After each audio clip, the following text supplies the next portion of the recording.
Good morning, everyone. I'm going to call our first of 3 days of budget meetings to order.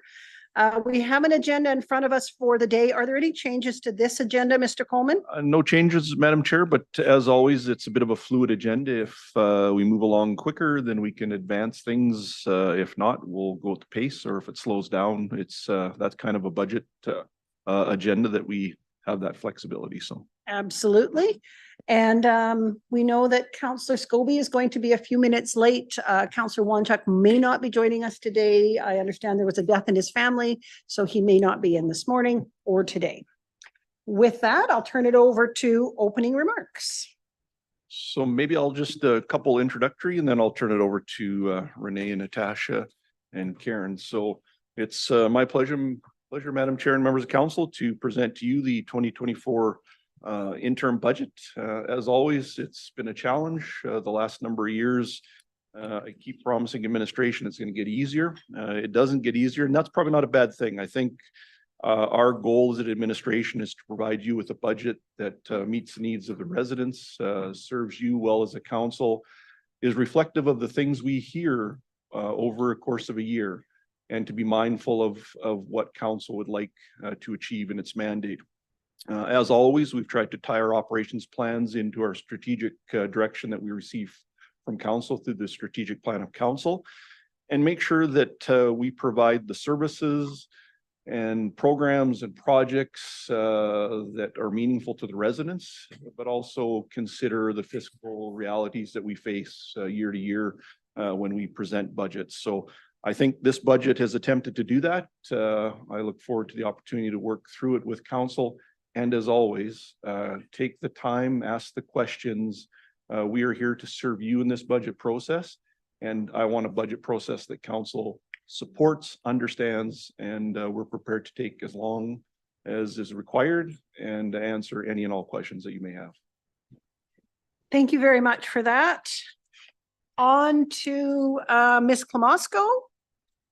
Thank you, Madam Mayor and Council. So the first item we'll speak to are the budget guidelines under tab 2 of your binder.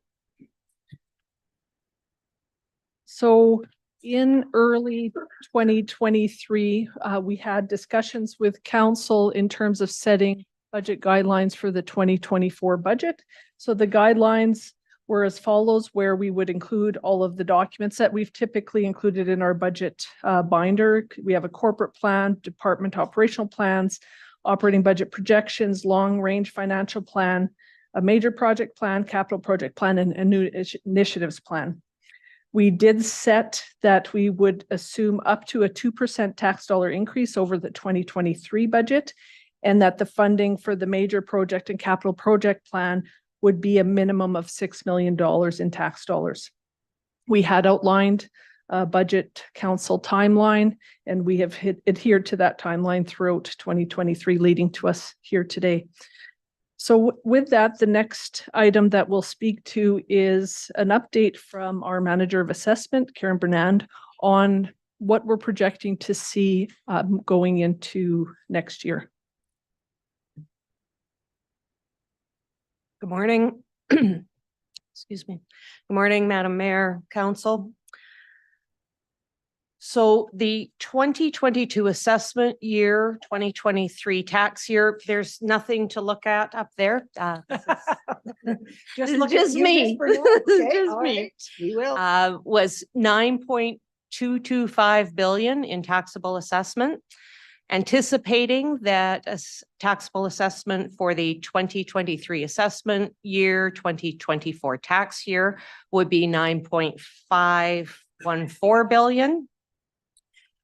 Those projections are coming from a 3% increase in residential and non-residential assessment, looking at sales ratios and what's happened in the past year.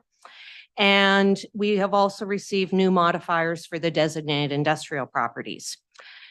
Generally, the modifiers for those have been between 2% and 3%, with the exception of the wells, which is a 11% increase in the modifiers.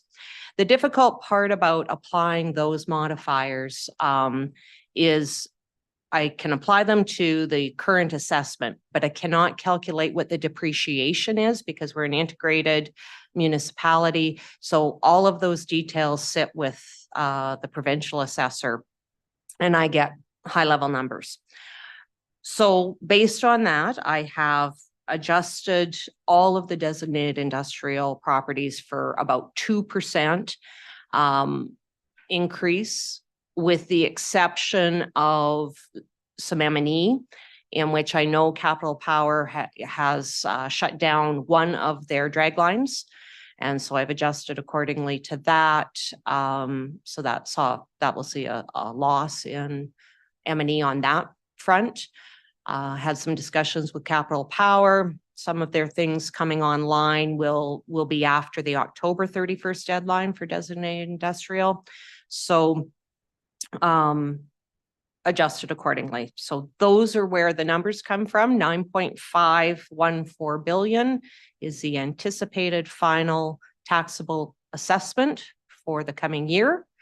And if you have some questions, I will endeavor to answer those. Any questions on the projected taxable assessment? Oh, Ms. Klamosko has one.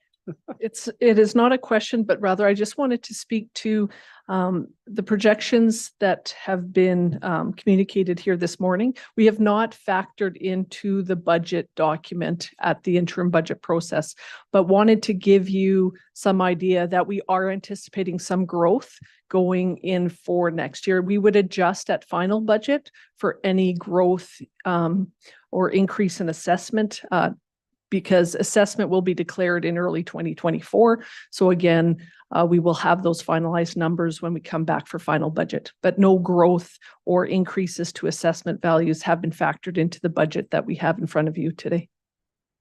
And I heard you say, Ms. Klamosko, that despite the growth hasn't been factored in, we are expecting growth, continued growth on that? From 9.2 to 9.5. 9.2 to 9.5. Okay. And just an overall question, Ms. Klamosko, is that a healthy change in assessment in this time? And well, I think anytime that we're seeing the assessment increase is a good situation, because we have had some occurrences in recent years where we have seen assessment decreases or projected them to be. So then you are needing to do budget cuts and find savings in order to balance your budget. So I think where we have the knowledge that will be looking to incorporate some growth into our final budget, it's a positive position to be in. perfect. Any further questions on the update on assessment projections? I am seeing none. Thank you for that. So the next item we have in the agenda is an overview of the budget package. I thought every year it's worth taking a few moments just to explain how the information is laid out in your budget binder so that there is understanding of how we will work through the process. So when we look at the budget binder, under tabs 4 and 5, you will find high-level consolidated summaries. So this is all the information that comes from all of the other tabs within the binder get rolled up at the highest level in the organization. And that information is under tabs 4 and 5. So that includes all your major project plan, capital project plan, and all the operational budgets for the entire organization. So we will review those high-level documents this morning, but then over the course of the next 3 days, we will be getting into more detail. So then once we go into a department area, then we start to see the specific information or the specific spending that's occurring in each department area. So under tab 4, it's a tab that includes all the revenues that we collect as an organization. So it's not strictly just tax dollar revenue, because we do receive revenue from other sources. So we have the fees that we charge, in interest that we earn, we receive grant monies. And so when you look at the total revenue that Leduc County receives, it's approximately $100 million.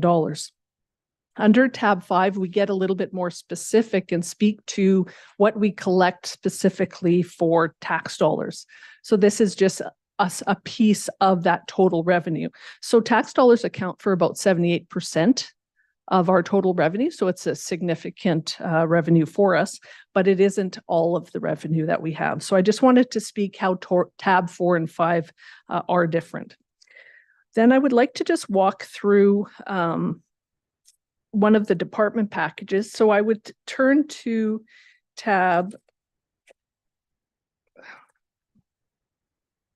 14, which is Ag Services. And I just wanted to speak to what you're going to be seeing throughout the next few days in terms of the department presentations. So every department will have an operational plan. And in that operational plan, it breaks down all the service areas for all of the services that this department provides to the public. So we have a narrative on describing what that service is. We also have an organizational chart within every department, and then we have an action plan. So this outlines goals, strategies, and specific actions that every department is going to take to deliver and commit to certain work being done in 2024.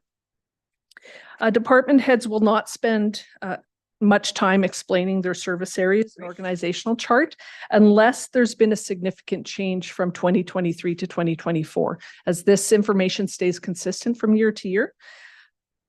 And then you'll see when you go to goal 1 in every department operational plan that we have the same goal 1 in every department this year. This is in response to our 2023 Citizen Satisfaction Survey, where we have asked every department to identify specific actions that they can do to advance citizen satisfaction with municipal services in 2024. Next in the department package is a financial summary. So again, this rolls up all of the cost of the various service areas that the department has into one summary document. So not a lot of time will be spent here, but again, it's a consolidated picture of that department area. And then behind that page, we start to provide detailed information on the budget for specific service areas. We have a detailed narrative that's provided to explain the work that is done within that work area. There's a financial breakdown of the costs, and then variance explanations are provided for variances that exist between 2023 and 2024. So department heads will be going through this information with you. After the service budget area sheets, you also have the cost broken down in a different way. So this is by cost type. So in our budget deliberations, we don't speak to these sheets at this level. However, if you have any questions in terms of any of these sheets, then we are prepared to answer them, but we just don't go through it because it's the same information that we've already gone through within the service areas, just presented by cost type as opposed to broken down by service area. So as Mr. Coleman mentioned, we will be moving at a fairly steady pace as we work through all of the different presentations over the next few days. Please feel free to interject any questions that you have at any point in time. If we haven't touched on a point that you have a question about or are unclear on, we will, definitely take the time to answer those questions, because we want you to have all of the information you need to be able to move forward on Thursday with the budget approval. And also, when we have department heads will be here while they are presenting their department operational plans. And then if there's questions that arise that we may need to talk to them about, we will find those answers and bring them forward to the next meeting the next day to get those answers for you. So I just wanted to reiterate, please feel free to ask questions at any time during the presentations. So really that is just a brief overview of how all the department information and all the tabs roll up to the reports that you have at the beginning of your binders. So I just wanted to provide that bit of overview before we start. Are there any questions about the the binder itself, any clarification that's needed? I'm seeing none, and I know that you guys do a good job of telling us which tab, which page, so that we're all working on the same piece. We can continue to do that. That just speeds along the process as well. Okay. Perfect. Thank you. So moving to the next item, if we'll go to tab 4, which See, is just the like that. How handy. consolidated budget. So again, as I've mentioned, this is the highest summary that we have with all of the information rolled up at the highest level. So we do have revenues of just over $110 million projected, with the same number of expenses, because as we all know, that municipal governments cannot run deficits, and we have a balanced budget. So going to the next sheets behind that summary, municipal governments run two funds. So we have an operating fund and a capital fund. The first sheet is your operating fund.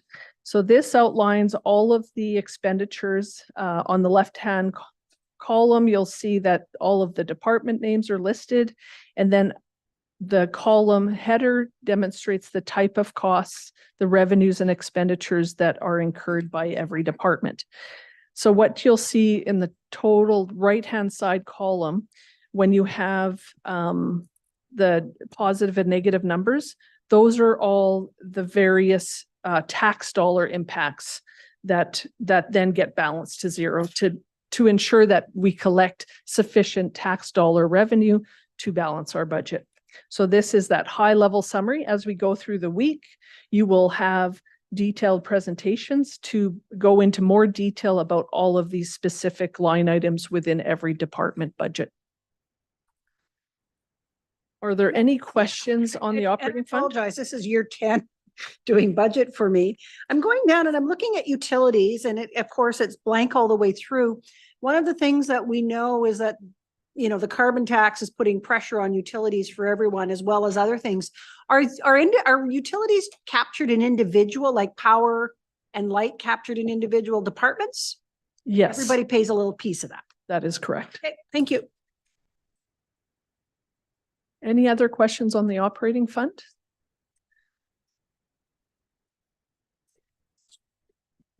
Okay. So moving to the next page, this is our capital fund. So this is where we make investments on an asset that has more than a 1-year life benefit to the organization. So we will capture capital asset purchases, amortization, those things in the capital fund.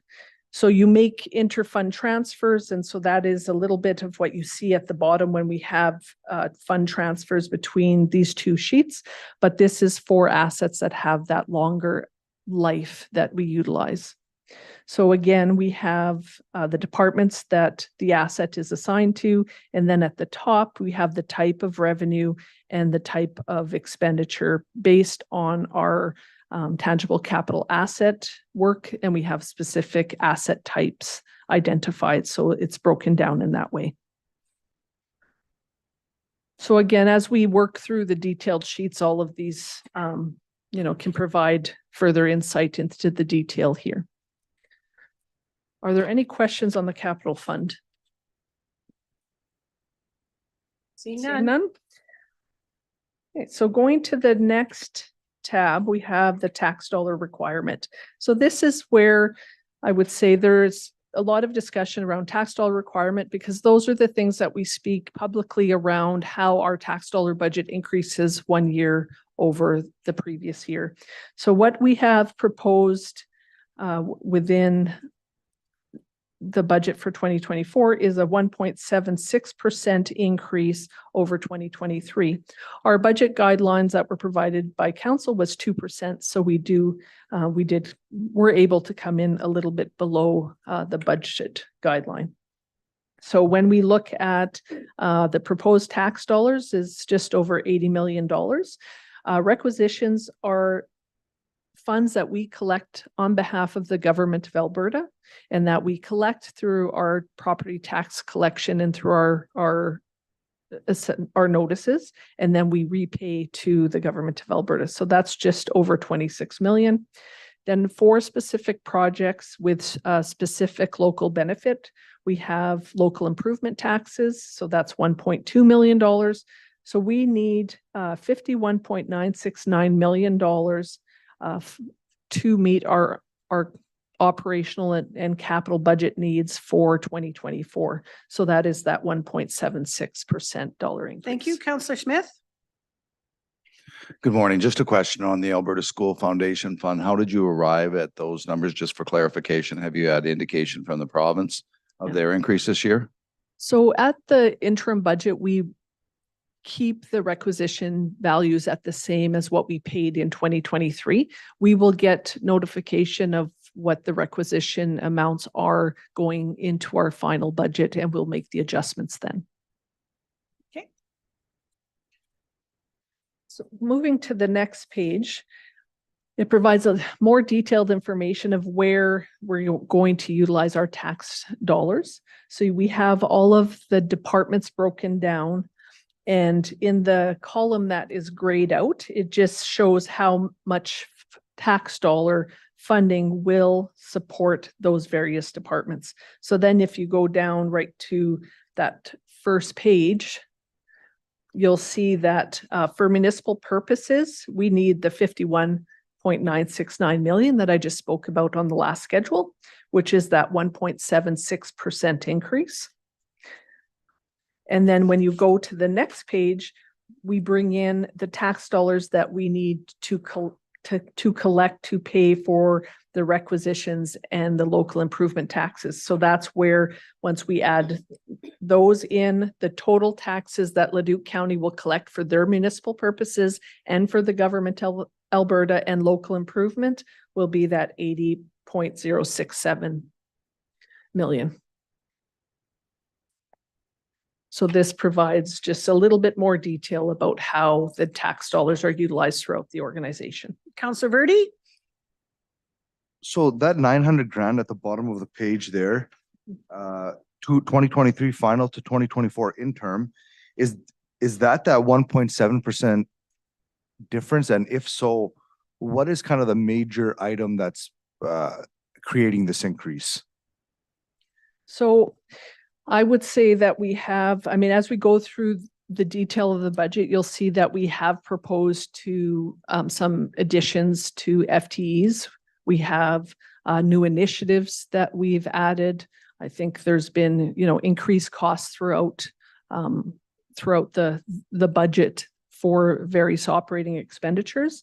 But I would say, because you have fluctuations of increases and decreases throughout all of the different areas, but some new initiatives, some FTEs, and it would be some that I would speak to that could stand alone. We also have funding that goes, we did increase our funding to the major and capital project plans. So we'd have budgeted $6.3 million there where we have budgeted less in the past. So it is made up of lots of different changes that I think as we go through all of the detailed budgets over the next couple of days, you'll be able to see in every department and every plan where changes have occurred. Okay. Ms. Weiss? Thank you. Councillor Verdi, just to add to that a little bit, the 1.76 comes from the bottom of the first page.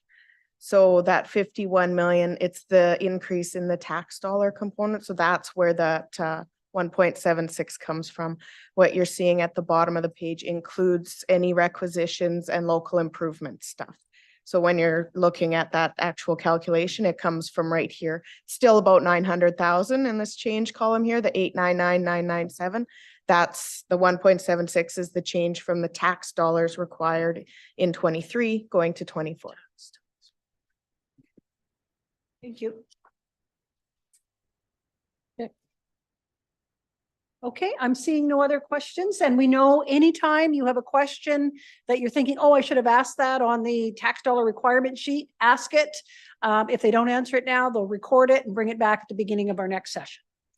That's correct. So if at any time, if a different presentation triggers a question on something else, we will absolutely take that question and strive to answer it. And then if we have to get more information, we will do that. So next we will move to tab 3, which is our corporate plan. Great. Got it.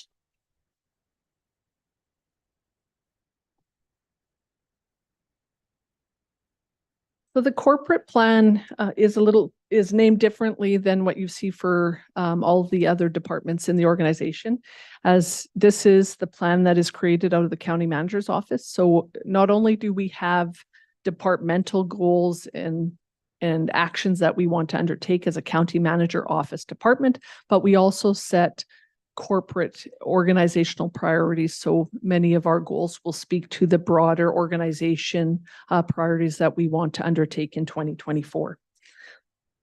So the one in the county manager's office, moving into 2024, we have had a change. When I spoke to, we would speak if there was a significant change in an operational plan. We have formally moved the economic development work group under the county manager's office. So that is a significant change and a new service area that's under the county manager's office. So under the narratives, we provide a brief summary of what economic development does within the county manager's office. So we've provided some narrative on that page. And then within the organizational chart, you'll see the addition of the economic development work group added into our organizational chart. Okay. So then moving to page 5 of the corporate plan, we'll go right to the action plan. And I will speak to the various actions that we want to undertake in 2024. So the first goal, as I mentioned before, the first goal in every operational plan you'll see will be associated with the citizen satisfaction survey. So specifically the county manager's office under strategy 1.1, we've identified that we've made it a priority across the organization to have actions directly related to the citizen satisfaction survey results. And then also we want to develop organization-wide customer service standards. So looking at some of the comments and feedback we received, we recognize that we can develop some organization standards that we want to abide by. We also have a new citizen relationship management system that will be implemented in 2024 that will support that work. Go ahead.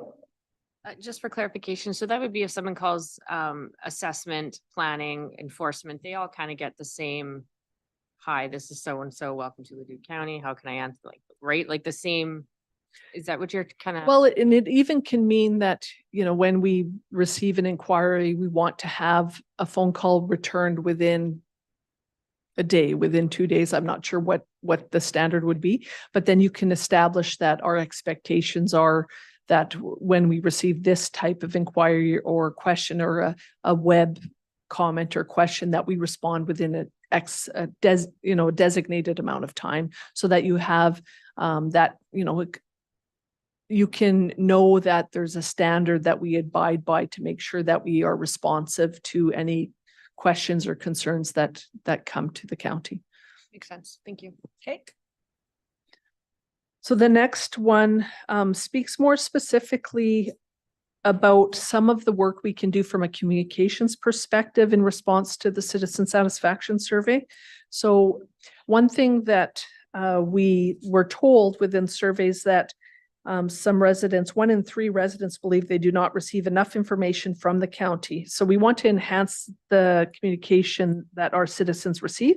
So we will create a communications plan and look at ways that we can communicate additional information to so that people believe and start to get the more information from us. So we will have a more detailed plan on how to do those things. I think that we're going to recognize opportunities to be able to share more information within our county chronicle and look at different ways that we can share information. Then we also want to start to create information on when we are doing public participation. So we want to create some data gathering on how we do public participation, so it can help us improve our processes. Going to goal 2, we started to do more focused intergovernmental relations work in 2023. So this goal speaks to the advancement of that work. Goal 3, we have again, every year we'll go through the strategic plan with council to discuss priorities and update the plan for perhaps if any changes in priorities occur and establish those high priority items. Under strategy 3.2, we're undertaking a newsletter strategy in 2023. So we're looking to implement those first priorities out of the newsletter strategy that will be coming for council discussion later this year.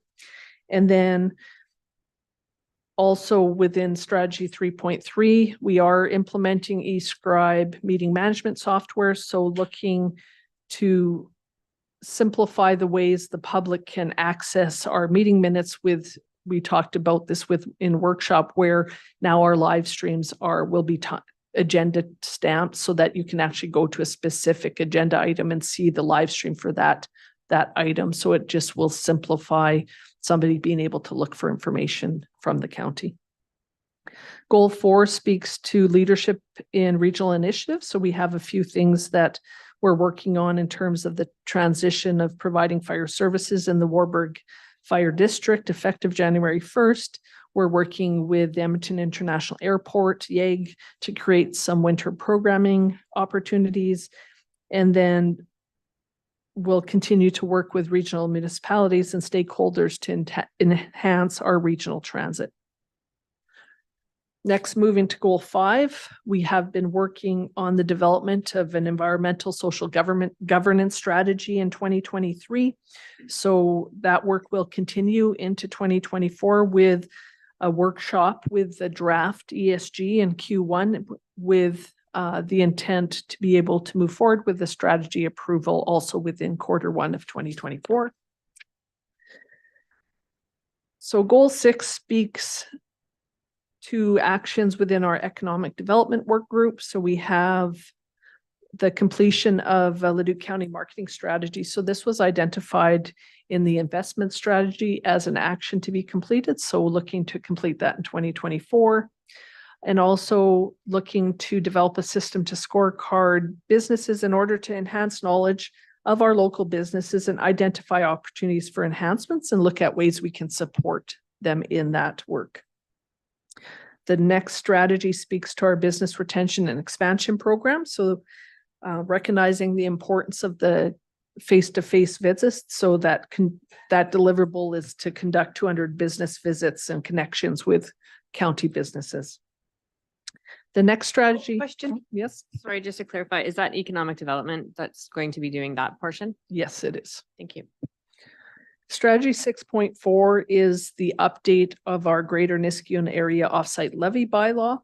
So it's a more comprehensive review project that we will speak to in our major project plan.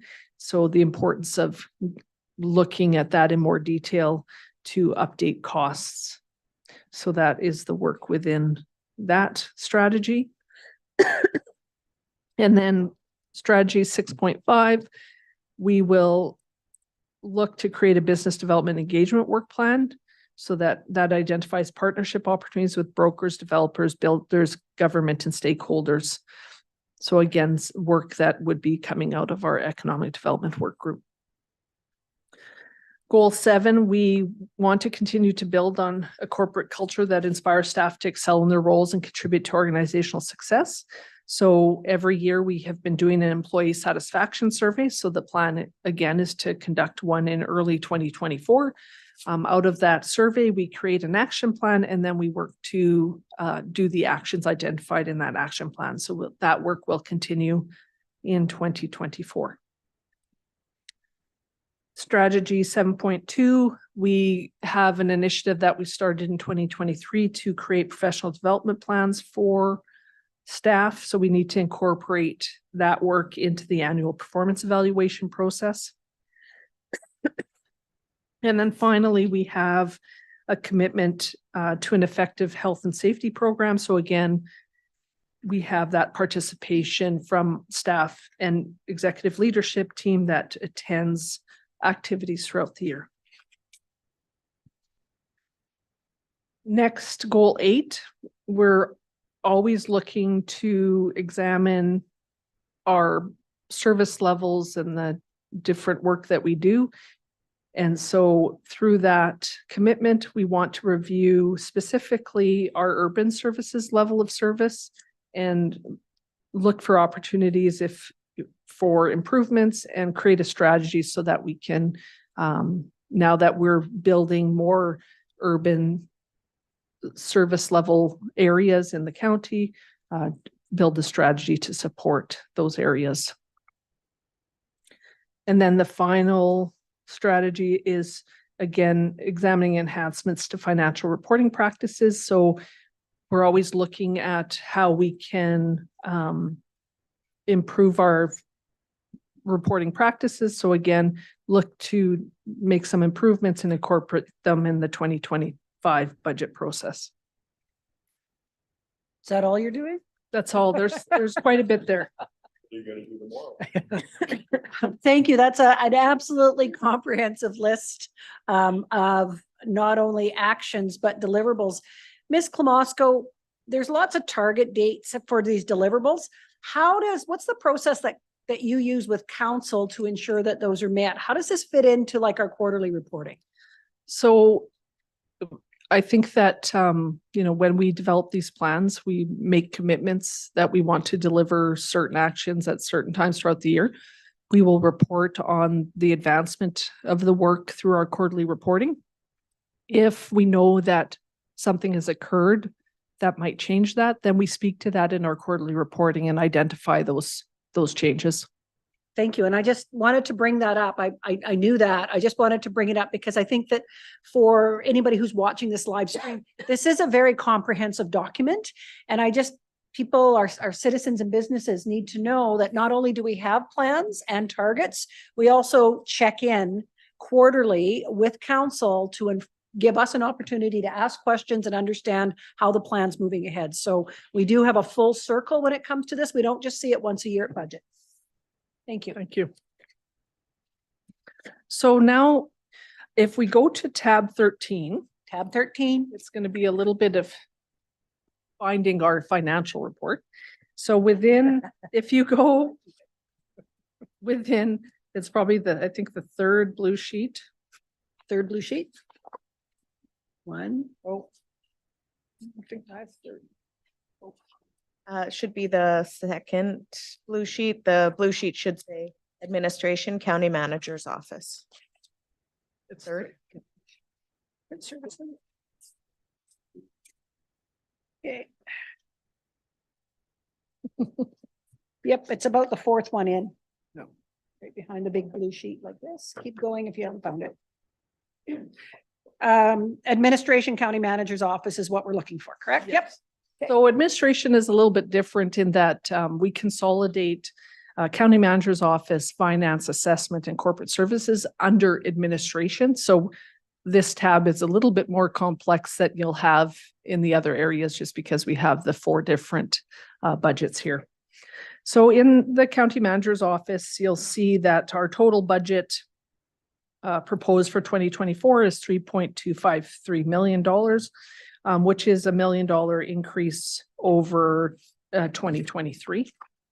A significant portion of that is due to the transition of economic development work group coming under the county manager's office. That's approximately $840,000 that was moved out of the planning and development department under the county manager's office. So then, Ms. Klamosko, when we get to planning development, we will see a huge reduction there. We'll see a reduction. Okay, thank you. So going to the next page, we have a corporate leadership service area. So again, another point that I'll mention that you will see as you go through all of the department financial summaries, we have made some changes in terms of trying to allocate more costs out of leadership service areas into specific service areas where staff work. So we've allocated costs out of certain service areas into other ones that better reflect what that cost of that service is. So in moving into 2024, we have allocated all of the costs related to the communications work group out of the corporate leadership service area. So that is the significant change why you see a decrease within the earnings and benefits in that table at the bottom of the page under 2-100. There's a decrease of 347,000. That is due to some of the earnings and benefits for comms being transferred to another service area within the department. Then you'll see some various changes within the budget, the 200. One significant change is the annual subscription to the eScribe software. So that was an increase around 27,000. We also have increased some expenditures for business development for the executive leadership team. So that was an increase of around $13,000 as well in our budget. And then under the 2,500 expenses, we did transfer the budget for promotional items into the leadership area. So that used to reside under communications. So that was a change that we brought that budget under corporate leadership, as it wasn't just directly related to communications. It was promotion for the entire organization. Okay, so generally speaking, most of these changes are organizational in nature. You know, the largest change being eScribe, which we're working on now, which will help us increase our transparency through meetings and things like that, correct? As well as ease of operation for administration. Yes. Okay, go ahead, Councillor. Yeah, I'm just looking at the eScribe 27.2K increase. So we've done that already. I imagine it's because we've been trying to get onto eScribe. Is that what I'm? So we purchased the software, eScribe software in 2023, are looking to implement it later this year. And then there is an annual cost to of a subscription cost for that software moving forward. Okay, thank you. I was just, my thoughts is I don't know the stuff well. I thought you just go to eScribe. Not that simple. It's never simple, Councillor Balazer. I wish it was. And okay. Moving to the next service area, we have communications again. There's some variances there that are explained. Are there any questions on the communications service area? Not a question, a comment. You know, as we move forward, it just seems like it's more and more important. More of it's falling on the municipality as we've lost our local papers. We used to have good coverage in papers and news, and that's disappeared. So I think we're having to recreate some of that ways to reach out to our residents and appreciate what's been going on here. Thank you. The next service area is economic development. So again, you'll see significant variances here because we've moved the budget from planning and development under the county manager's office. So you'll see the proposed budget for that area is around $840,000. So we have within the table below have outlined the various expenses that are within the economic development budget. Okay. And then the next service area is elections. So again, this is zero for 2024 as there's no election planned. So nothing there to report. And then the final service area within the county manager's office is the intergovernmental relations. So here we've just put a little bit of money to cover administration staff participating in the Alberta Municipalities Conference, and then also just some mileage and meeting costs, that kind of thing. Any questions on that? I am seeing none. And again, someone who relies heavily on intergovernment Relations Department. Really appreciate the work that's done to support anytime we're either at a conference or doing speaking. We always have exceptional support from administration so that we are ensuring our message is heard, correct, and on point. Thank you very much. I'll pass it over to Ms. Bernand to start the assessment and land management services presentation. That is under, sorry, there we go. I'm double blanked. That is under tab 13 of your package. So same tab, just a different blue sheet. First blue sheet. First blue sheet, even easier. Thank you. Sorry, I was 13. 13. Wow.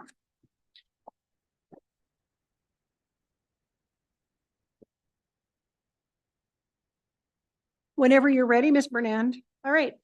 So on services area, the assessment and land management services area, that is your heading. There is a difference there, and that is the addition of the land management services area. So assessment, you've seen that before.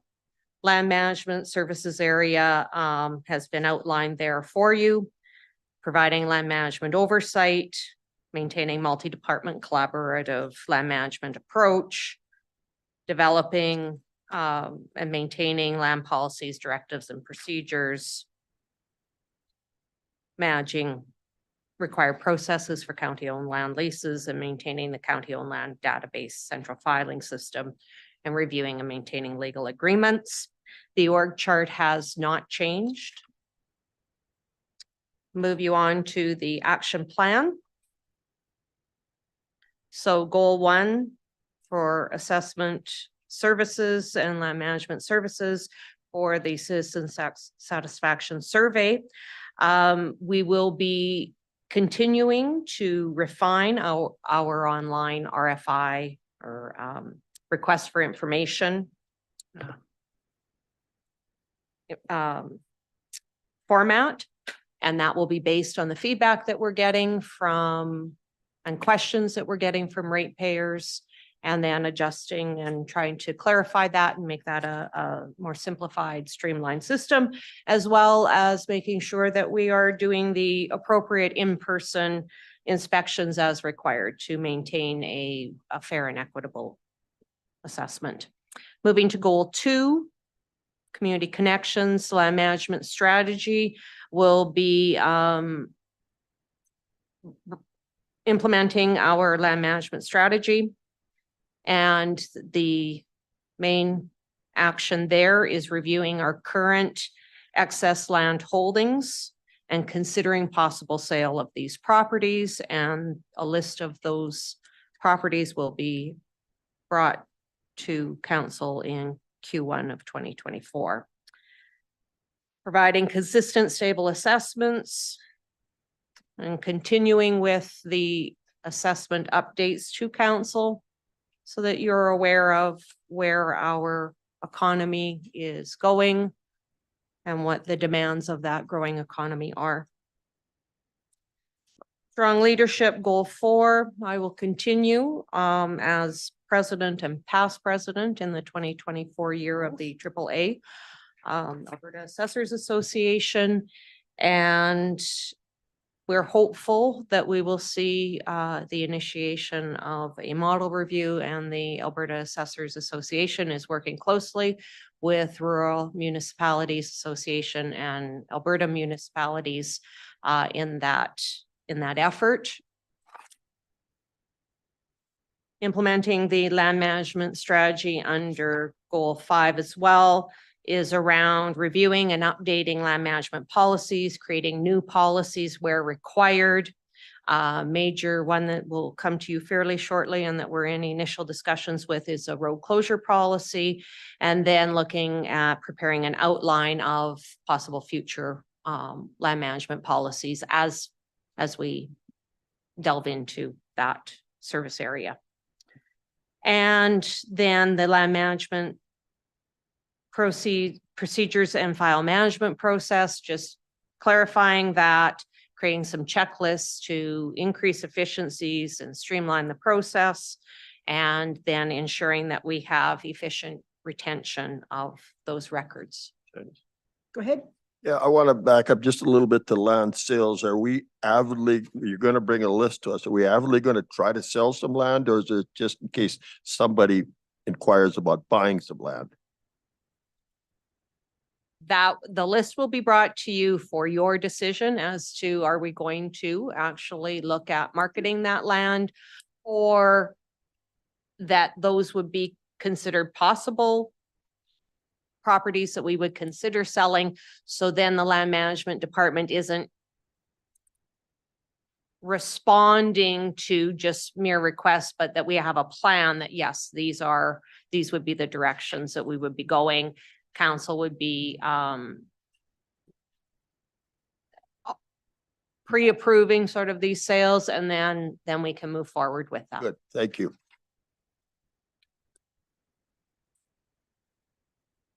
Okay. So then moving you to, Oh, sorry, I'm sorry, Counselor Smith. Nice to see this created and a better way of managing our properties. Just a question going forward, and we're going to have needs for purchasing of school lands. Is it the goal of this new department to start to manage cash in lieu? So we can purchase the larger tracts of land in our urban areas, or is that something that needs to be talked about going forward? through the chair, that is an area of those policies and procedures and developing an outline of what we think we need to be considering. Obviously, that would be in collaboration with the development department and having some conversations around that. So, yes. Okay. Thank you. Okay, moving to the budget. Summary of changes. Fairly minor, some increase in professional development and training for staff due primarily to the conferences not being in Edmonton this year and going to be in Calgary. So there's increased costs there. And then increase in professional fees to review various specialized assessments, continued review of the capital power impacts, and continued review of designated industrial properties, and also taking into consideration possible increased demand on the department for, depending on the intensity of growth in Churchill and Irvine Creek. Minor adjustments to subscription software fees to better align with actuals, and the same on fuel, stationary equipment, etc. Then moving over to the land management service area. So this is new and has sat in various departments and various budgets, primarily under county manager's office. So there is $33,000 for the budget, which will include things like surveying if required, third-party appraisals, environmental reports on our land, various things like that. Okay. And then courier fees and advertising and signage and things that are included in land management. Go ahead, Councillor Lewis. Just a question you might not know. What's the typical cost for an environmental report on any property, or does it change depending on the size of the property? Depends the level that you go to. They're running $3,000 to $5,000 depending on the level. Thank you. Ms. Bernand, I noticed that your budget mentions fuel and lubes and things like that. Does your department still lease vehicles, or have you been assigned vehicles out of the fleet? Like, I don't see that piece here, but I do know, or you used to be able to go out and do site visits. So Correct. how is that being operated? So initially, when 5 years, 2016, we leased vehicles. We leased the vehicles for a period of 4 years. Then our lease was a natural buyout. So now we own those vehicles. Okay, perfect. And they are in the fleet. Right. So again, they wouldn't show up as a cost because we own them right out. Thank you. I was wondering where the lease went. Thanks. Any further questions? I am seeing none. Thank you for that. I'm glad that we have brought in our land management services. I think that's critically important to understand what we have, what it's worth, and what's the best use of it. Thank you very much. Thank you. Where to now, Ms. Klamosko, Ms. Weiss? The next presentation will be corporate services. So if you turn to Just the behind next. the next blue page, we'll So tab 13, next blue page, corporate services. Good day, Mr. Podluski. Good morning. Thank you, Madam Chair and Council. We'll begin with the operational plan. Our service areas have not changed going into 2024. However, we have made one change to our organizational chart. We've added one additional resource under human resources, an additional human resources coordinator. This was repurposed from an existing position from a different department. Moving into our action plan. Our first strategy being that deep community connections and strong leadership. We actually have two actions. First one being that CRM, that customer or citizen relationship management system. So procurement and implementation of that over the course of 2024. And then the second being training, leadership training for our managers and supervisors group. So this is, we're negotiating now with third-party educational institute to provide this training for our staff. Then we get into our department goals. The next strategy being around our fleet and facilities management. And this is where our insurance function sits within the department. So we're looking to complete the competitive process for renewal of those insurance services next year.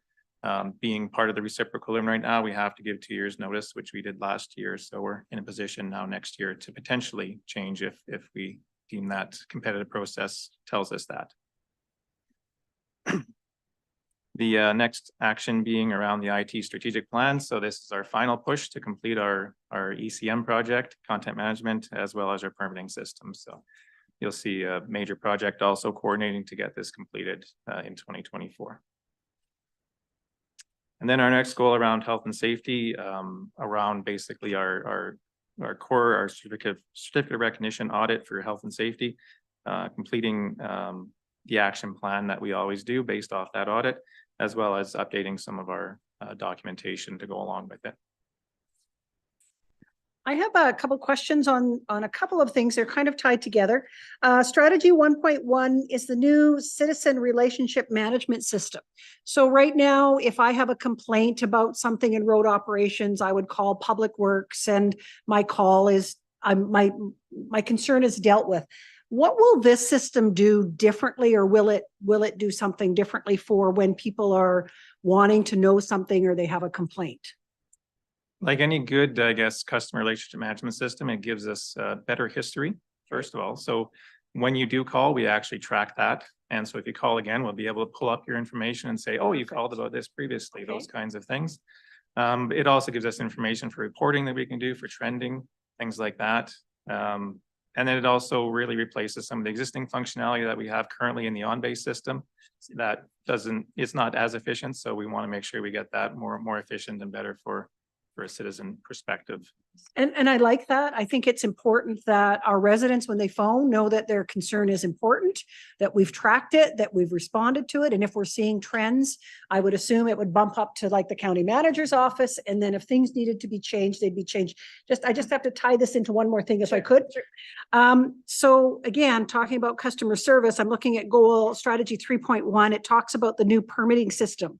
Again, we're looking at streamlining, being more responsive, and allowing people to get the service they want, even if we're not answering the phone. Is that what that will do? There's definitely the self-service portion of that permitting system so that you can complete those things online, like you said, without having to show up in the office or even picking up a phone, for sure.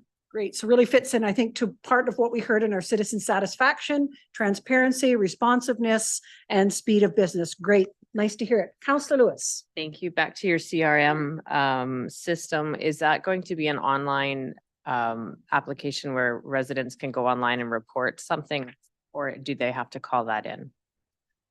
I guess it depends. We're still going through the scoping phase of the project, so it depends on where we end up taking that system. Ms. Clement, oh, I have both Ms. Clement and Mr. Coleman. I'll just go up the ladder right to Mr. Coleman here. My expectation is that people can use this thing to report Okay.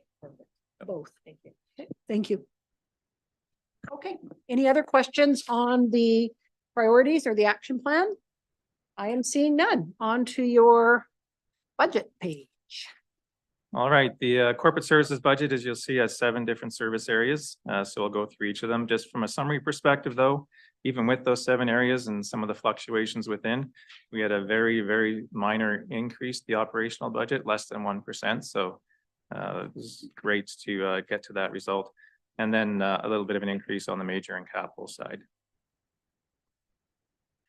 Looking at your summary, your service summaries and going right down to information and records management. It's a great lesson about why you shouldn't just look at the percentage of change, because it indicates a 1,600% change, and it's gone from $15,000 to 218. So it looks like it could be a huge item, but I mean, it's large, but not overly hard to look at. Just your microphone to Councillor Verdi. Yep, go ahead. The floor is yours. The GIS cost, is that staff cost? Is that subscription cost, or, and where's that 268 and 257K? So the majority of the increases that you see in those percentages because of that shift in earnings and benefits that Mr. Moscow mentioned earlier. So we've taken what was traditionally in the leadership budget, which was all of the earnings and benefits, and we've separated them now in between each of the service areas. So you're not going to see a large increase in the operational components. You're just going to see a shift in how the money has been allocated. So instead of the earnings and benefits from the GIS staff sitting in leadership, they're now sitting in GIS. Correct. Okay. Yeah. So it more accurately reflects the functionality and the staffing of that organization. Okay. Yeah. Once we get into the individual service areas, you see there's very minor increase in other operational costs there. Okay. Thank you. Okay, moving on. So under leadership and administration, really the change came from that reallocation of earnings and benefits. The rest of the budget stayed fairly static. So no big changes there. All right. On the Facilities and fleet. Facilities and fleet side, again, the earnings benefits, but without that, we have seen some decreases, and that's because, again, a few shifts in the budget. We've taken what was traditionally in our budget for the BEC, the facilities budget, and moved that under the county manager's office, so that cost has been moved. And then we've just based off of our facilities maintenance schedules for this year, there is some minor increases in some of the work that we were going to be doing around the operational components of those facilities. So under facilities, and I'm looking especially at fleet, where is insurance costs or increased insurance costs being captured, or are they? Insurance costs are captured under the leadership administration side. And actually those costs didn't increase this year. Oh, wow. So Great. through our various estimates of budgets, because you don't typically get our renewals until after budget binders are created. Okay. Last year, we actually had a little bit of a surplus. We were a little bit over. And then this year we didn't get as much as expected of an increase. So what was in the budget last year is enough to cover this year. Okay, no, it's just one of those areas where we hear from residents all the time that that's something that continues to increase. And in an organization that owns a lot of vehicles, I would have expected an increase. So that's great news. Well, it definitely does increase, Yeah. but just based off this year. Reasonable. And there is also fees in other departments. That's not every fee is for insurance is underneath here, but we have a large portion of it. Ms. Weiss? Thank you. So the fleet insurance is actually throughout each area, Okay. each department area. So where you'll see, say, for example, road operations and fire services, they have the insurance costs for their fleet For the fire. in their budget. Yeah. Thank you. Okay, go ahead. So our insurance then is that through RMA and Canoe? Or is that a separate entity in itself? Currently, our insurance services is through RMA. Yes. All right, thank you. Moving on to the geographic information systems, again, minor increases, the operational costs, the bulk of the change shown from the reallocation of earnings and benefits. Seeing no questions, on to health, safety, and wellness. Health, safety, and wellness, again, other than the earnings benefits, the general services increased a little bit because we have, I guess, enhanced our services with our working alone system that we have for our staff. And so that came with an additional cost. Okay. I'm seeing no hands. Again, if over lunch, you have a question that comes up around wellness, bring it up in the afternoon. We'll deal with it then. Human resources. Human resources, a couple of increases you'll see here. Some of it to cover the corporate training that we have for perspective for that leadership training that we're talking about. And others just for professional services to cover some additional HR costs that we want to make sure we have funding for. Okay. Seeing nothing, my favorite, information technology. This is the one that typically fluctuates the most because of Yes. things happen year to year. So there is a bunch of changes here, some increases, some decreases, some large increases from software perspective. Say the permitting system is a pretty big cost to it. So, but we've also been able to offset that with some decreases in say our telephone expenses because we've renewed a new system for our phones here in the county that's saving us quite a bit of money, as well as some costs in savings on our copier fleet, which we renewed and saved some funding in. So again, some offsets, but still on top about $100,000 increase operating over last year's. It is really quite amazing to see all the decreases. I mean, like you said, part of it is it might be a new phone system, but maybe we're just being more mindful of how we're buying and what we're looking for, warranty or whatever it is. But those are pretty significant decreases. So kudos to your department. We are always looking for ways to save money. We like that about you. And then our last service area, information records management, really other than the earnings and benefits, no real change there as well. Have we created our records? Is our records management system created and now we're able to just put into it, or are we still transferring things over? The new ECM system is purchased. It's installed. We've been working through a pilot and we are almost ready to move past the pilot into the rest of the organization. And again, critically important. We know what happens when you lose a record. It's generally costly. So this will ensure that not only are they all in the same place, they're easy to retrieve. And that's not your basement, right? No. Okay. Any other questions on corporate services? Seeing none, thank you to you and your staff for a clear and concise budget presentation and easy to read charts. Thank you.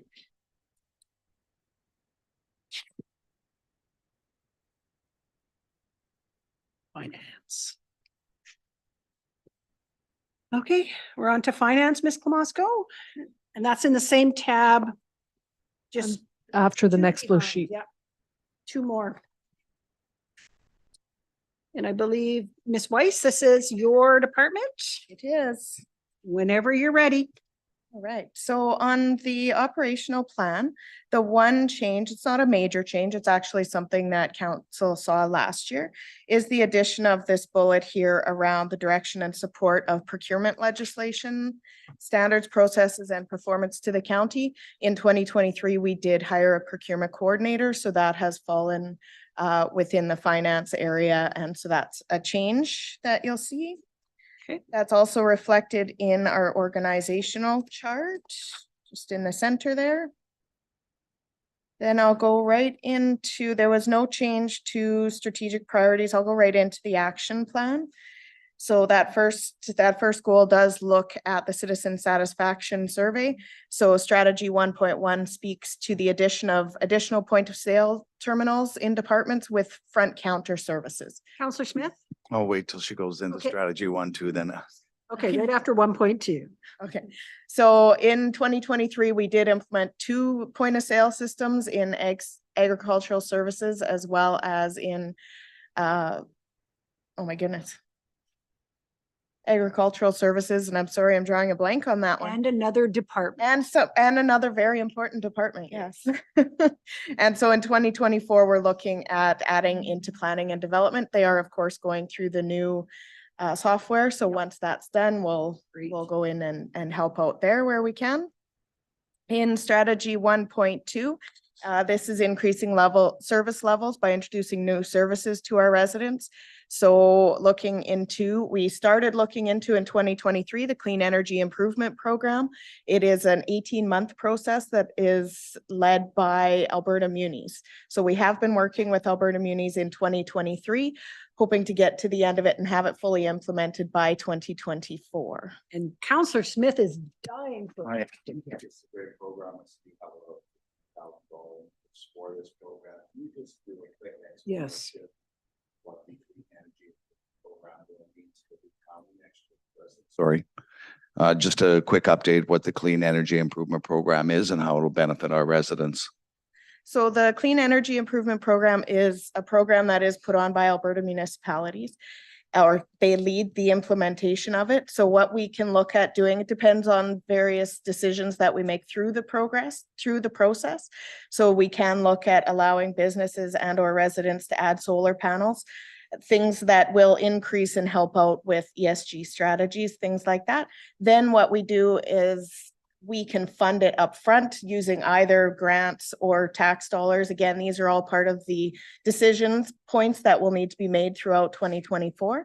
Then the county funds it upfront and it gets added to your tax roll, similar to a local improvement. Okay. And this could include windows and doors on homes and businesses as well. I think it would depend what decisions we made along the way. Okay, thank you. That was a great question, Counselor Smith, to clarify that. Good news. Moving on, Ms. Weiss. Perfect. Goal number 2 looks at supporting the needs of the organization through risk mitigation and innovative business solutions. So strategy 2.1, we have in 2023 done a financial analysis of insurance services. In 2024, in collaboration with Mr. Podlowski and Corporate Services, we'll be contributing to that renewal of insurance services and recommending a new provider if that's what comes out of that. The second bullet here speaks to centralizing some aspects of procurement for consistency and cost savings throughout the county. So many of our departments use similar items, coveralls for the sake of argument, or tires. And we'd like to look at finding preferred vendors in order to save the county some money. So that's what we're looking at. We'll complete an audit of current vendors and establish a list of preferred vendors that then departments can use and utilize for preferred pricing. And strategy 2.2 it's a big one for finance. We are looking at implementing a new enterprise resource planning software, otherwise known as an ERP software. So at year end 2022, we did put some money into reserves in order to look at changing out and implementing a new ERP software. The current software we've been using since about 1990. We were here in the last month or so given an end of life for that software. And so it'll start to be end of life December 31st of 2024. And then December 31st of 2025, there'll be nothing left to be able to. So we're going to begin with kind of an RFP. This project, you won't see it in your major project plan. We are currently in the process of doing an analysis, a needs analysis. That was something that was approved in the final budget for 2023. So we're in the middle of that needs analysis, determining what we need before we go to that RFP process. So until we know what we're looking for, didn't want to bring it forward for council's consideration quite yet. But that will be a large majority of our time in 2024. Okay, Ms. Moscow. So just to add to that initiative, so the plan would be that once we have a better picture of what we're looking to implement in 2024, we would come with a report to council to get budget approval to be able to move forward with that initiative. There was just too much uncertainty at this point in time to be able to come with a number that this is what we need to implement. So we needed to get some more answers first. So we thought it'd be more appropriate to bring a specific report to council to get that decision made in early 2024. Thank you. So I look to bring that forward in either December or January, depending once we kind of get through this needs assessment and what the consultant says. There any questions? Any other questions on the strategies, goals? I'm seeing no hands. Perfect. So if we go on to the financial side of things, I do have two areas in the services summary, the financial accounting services and administrative services. So I'll go into the detailed sheets here, pretty minimal impacts in the administrative services with the exception of, I think I scrolled too far. Okay, there we go. With the exception of that $15,000 increase for the clean energy improvement program. Oh, I skipped over one, my apologies. So yeah, minor increases here in the financial and accounting services page. That was the first page in your package. So just looking at a $3,000 increase to land leases and road permits. On the first page, on the second page, we go into the expenses. There is some increases related to changes in earnings and benefits. Last year in 2023, we had budgeted for a partial year for a couple of positions, and that's why you're seeing a bit of an increase this year. There's an increase to professional development. What we found actually through all of the departments is the cost of hotel rooms have really increased. So a lot of these conference expenses, it's the same amount of training, just some you'll see some of that changes throughout kind of the organization, and it's no difference here for finance. And then if we go to the second page, which is the administrative services one, the largest change there is that clean energy improvement administration fee, and that's to Alberta Munis who they're the leaders and they help us roll that out. Ms. Weiss, are we seeing any savings? I'm looking at a $7,000 increase in postal, right? And we mail a lot of things. I'm wondering, and I hear this from Councillor Verde all the time, I wonder what will happen, where the tipping point will be, where people will just be getting things electronically. We're certainly not there, correct? Mm-hmm. And I will be honest, I keep saying we need more chronicles, which means we need more postage because that's how people interact. So I guess maybe it's just a comment. There's just no way around it. The cost of mailing is the cost of mailing, right? Yeah. Old Canada Post. Sorry, that was my rant for the day. Thank you. You're allowed.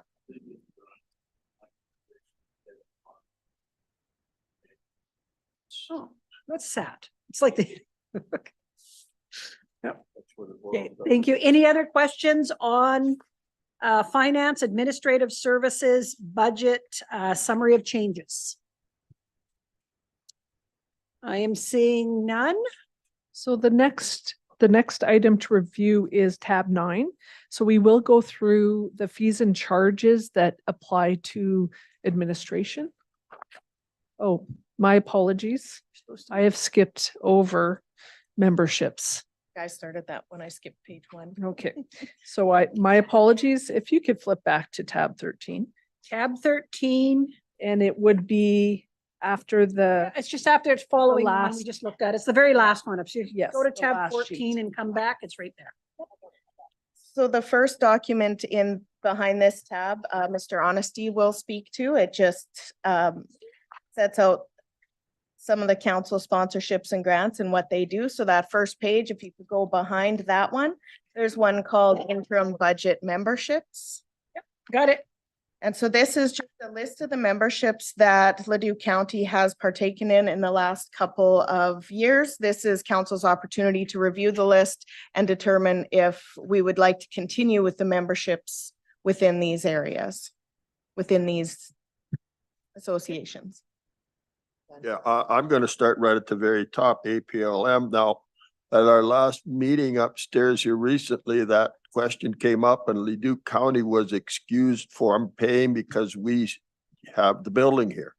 I was wondering where the 120 comes from. It's a small number, but they use our facility, so we've been excused for years from paying. We can look into that. So it was sort of a payment in kind by using Right. the building. Okay. Right. Right. Go ahead, Councillor Verde. Does the RMA charge there include insurance, or is that just the fee? It does not include insurance. This is just the fee to be a member of RMA. just building on Councillor Verdi's question though, if we weren't a member of RMA, we wouldn't be able to access those insurance fees, or would we? You'd have to be an associate member to Okay. access. Okay, thank you. We get the benefit, obviously, with the RMA of lobbying, of Correct. resource, Advocacy. municipalities, that sort of thing. So Go ahead. Thank you. The Leduc Chamber of Commerce, I see it's on this one and then the grants on the following page. Your mic isn't. Sorry, the Chamber of Commerce, their membership is 670, but it's also on the grants and sponsorships on the next page. And it's just broken out because that's a membership. Is that correct? That is correct. Okay, thank you. So let's just walk through. We have, we just talked about the Association of Pigeon Lake Municipalities. Next, we have Alberta Municipalities, which is the former AUMA, which is the urban RMA, so to speak. They're looking for a request of $1,300. Council, are we okay with that? I'm seeing some. Yep, okay. Battle River Watershed Alliance, $825. Do we have someone who sits on that? Not sure. No. I thought. Could we have administration just look into, you know, kind of what does that $825 provide the residents and businesses of Leduc County? Thank you. The always favorite Coal Association of Alberta. It's $300, but it does keep us with a finger on what's happening out at Capital Power. Federation of Canadian Municipalities, FCM, $3,600, which is an increase of $400. Allows us to, again, there's lobbying efforts, advocacy efforts, as well as ability to head to the conference. Yes, no? Yep, okay. The Chamber of Commerce, $670 to be a member. Yes, they're very helpful. Miscellaneous, which I think we'll talk about. Maybe not. I think miscellaneous is in there for if there's a membership that comes up. Gotcha. excuse me, It's through sort the of a year, whole. Then, yeah. North Saskatchewan Watershed Alliance, $6,890. Even sit on all? I used to sit on the, I believe the North Saskatchewan Watershed Alliance has a board. I don't believe the council has a seat on that board. We do or have been invited to the North Saskatchewan Watershed Alliance Headwaters Group, which really deals with the watershed in our area as opposed to the Alliance, which is a fairly high level group. Comments or questions on that?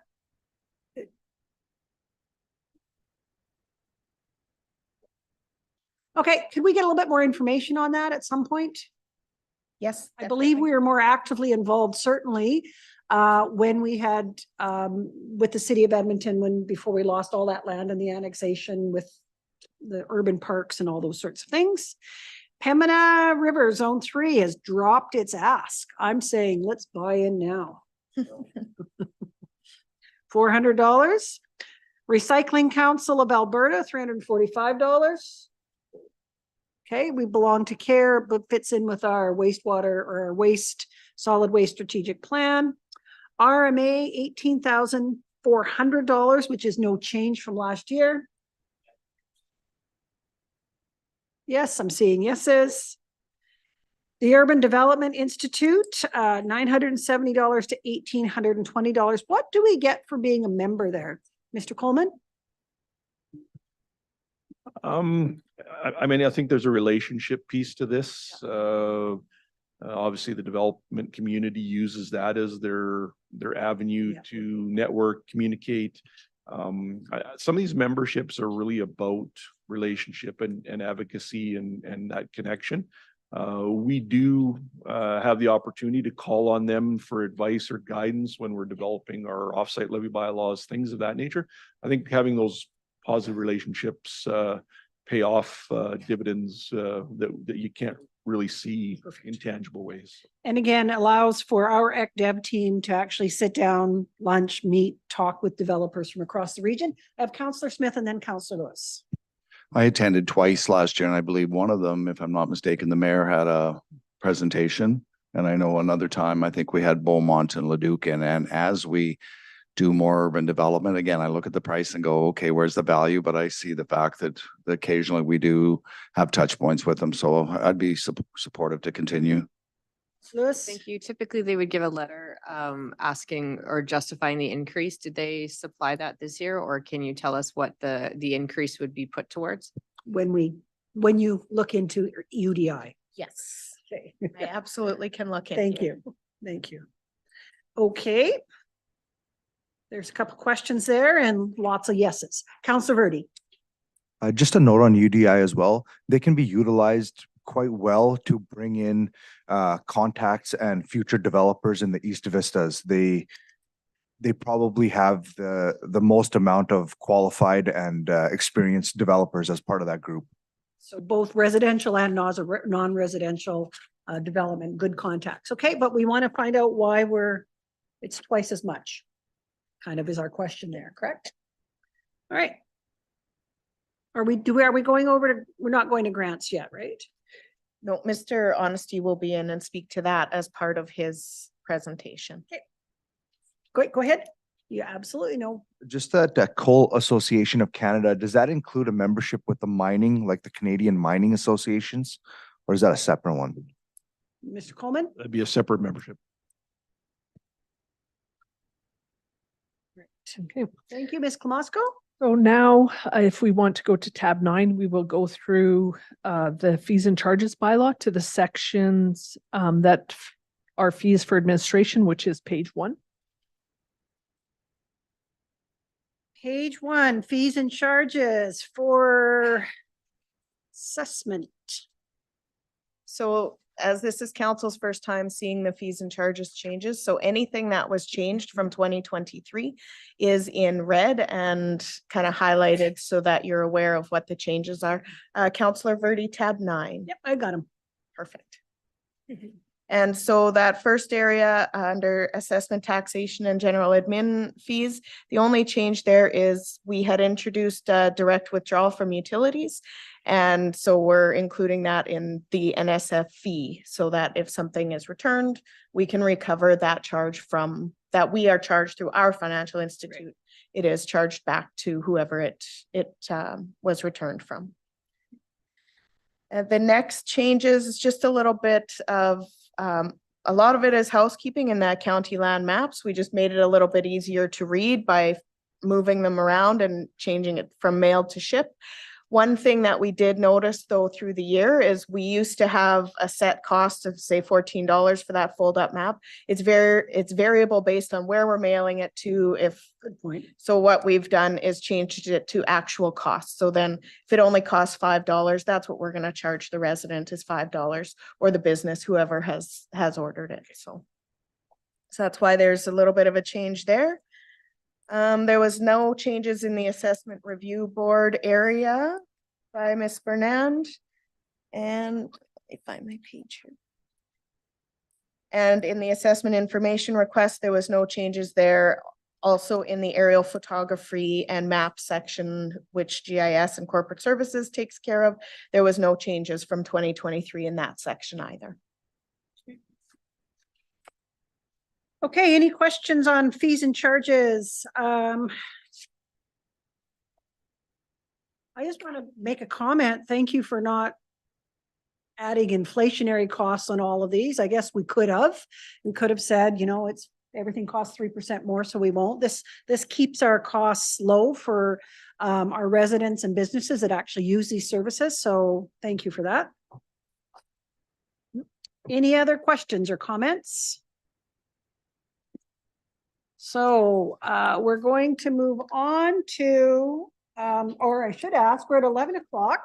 Oh, Ms. Klamosko's got her hand up though. So as mentioned by Mr. Coleman, this is a fluid agenda that depending on the time it takes to have the various discussions. So we can move right into tab 10, which is the new initiatives plan. Absolutely what I was going to say, but you said it better. Tab 10, new initiatives. And again, for anybody watching, it is a fluid agenda. We will move as fast or slow as council needs to. And so we're moving into the part that's for the afternoon session, new initiatives, tab 10. Ms. Klamosko. So here we have a new initiatives plan. So what a new initiative is an operating initiative that is not just a one-time, one-year expense, but a program or an expense that we want to bring in as a new level of service into the organization that will continue into future years. So this is where this differs from the major project plan, because the major project plan is also operating in nature, but it is a one-time approval for a project that has a definite end. This is where, like I said, a new service, a new program is being proposed, and we need operating dollars into the future. So the first new initiative that we have proposed in the 2024 budget is for Leduc Transit service hours increase. So if we want to, well, I'll just say, so we have 4 new initiatives that we've outlined in this section. We have removed one new initiative that we also would like to discuss with council. So the plan would be to go through each new initiative and answer any questions you have and then move forward. So going to the next page, we have Leduc Transit service hours increase, and that is a cost of $296,000. So when we move to that next page, so just around the initiative summary. So discussions with the Nisku business community identified a need for expanded transit services within the Nisku Business Park.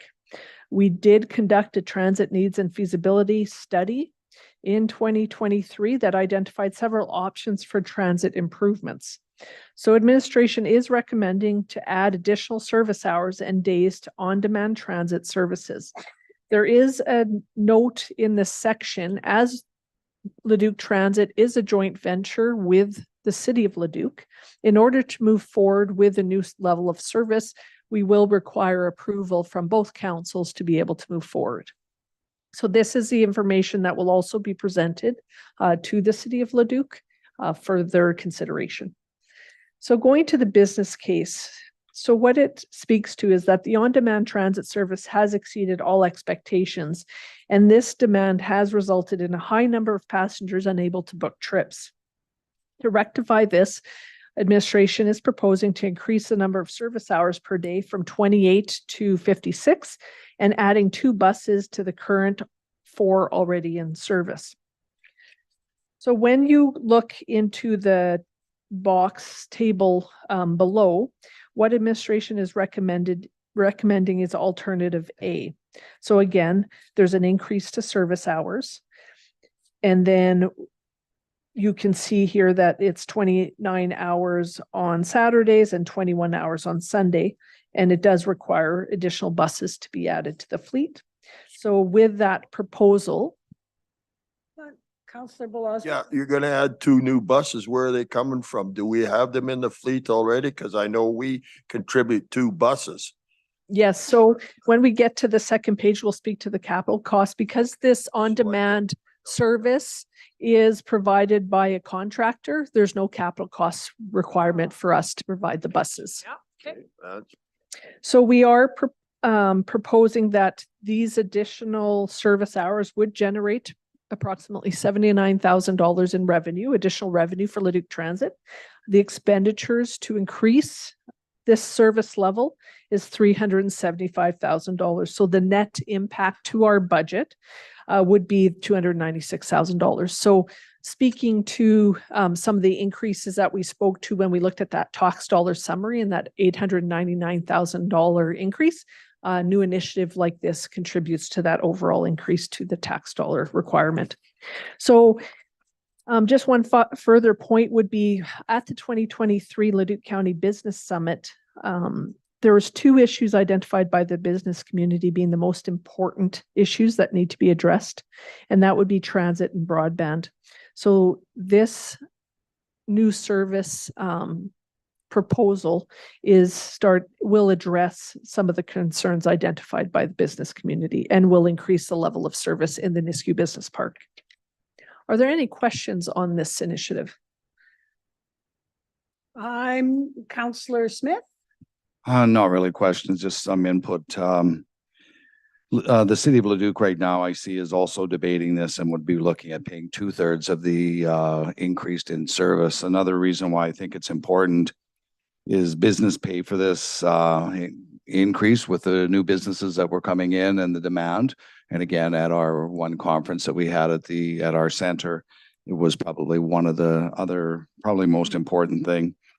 It's really tough right now. Our current on demand is really on maybe. It's hard to get a bus and that can't continue.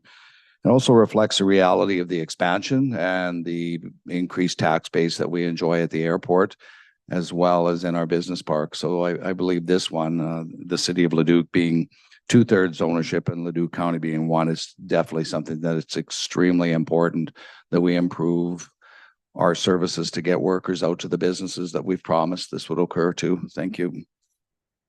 Okay, thank you for that comment. All right. So the next new initiative being proposed is the Warburg Fire District transition to Leduc County. So the initiative summary indicates that Leduc County will assume oversight of the Warburg Fire District effective January 1st, 2024. So there had been many discussions between Leduc County and the village of Warburg around this transition. So on August 22nd, 2023, Leduc County Council approved an agreement regarding the transition of the fire service from the village of Warburg to Leduc County. So the transition includes 2 agreements. So we will have a transitional agreement to provide direction and guidance during the transition, including details about transfer responsibility, staff, and assets, and a formal fee for the service agreement coming into effect on January 1st, 2024. So all staff-related expenses within the Warburg Fire District that are currently cost-shared will transition to Leduc County, and the overall 2024 budget has a tax impact of $152,400, which is an additional tax requirement of $64,142 over 2023. So we did have expenditures in 2023 because we would pay the village of Warburg for some of the services they provided to our residents, where now the relationship would change, where we would be operating the fire service and we would have cost recovery in the future from the village of Warburg. So there are 2 tables on the next page that just outline some of the changes that occurred, that would occur within the budget for this change in service delivery model from the village to Leduc County. Are there any questions on this new initiative? I'm seeing none. Moving ahead. Okay. The next new initiative is the Seniors Transportation Subsidy Program. So in 2023, a pilot project was initiated to support seniors by reducing their barriers to transportation. Through partnership and with the dedication of volunteers, a program will be offered to provide transportation from a senior's home to various medical, recreation, and social appointments and events. So we had produced a social framework a few years ago that identified barriers to support as a key strategy for Leduc County. In 2023, Leduc County retained a consultant to develop a transit feasibility study for Leduc County and those barriers to transportation. So a pilot program was implemented in partnership with Drive Happiness, and there has been work to recruit drivers for the program and to inform seniors of the new service. So what we are proposing here is that given the success of the pilot program that's occurred in 2023, that we would like to introduce this as a new level of service for our residents and put $6,000 of tax dollars towards implementing this program moving forward.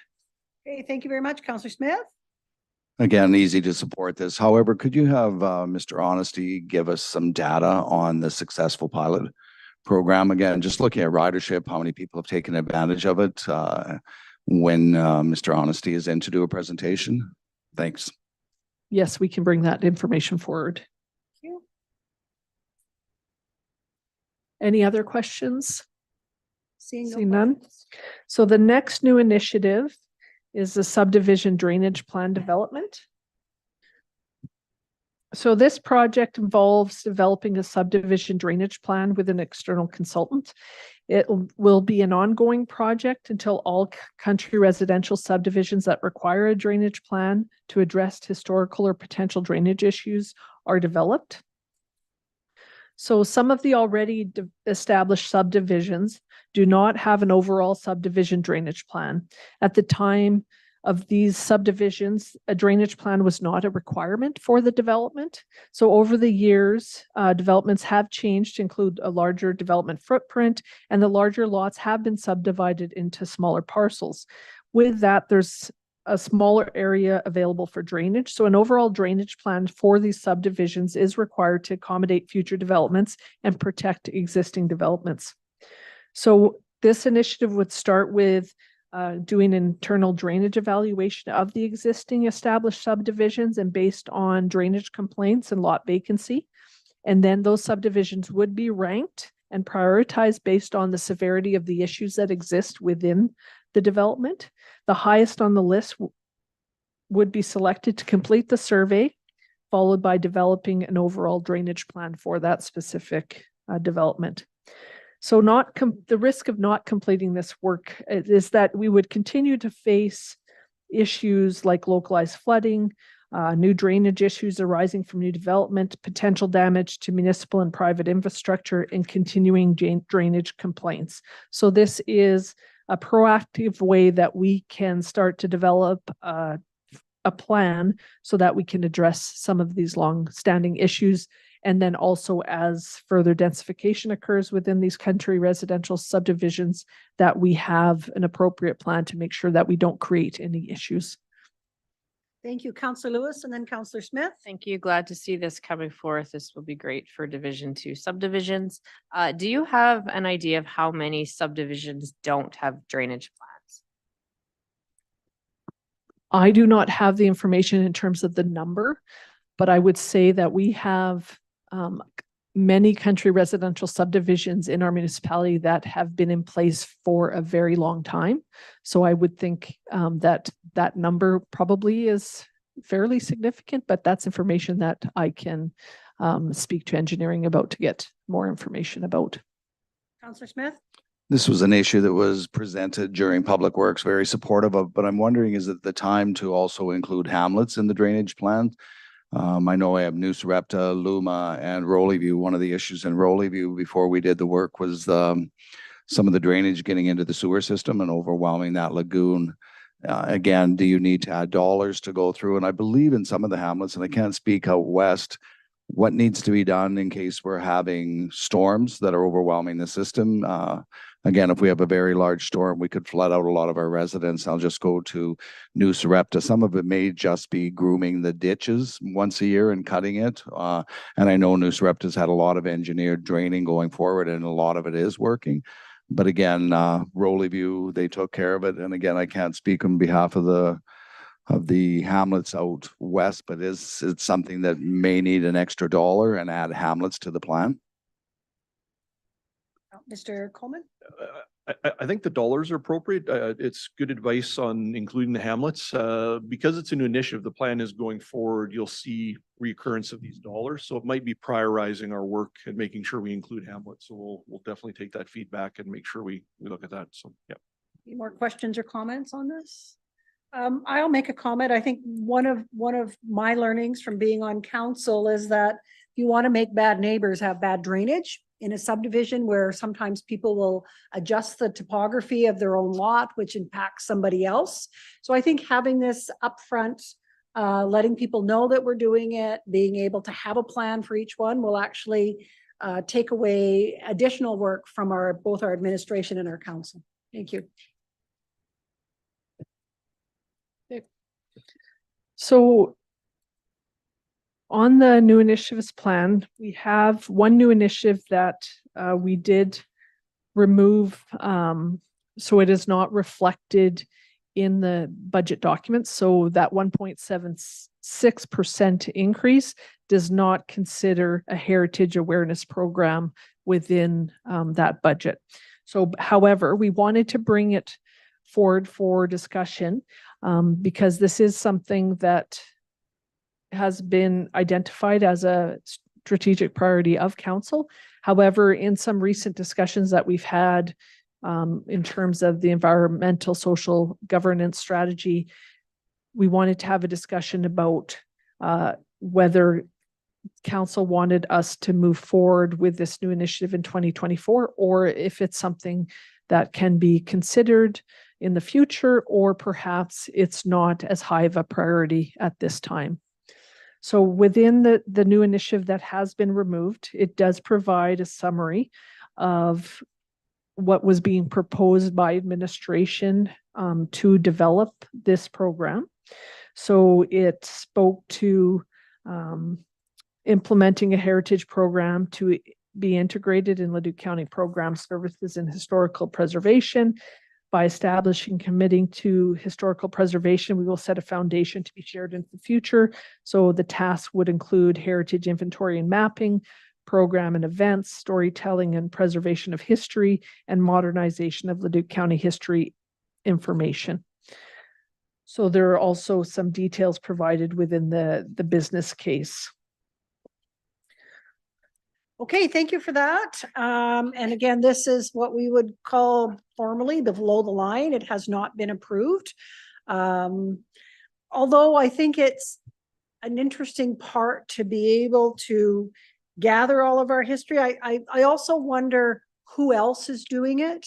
I mean, we have a provincial archives, we have, I know, community halls. I know Councillor Wanchuk's community hall put together a little history book about their community. So I'm wondering if it would be a bit of a duplication to move in big time, because I think that's kind of happening.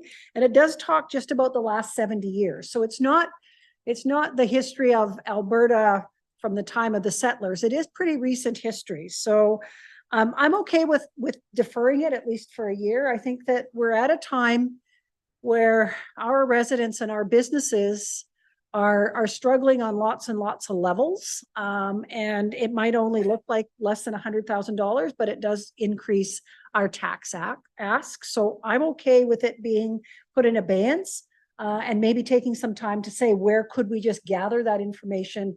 And once we have it, you know, do we get 3 students from the University of Alberta from the library program to digitalize it as a summer program or for interns or something like that? Councillor Smith? I agree. 70 years, I kind of feel old thinking about that's as far back as we're going to go. I think I like your idea of maybe having a project working with an educational facility to maybe produce a book or a document that maybe goes back 200-300 years and talks about one area of the county to the other, how it came to pass, how there were engagements, and moving forward. So again, I would definitely be supportive of deferring it, but not killing the project. And I would like to see a Leduc County book from 250 years ago to today, where people can understand how all of us have engaged together to become what we are. Thank you. Councillor Scobie? I guess what come to mind, I just happened to run across our booklet that we put together for Telfordville's 100th anniversary, which it covers the history of that hall and the area, some of the stuff in the area from 1912. So there is some stuff out there. You know, for that part, I don't know that we have to spend a whole lot of money to bring it together, but I think we should look at some of these, the halls and different sites out there that somebody's probably done some history on already. I've got the booklet. I just ran across it the other day. You know, it's got a lot of information about what happened out there. So there might be more of that if we ask the right questions, we could get a lot of this put together without any real effort and cost. Councillor Verdi? And just a thought, maybe this can be funded through a grant to some university students or something like this who can do it as part of their master's thesis or something like along these lines. It would probably not be 87 grand and it would help a student, you know, pass their thesis. Just a thought. Okay, so I'm hearing we'll just keep it on the, under the line. Thank you for bringing it forward for discussion. Thank you. Where to now, Ms. Moscow? So now we can go to tab 11, which is the major and capital project plan. 11 or 9? Oh, sorry, tab Tab 11, 11. that's number 9. Got it. Which again, we've had an opportunity at prior to look at some of the ideas that were brought forward. So it's not our first look at them today. Thank you. That's right. As part of our 2024 Budget Council timeline that I spoke to in the budget guidelines area, we had scheduled various discussions throughout the year to look at some of these projects for 2024. So there was discussions within some Public Works Committee meetings. We also had a specific workshop dedicated to the major project and capital project plans so that we could go through the project profile documents in a little bit more detail with council and answer questions that you might have had, and also do research if we had questions that we couldn't answer so that we could bring it forward to you during budget deliberations. So when we go to the first document under tab 11, so we have the major and capital project plan summary. So this just outlines when we have those two plans consolidated together, the total requests were almost $20 million, just over $19.9 million. And then we have the funding broken down. So you'll see that we utilize just over $6.3 million of tax dollars, and then it itemizes the various revenue sources that were used to balance the funding for these different initiatives. So the next couple of pages in this section of your binder just speaks to just some interesting information. So you'll see that of the general taxes that we're utilizing as a funding source, 73% of that tax funding is going to the capital project plan, 27% is going to the major project plan. We also have a pie chart that just gives you the percentages of the various funding sources and that are used to fund those two plans. And then moving on to the next page, we demonstrate to you where we're utilizing some of the government grant dollars that we receive, which it was formerly municipal, oh my goodness, sustainability initiative grant funding has now changed to the local government fiscal framework for 2024. And what asset classes we are using grant dollars for. So you see some pie charts that you'll see for 2024, majority of the grant funding we are utilizing for roads. Then we again have a chart that just demonstrates the total capital budget by asset category. So you can see majority of the dollars being spent are within the roads category. And then you have building and vehicles being the next major projects that are being funded. Ms. Klamosko, what's the difference between an engineered structure and a bridge? An engineered, it would be, we've itemized it separately here, but an engineered structure would be when you we'll look at these classes. I don't know, Natasha, do this. Yeah, I just caught my eye. Sorry, I would have asked it. That's okay. I would say that this is for presentation purposes to help council and the general public understand. Bridges are engineered structures. When you Right. look at our tangible capital assets, it's the same thing. We've just separated it out here so that we could demonstrate how much were bridges. Okay. And how much were roads, and then the rest is kind of that 7% is engineered structures. Okay, Councillor Smith? Again, just looking at the pie graph that you have up, I think just to quote our mayor, everybody has a road in front of their place and care about it. So by spending 55% of the budget on this item, I think it's really important. And everybody sitting around this table, I think, has seen a massive decrease in complaints about the conditions of our road as well as the maintenance. So again, we are getting results that are measurable and our residents are appreciating it by better probably motoring around, safer. So definitely well spent money. Thank you. Thank you for that comment, you. Councillor Smith. Move on. All right, so as Councillor Smith mentioned, there was that final pie chart on the screen that was total capital budget by asset category. So going behind the next blue sheet, we have the major project plan. So again, now we get into, Hang on, Counselor Smith. or Counselor Belazer. We got the Canada Community Building Fund, the formerly gas tax. How many dollars has that changed to us? Like, I know they were talking cutting it back, did they? So that's on the funding and expenditure summary. Yeah, that's right on the very first page under, Yes. under grants. So if we look at the very back of that, there is an interim funding estimate. So in did get a reduction.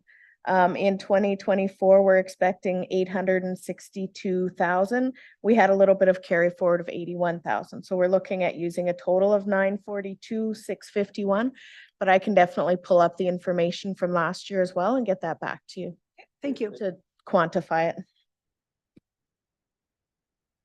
it. so going to now we have the detailed information for the major project plan. So again, we have just under $4.5 million of asks for major projects. Again, these are projects that are over $15,000 that are operating in nature and they're one time. So they're not, like I mentioned in the new initiatives where it's an ongoing expense to the county. So we have outlined here the various funding sources utilized to fund this program. So going to the detail page, we have the first major project is the Greater Niskayuna Area Offsite Levy bylaw update. So one of the changes that was asked of administration at the workshop that was held in October was to change one of the photos on the project profile document to be the map of the area of the offsite levy bylaw applies to. So that change has been made. So in your binders that have all of the project profile documents, how the information was put into your binder was everything that is under, major projects. The first section is all the new information. Behind the blue sheet was what was presented at council workshop. So there have been some changes to project profile documents. So that that the information you saw at workshop was behind the blue tab.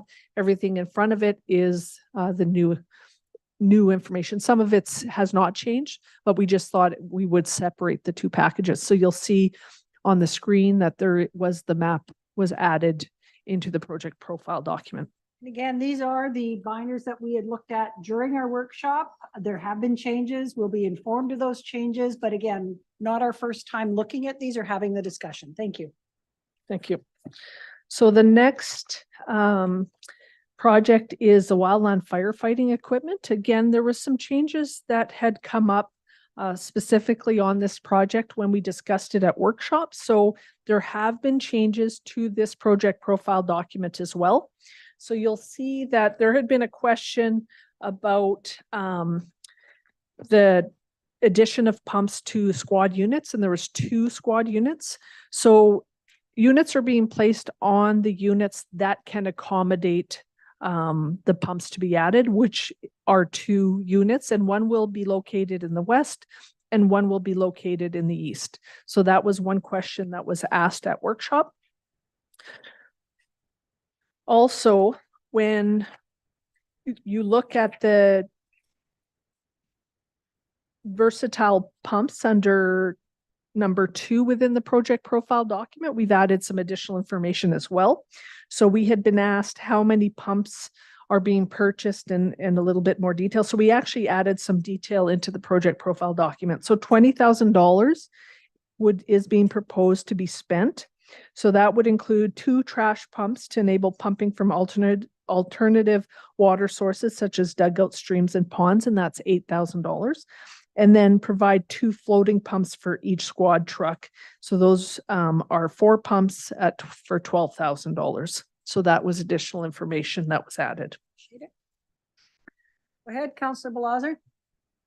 Yeah, just to add to that, I got to thank you for that because yesterday I attended Councillor Scobie's Telfordville get together, and our table, this was questioned to me and brought up. Why are we not? And I says, well, we actually are. So it was talked about the fire trucks running up and down the roads that going to get water. So it hit home before this was even brought forward yesterday. Thank you for that. Great, thank you. So another change that was provided was under number 5 of the project profile document. So there, we just provided some information around the pump capabilities for 4 side-by-side units. So it's really about upgrading to gas-powered water pumps from the current pressurized system. So current compressed air systems do not meet firefighter needs and require frequent air system recharge. However, with gas-powered water pumps, they are able to remain on scene for longer. So again, just a little bit more information that we put into the project profile document based on council's questions at the workshop. All right. So moving to the next major project is Alberta First Responders Radio Communication System. So there were some questions as well within workshop on this initiative. So I have a little bit more detail that I wanted to share with you on basically the replacement of our current radio system with the Alberta First Responder Radio Communication System. So it is a 2-year implementation to transfer or transition our fire services department to this new system. So just some feedback that I did receive from fire services. So until we transition completely to the new system, there won't be a reduction in some operating costs, but when we are fully transitioned, then we'd be able to see some changes within our operating budget. So currently fire services pays around $6,000 annually for radio licenses for our current system. So then that would be something that then there would be a reduction once we have fully transitioned after 2 years. That is within the budget at this time. There are other license costs that are related to road operations, agricultural services, and parks that will remain as they still operate on their conventional system. But we would see the decommissioning for fire of fire repeaters, and that would reduce the need for potential repairs and replacement of the outdated equipment. And then we currently run a radio replacement program budget of $53,000 annually to replace handheld radio equipment. Again, as we transition to new equipment, this replacement budget could be reduced as the equipment will be newer. So then we would still have to have budget dollars for, things that occur within using the equipment for replacement, but it would not necessarily have to be as high as that $53,000. It's estimated that we could be reducing the budget $20,000 to $30,000 in this budget area once we have transitioned. The other point that I made was around other department areas are still utilizing this infrastructure for their operations. So this is something I think administration needs to look at, is if we could transition these other departments to cellular communications, because then it would provide us additional opportunities to have savings within our operating budget for this infrastructure and the system that supports other departments. So that is something that we would be looking at in the next couple of years as we transition fire services. Currently, the operating costs for the St. Francis and Mulhurst Tower sites is around $15,000 to $20,000 per year. We do have some tower lease clients on the sites that provide some revenue for our operating costs. So we do get revenues for renting it out already. But then there could be opportunities if we could transition the other departments to another type of communication to see decreases to operating costs. Okay, thank you for those clarifications. All right. So moving to the next major project is the security enhancements. So again, this is for security enhancements to the Nisku East Reservoir and the Warburg District Fire Station. So this is the installation of security alarm systems, video surveillance cameras, and monitoring equipment, and access control consistent and adaptive with the swipe card systems in operation with other county facilities. So that is anticipated to be $42,000 in 2024. The next project is the marketing strategy.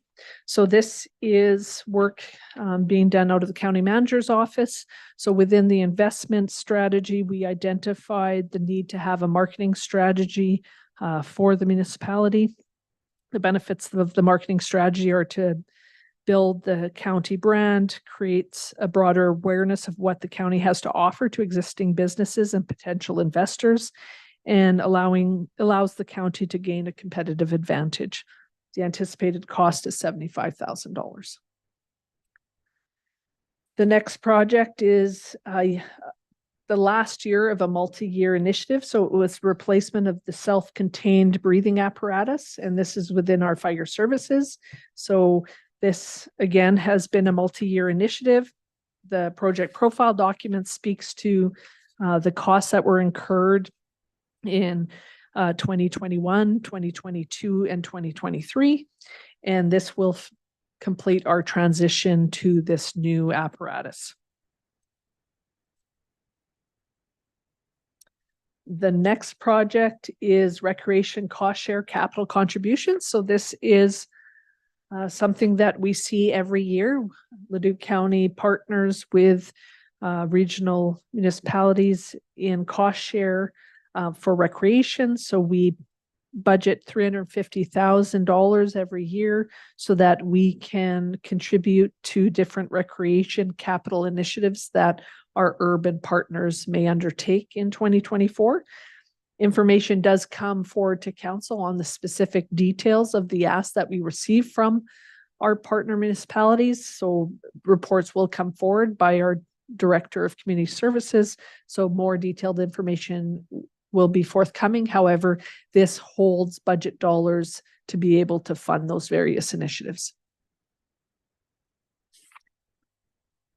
The next project is the Warburg Arena renovation phase 2 for just over $1.1 million. So this is a cost share payment to the village of Warburg to support phase 2 of the arena renovation. And phase 2 will update the ice plant, Zamboni room, and storage areas. Phase 1 of the project included new dressing rooms, and the county contributed $1.545 million to phase 1. Go ahead, Councillor Blaser. Yeah, again, another good comment on this. I attended the Warburg Curling Club 70th anniversary just recently, and CAO of Warburg did give a small presentation on this to the whole crowd, and it was very well received, and they did thank us and appreciate what we're doing for our residents of Warburg. So thank you very much for that. Thank you. Go ahead, Councillor. Thank you. It talks about the funding source being reserve MRT. What does that stand for? Municipal Reserve Trust. So that is a reserve that is specifically legislated when we sell a municipal reserve property. The revenue we receive from that sale would have to go into that reserve. So this is a reserve that is specifically to be utilized for recreation type projects. So the next project is 510 Local Area Structure Plan.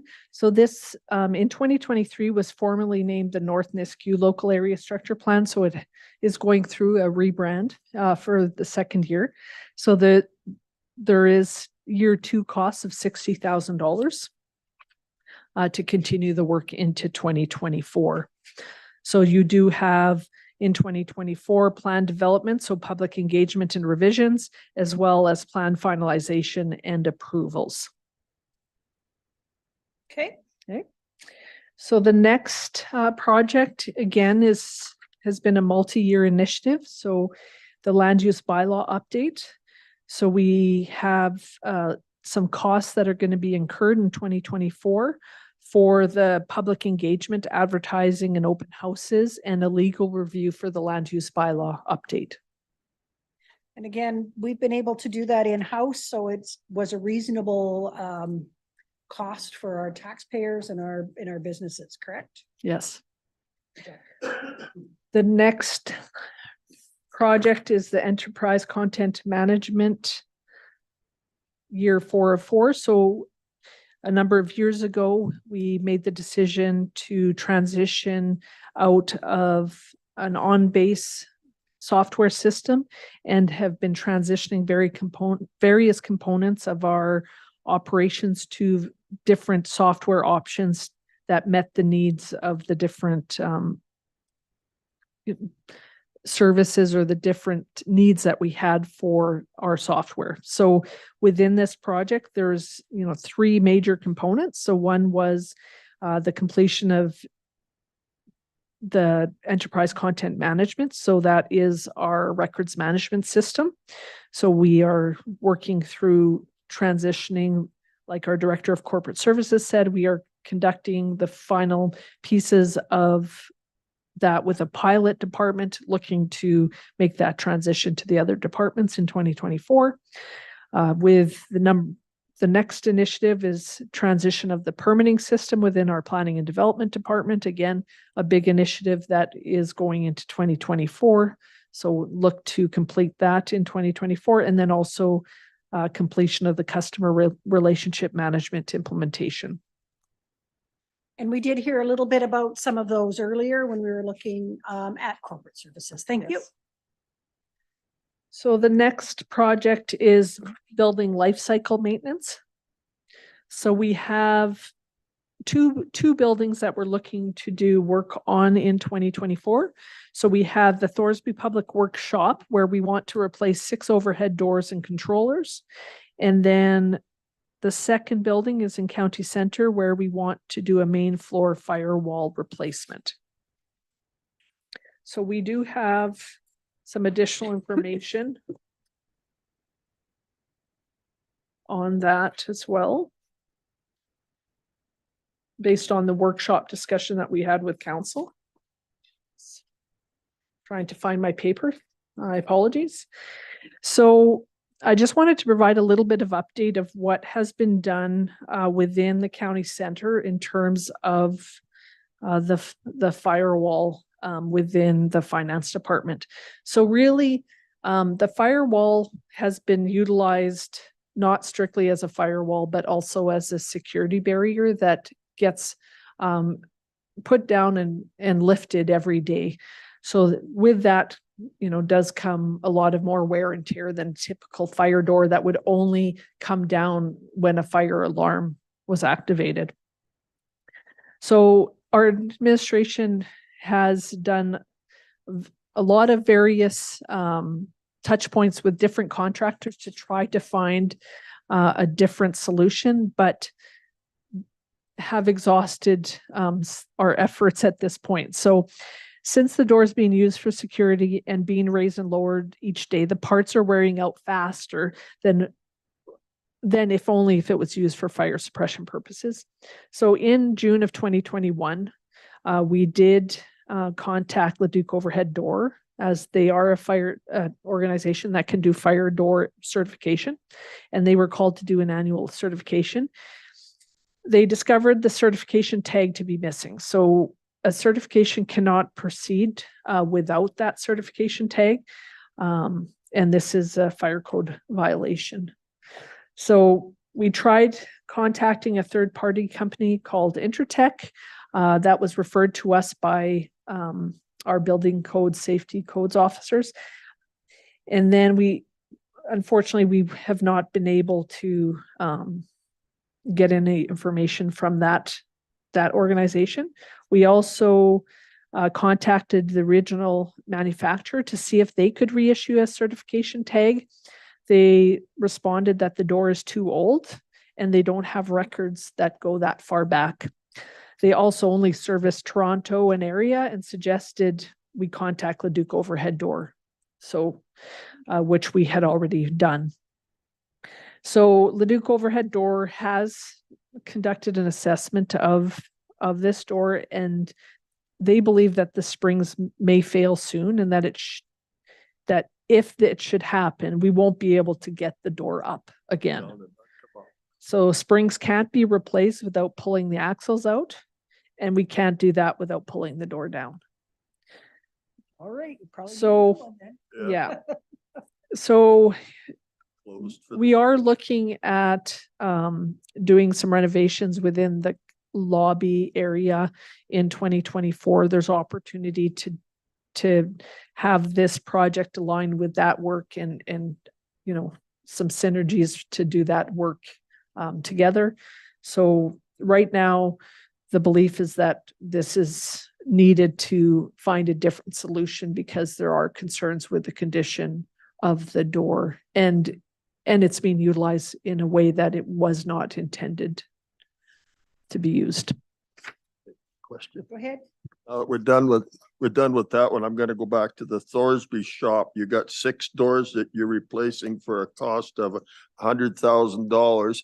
What are we doing with the old doors? Because the reason I'm asking that, are we gonna be maybe just putting them up for sale for somebody? Because I know we do not want them to end up in the landfill because they're gonna take a lot of space. And so are they just gonna lay to the side of the building? Question. Mr. Coleman? My preference as always is to divest ourselves of any assets we no longer need. So we would look at some means to dispose of it versus sitting there just rotting. So there's interestingly enough, there's folks that will use those doors for their own purposes. So we'll try to dispose of them. Okay. We will be getting rid of them. All right. Okay, then any questions on that project profile document? Thank you for those clarifications from our workshop. Okay. So the next project is building life cycle maintenance, Black Gold cost share. So this is an initiative that we do co-own buildings with Black Gold School Division. So these initiatives on this project profile document speak to the common areas and the common assets that we co-own with Black Gold and some of the improvements that we need to make in 2024. So we have a budget of 147,500. So with the completion of at County Centre, we want to replace power pedestals and transformers in the north parking lot, and then the main level foyer renovation. So those are the initiatives that are being proposed for 2024. All right. Go ahead. I just want to go back to the the roll fire door. Is it possible that that can't be replaced and you'll have to put a fire wall in that's permanent?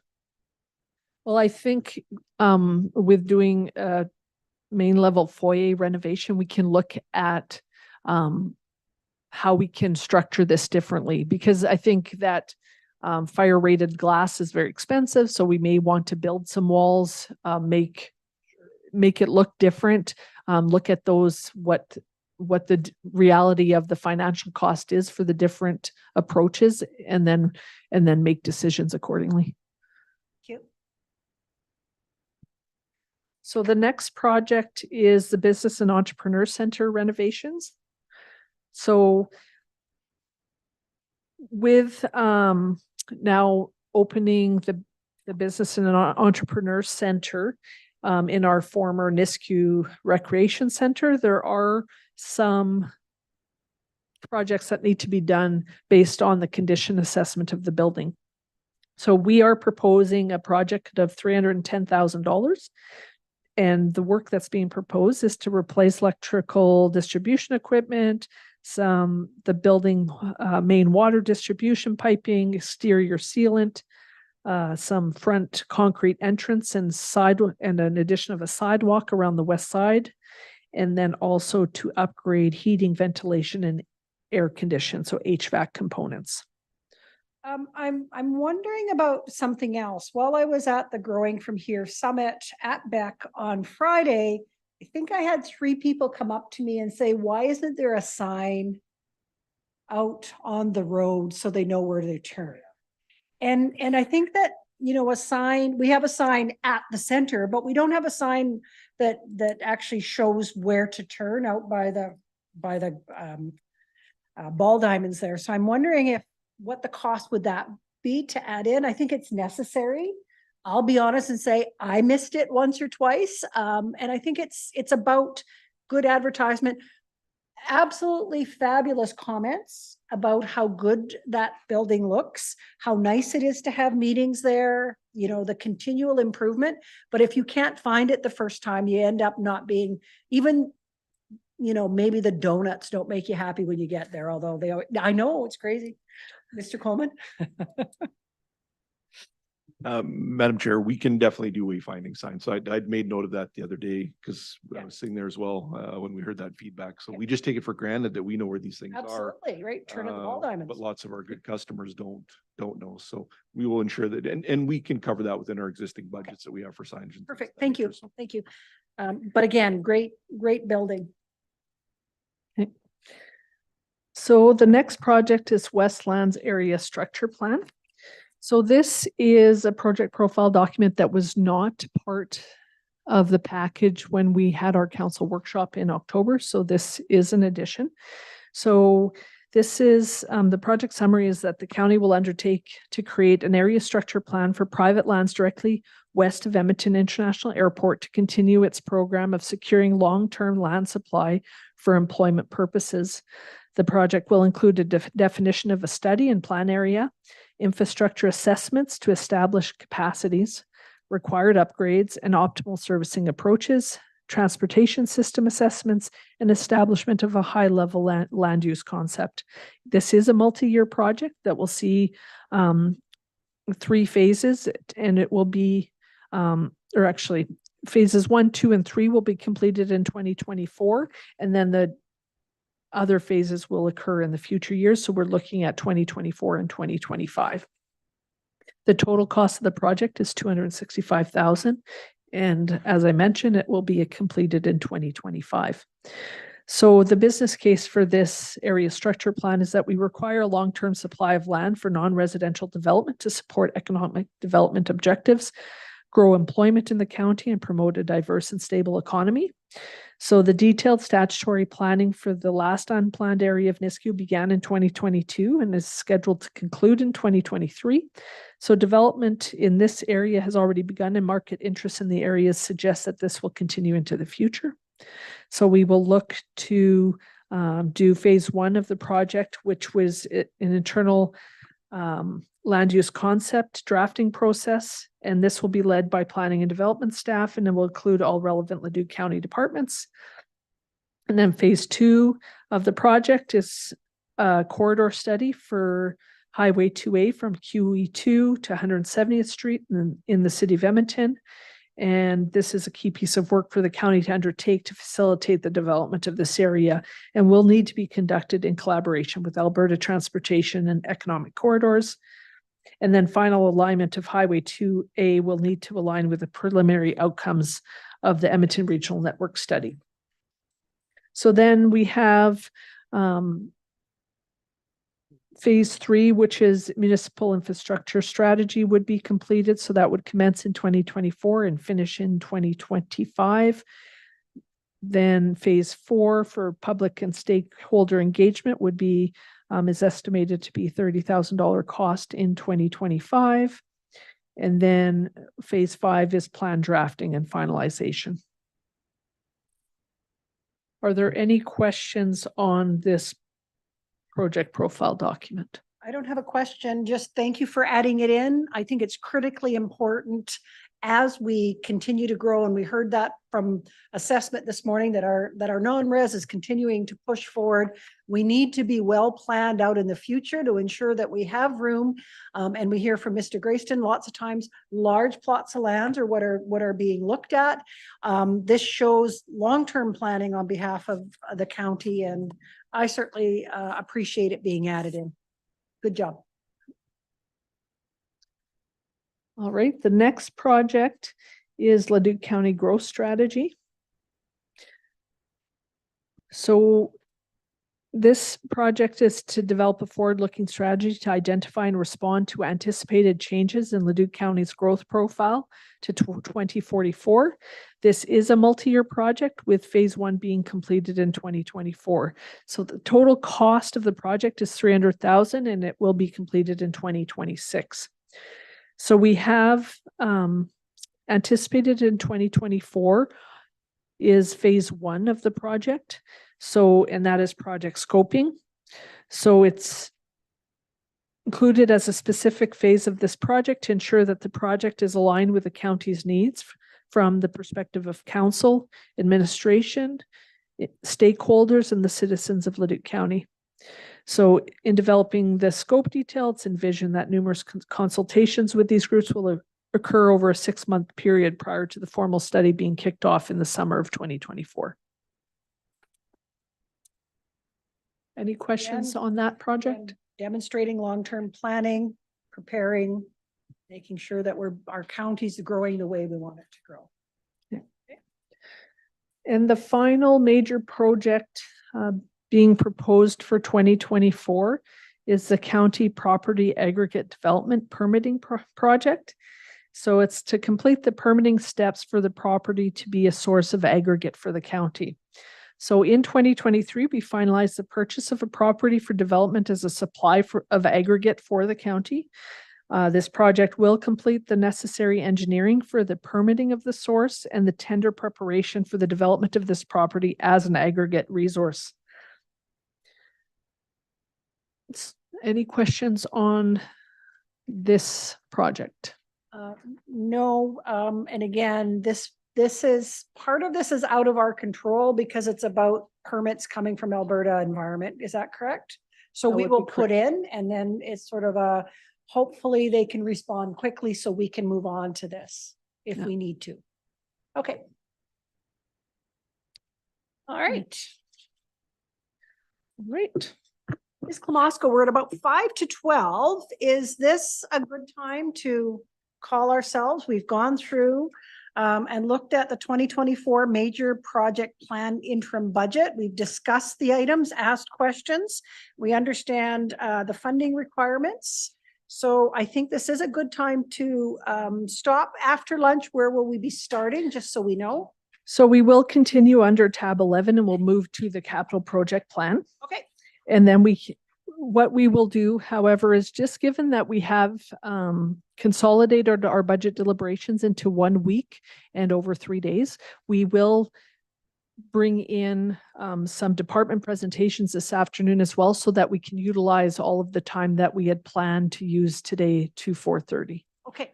So again, we will be looking at adjusting our agenda as our staff are available, and we'll talk about that when we're back here at 1:30. Yes. So we will recess until 1:30.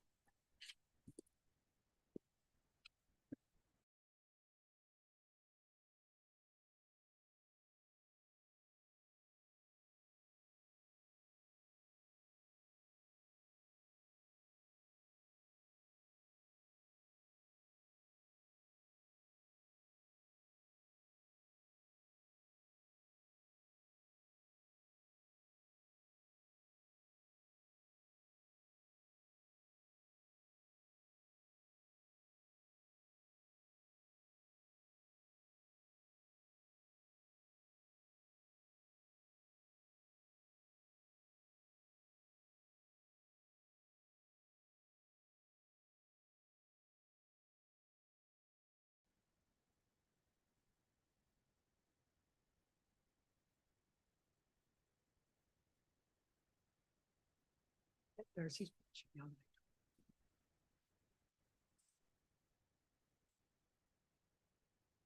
It's kind of a dark road, you don't notice it, yeah. Well, it's almost like a hidden. Yes, it's the driveway, right, because you come over the tracks and then there's that one approach, and then it's the second one, and then you miss it, you're on 625, right?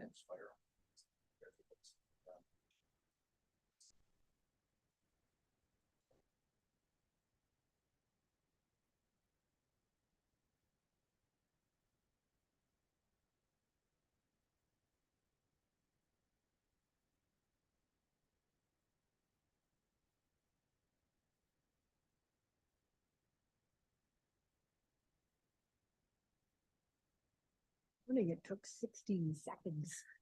He wasn't ready.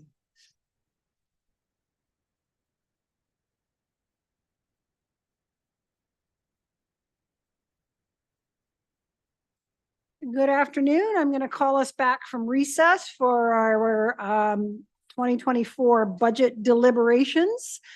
We did move through the morning part of the agenda quite efficiently. Ms. Klamosko, what will our afternoon look like? So we are proposing to continue as per the agenda that was presented for today, so that we would work through the capital project plan and then the items that were listed in the agenda this morning. And then we believe we'd have time to add additional departments to this afternoon. So we would have Parks and Recreation, Family Community Support Services, Agricultural Services, Road Operations, Enforcement Services, and Planning and Development for the remainder of the time today to take us right to 4:30. Okay, thank you very much. And with that, we're going to pick up where we left off. We did look at major plans. We're going to be looking at capital project plans. Is that correct? That is correct. So that is under tab 11, and it is after the second blue page in that tab. So the first summary document has that we have asks and total projects just over 15 million. So 15,492,250. And we have broken down the funding that is being utilized for those projects. Moving to the detailed project page, we have the first project on the list is the new Sarepta Reservoir and Pump House upgrades. So this is year 2 of 2, a $3.174 million project that we have received grant funding in just under $2.4 million. So that project would go forward in 2024. Oh, question? Thank you. And because this is year 2 of 2, the first year was the concept. Is that correct? Or the engineering side of it? The design would have been completed in 2023, and then we can move forward with the project in 2024. Thank you.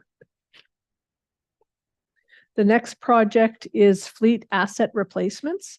So this project profile document has changed from the document you saw at council workshop. We did reduce the total amount asked for fleet replacements in for budget purposes. So at what we ended up reducing out of that PPD were some of the fleet assets that were over 19 years of age. So that was 4 units, 2 medium duty and 2 light duty vehicles. And then we also changed 1 grader from a replacement change to a reconstruction. So that is, we went from just over a $2.6 million project to just over $2 million. So those were the things that we removed for the fleet replacement next year. Okay, great to hear about that grader moving from replacement. And it'll allow us to see how efficient and effective that is and perhaps bring some real savings into our county. Any other questions on fleet asset replacements? Okay. So the next project is a 1-ton 4x4 replacement. So this was a unit that had been damaged in an accident. Insurance proceeds have been received in the past. However, to replace the unit was well beyond the financial dollars we received from insurance proceeds. So now we've added it to budget so that we can have the funding source to replace the unit. The next project is the Sunnybrook Wastewater Lagoon Renewal Engineering. So we have $55,000 budgeted for 2024. So again, it would be a multi-project initiative. One thing of note here is while we have identified an estimate for construction and upgrades, there would be a requirement to find grant funding to be able to proceed with that project in 2025. It's a fairly substantial construction project. Thank you. The next project is bus replacements, Leduc Transit cost share. So the next 2 relate to Leduc Transit. The first one is bus replacements, 262,000, and the second one is bus refurbishments, so 175,000. So both of these projects We do it in cost share with the city of Leduc in our joint venture of Leduc Transit. And we have been putting dollars into reserve for this purpose over the last number of years as per the terms of our agreement with the city of Leduc under this under this joint venture. So we do have reserve dollars for those bus replacements. Okay. The next project, CP007, is a replacement of an ATV for $15,000. So this is utilized in our agricultural services area with our pest control officers. So it is an older unit that we are looking to replace. Okay. Questions? No. Seeing none. The next project is the 15th Avenue Storm Pond Outfall Replacement Construction. So it's $703,000. So again, this was a multi-year project where we looked at doing some design in 2023, and we'll look to do the construction of the improvements to this storm pond in 2024. Is there any opportunity, Ms. Klamosko, for any kind of grant funding on this type of a project, or is it really just water and wastewater? I would say that part of the work that's being done here would be considered in some aspects, some operational needs. So I'm not sure that we would be successful in getting unique grant funding for that. Thank you. I will go over the bridge and road program and skip to signage implementation just because we will go through those two programs specifically in detail on the next sheets in this tab. So the next project, CP011, is signage implementation. So this is another project profile document that has changed from what you saw at workshop. So the one change that's being proposed here was at workshop, we had discussed the replacement of 4 gateway signs that are on primary highways within the county. The proposed change here is to actually remove the sign replacement on Highway 60 south of Highway 19 and replace that specific budget allotment to a new proposed sign location, which we are proposing to do on Highway 2 north, south of Airport Road off-ramp. So this is not an area that we have a sign currently, but we think it would be a great place to place a sign to demonstrate that people are, when they are coming off the off-ramp to go into Nisku Business Park or to the airport, that they are entering Leduc County. I would agree with that change. I think that makes really good sense and it's best use of that asset. The next project is the New Sarepta Ball Diamond Development. So it's $100,000 for 2024. Again, it's a multi-year project and the total cost of the project will be $350,000 over 2 years and will be completed in 2025. Okay. All right. So then if there's no questions on the summary document, we'll move right to the next item is the bridge program in your binder. So there's no changes being proposed from the schedule that was provided at workshop for the bridge program. So we are proposing the total bridge program at $1.581 million. I know that there's been some information provided around the 2023 bridge program to council. And we also have some information coming next week in our Q3 reporting for 2023. Okay, so some of these are bridges, some of them are culverts, but they all need some, or I guess only 2 are being replaced, the rest are being rehabilitated. Is that correct? That is correct. Any questions on the bridge program? It is no changes since we saw it at our workshop. So there is a map of the various locations behind that schedule. And then we would move right into the road program. So there have been changes to the proposed road program from our time at workshop. Okay. So for Or I would say the removals have been for a couple of reasons. One would be financial considerations as well as capacity constraints with project management on some of the projects. So for major roads, there was 2 projects removed, the Glen Park Road, Range Road 263 to Highway 795, and the Glen Park Road preliminary design from Highway 2 to Range Road 263. Under rural roads, May I ask why those 2 were removed? I would say for those 2 reasons that I just spoke about. One, due to financial constraints, and also the ability for us to have the capacity for the project management, especially for the $3.1 million project. Do we know, Ms. Klamosko, if those will then go on to the 2024 road project for consideration? Mr. Coleman? Yep, Madam Chair, they'll come forward in 2024. Okay. It's just that the piece of Glen Park Road between 263 and 795 is extremely rough and patched quite significantly. So quite concerned about that. But if our engineers believe that it will last another year, it will last another year. Okay.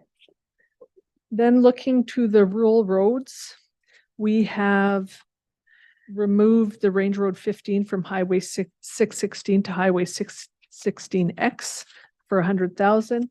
And the rural road initiative from workshop, the amount that we have proposed is 1.25 million versus 1.5 million. And the last link program is about $25,000 less than what was proposed at workshop. The next section of subdivisions, Linda Vista West and East, have been removed. So we have a subdivision total budget contribution of 1.13 million. Then looking at the last 2 in Nisku and intersection improvements, those remain the same as to what was presented previously at council workshop. Are there any questions around any specific road project?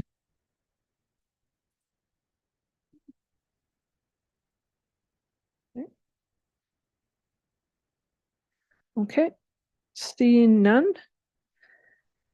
That concludes the items for the capital project. Under or flipping past that last blue sheet in tab 11, there are a couple of schedules that just speak to grant funding. So we provided a schedule to show the local government fiscal framework, what is being proposed to utilize that grant funding. So you'll have the projects listed, the amount of grants we had available. And then the second schedule is for the what was formerly gas tax fund, but now is the Canada Community Building Fund allocation. So again, just demonstrating how that grant funding is expected to be used in 2024. May I ask a question? How big is Stanky Estates? Because it looks like a $1.13 million repair, and we're going to build a new road for 1.6, Nisku Road, Allard Avenue to 65th Avenue. It seems like it must be quite a significant distance.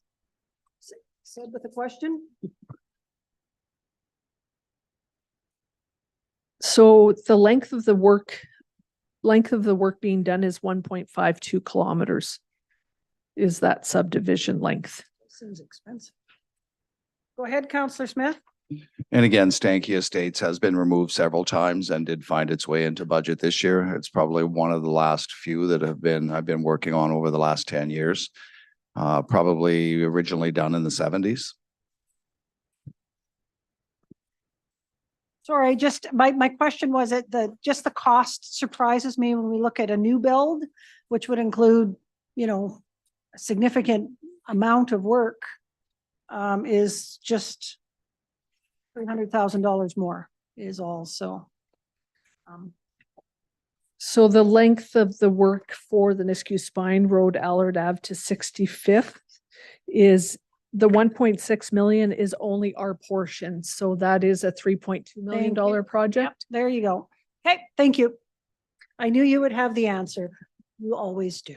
Thank you. All right, any So- other questions on math that you can't see here clearly? Like- All right, so moving from the capital project plan, we'll go to tab 8, which has our reserve schedules. Tab 8. Got it.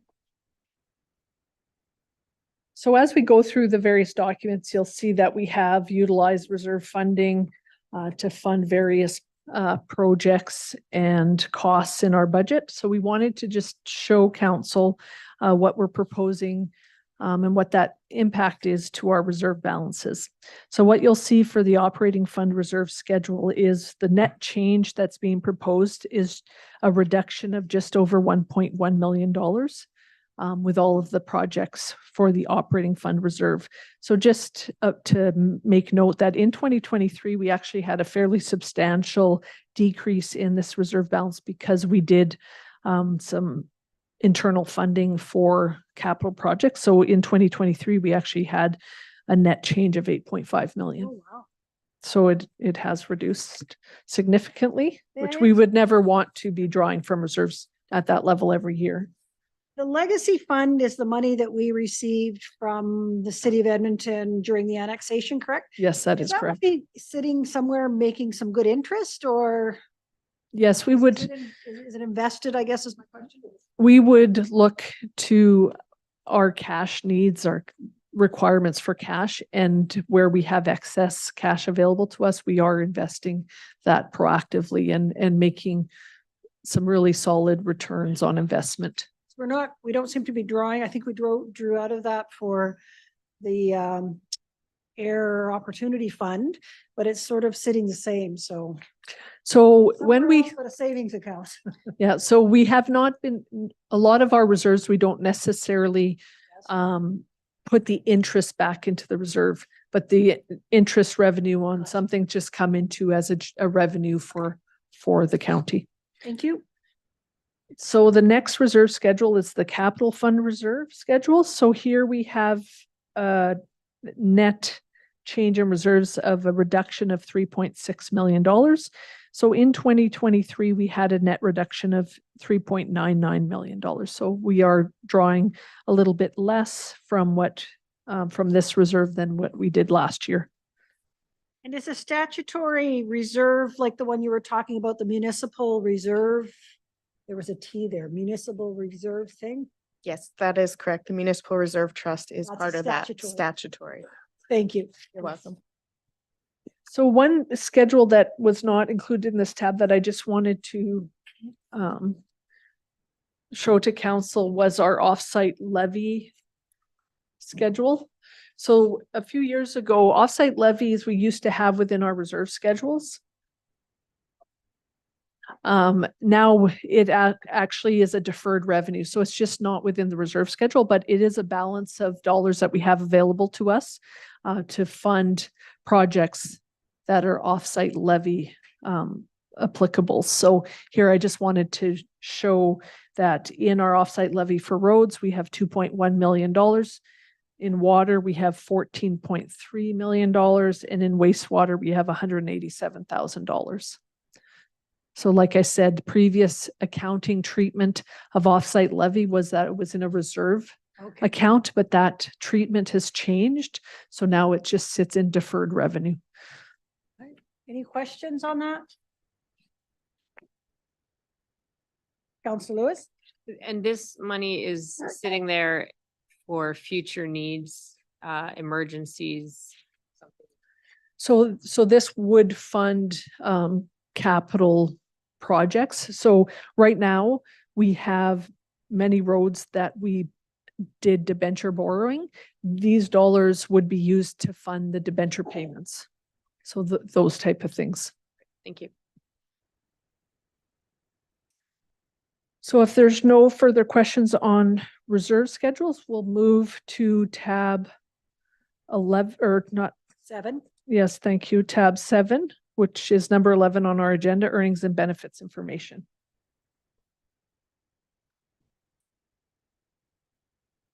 And as always, council, we talk about FTEs, full-time equivalents. We don't talk about people's positions or anybody who's we might think is in that role? Unless we're talking about the county manager. Okay, so on the first schedule within tab 7 is a full-time equivalent revision summary. So this we highlight changes to our FTEs for 2024. So the first section, you'll see the gray row says total new initiatives. So when that has an impact to our staffing, we've indicated that there's that impact of $76,000, 876. So just in that top row. Then in the next section, we're speaking around additions that we're proposing for 2024. So we have 3 positions, well, 3 additions being proposed. And I will go through those in more detail because we have specific FTE request forms that we fill out to build and explain that business case as to why these positions are needed. The next section is seasonal staff. So this is where we make some changes, perhaps to hours that we have budgeted for seasonal staff. Recreation or parks, I should say, has made some changes to position types, just in order to improve customer service at Jubilee Park. So no changes to budget, but just some changes within the structure of their seasonal staff. Going to changes to existing positions, we have 2 term positions that we are proposing. We change to permanent. So that is the manager of economic development and the economic development officer. And then finally, in the last section, we have organizational structure changes. Our director of corporate services spoke to the first item in his presentation this morning, where there was an FTE reallocated from fire services to corporate services for the HR coordinator role. And then in planning and development, we're proposing that we have a term position for administrative assistant, as we are just really realigning some duties to meet the department needs for an interim basis into 2024. So then when you look at the final small table at the bottom, it demonstrates that for tax supported FTE impact, it's $340,886, and other funding, $53,000, for a total change of $393,886. The other funding, I'll just make note, was for the funding for the municipal intern program. Okay. So when we go to the next page in your binder, we have an earnings and benefits summary. So this highlights the 2023 budget, what's being proposed for 2024, and the changes. So you'll be able to see for the various departments where the budget is changing. So we have a change of around totally across the entire organization when you go to that last table. So this is total tax and utility rate supported changes is just over $3.2 million.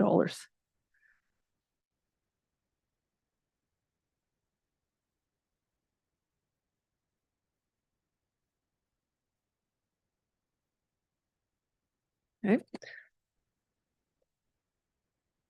So the next, after the next blue sheet, I'll just speak to the additions that we are proposing for FTEs for 2024.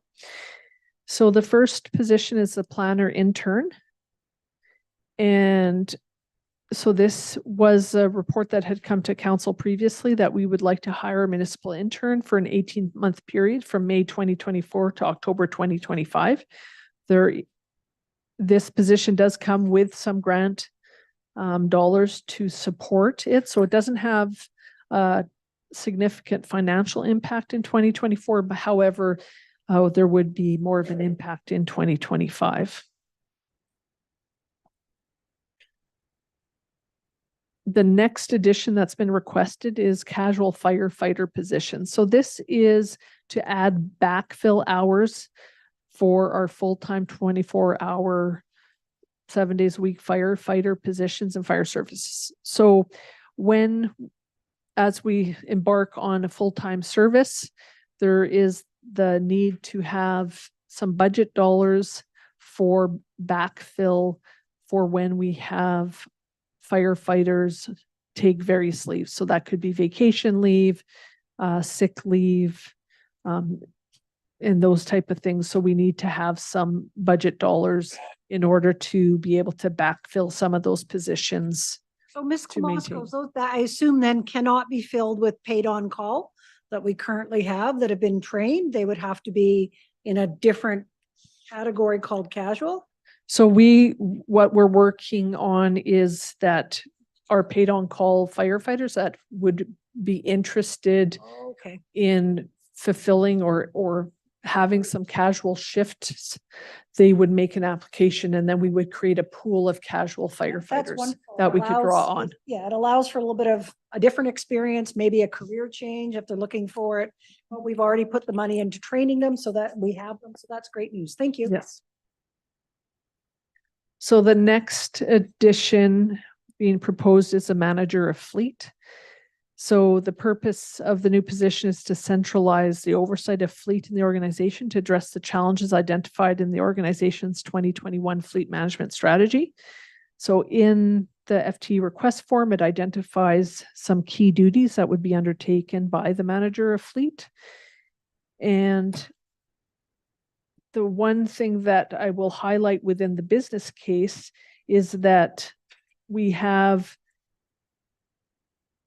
current challenges within our decentralized model of fleet management in the organization. So I think a new manager of fleet will be able to bring many benefits to the organization in the centralized responsibility and leadership of the fleet function. So we have notified some challenges that currently exists. So the new position will afford the organization with the capacity to focus on the centralized management of fleet assets. The current value of the county's fleet assets is $37 million, and a dedicated resource to oversee its management will result in optimal service delivery through standardized and consistent practices across the organization, and optimal fleet right sizing and life cycle management, logistical improvements, and business continuity. So Ms. Klamosko, is the fleet then defined as everything from the vehicles used by assessment up to our track hose and our graders? Everything that moves? So it is right now, our track hose are not considered. When we talked about that fleet replacement PPD, that does not include those pieces of equipment. It's only graders are included in that fleet. We haven't. The heaviest equipment we're including. That's right. However, there'd be opportunities to look at the scope of this role and all of the different assets that they could oversee. The 37 million is strictly all of the light, medium, heavy duty vehicles, and the graders is what is the 37 million. Mr. Coleman? Yeah, so as Renee's indicated, so the dollar amount is specific to a certain area, Okay. but the work is across the fleet. Okay. So someone's supervising, our manager supervising all our mechanics, coordinating that work. Perfect. As we start to look at rebuilds Right. versus just buying new, that is the role of that fleet manager to make sure our mechanics are available to do work in different areas. One of the things I think council aware of, we have actually mechanics in the fire services. Those individuals, their role obviously could be used other places as Correct. well, not just Okay. fire. So it's looking at harmonizing how we provide fleet services across the organization. And fleet being optimizing. the personnel that actually keep it running That's as correct. well as the actual asset. As it sits today, a lot of this is on the corners. For many different Correct. people's Yes, desks. absolutely. And we've done a good job, but I think we can do a much better job, more efficiently, more effectively. And as we transition away from traditional types of vehicles as well, an understanding around hydrogen, electric vehicles, all of these things is becoming more complex, whether we want to go there or not. That is where the industry appears to be going. And so we need some expertise that can lead us there and specific focus in those areas. No, that sounds good. Thank you. Any other questions? Go ahead. There are a few more points with earnings and benefits that I would like to speak to. So we just have gone back to that summary document that explains the differences between 2023 and 2024. So I wanted to take an opportunity just to speak to what administration has built in the budget in terms of COLA and merit considerations for the 2024 budget.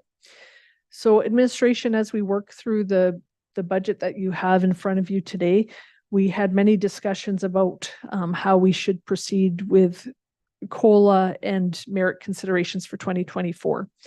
Given some of the realities that our staff and council are experiencing in terms of inflation and the increased costs to many things that we purchase on a day-to-day basis, what administration has proposed in this budget and what's reflected across all of the department budgets, operating budgets that you see, is that we have built in a cost of living allowance increase of 3.5% into the 2024 budget. Recognizing that that is a higher COLA that we are proposing to be approved within this budget, we recognize that there is fiscal responsibility to keep our requests for these considerations at a reasonable level. So what we are proposing is that we reduce merit consideration for the 2024 budget. So in our 2023 budget, there was, when you looked at COLA and merit considerations, it was just over, about $826,000. So what we are proposing today is about a $73,000 reduction to that annual impact. So we're looking at a COLA that, when applied across the organization, is around $700,000, but we're looking at having a very limited consideration for merit in the budget. So what that means is that only the staff that are not at the top of their pay band would have any consideration for merit. It would be only to move them through the pay band, because as they increase their competencies, and then we would acknowledge that their competencies have increased and would do merit considerations for those staff that are at the top of the pay band, that are fully competent, paid at the 100% of the pay band, would not have a merit consideration for 2024. However, we believe that the cost of living has impacted all staff in the organization, and think that the 3.5% increase would have the most positive impact for our staff, rather than the merit consideration. Appreciate that. And so that 3.5% is already factored into the numbers we see on this summary page. Is that correct? That is correct. I just have another document I'll have Ms. Weiss put up on the screen. So this just shows just cost of living and CPI over a period of time, and just the increases that we have provided.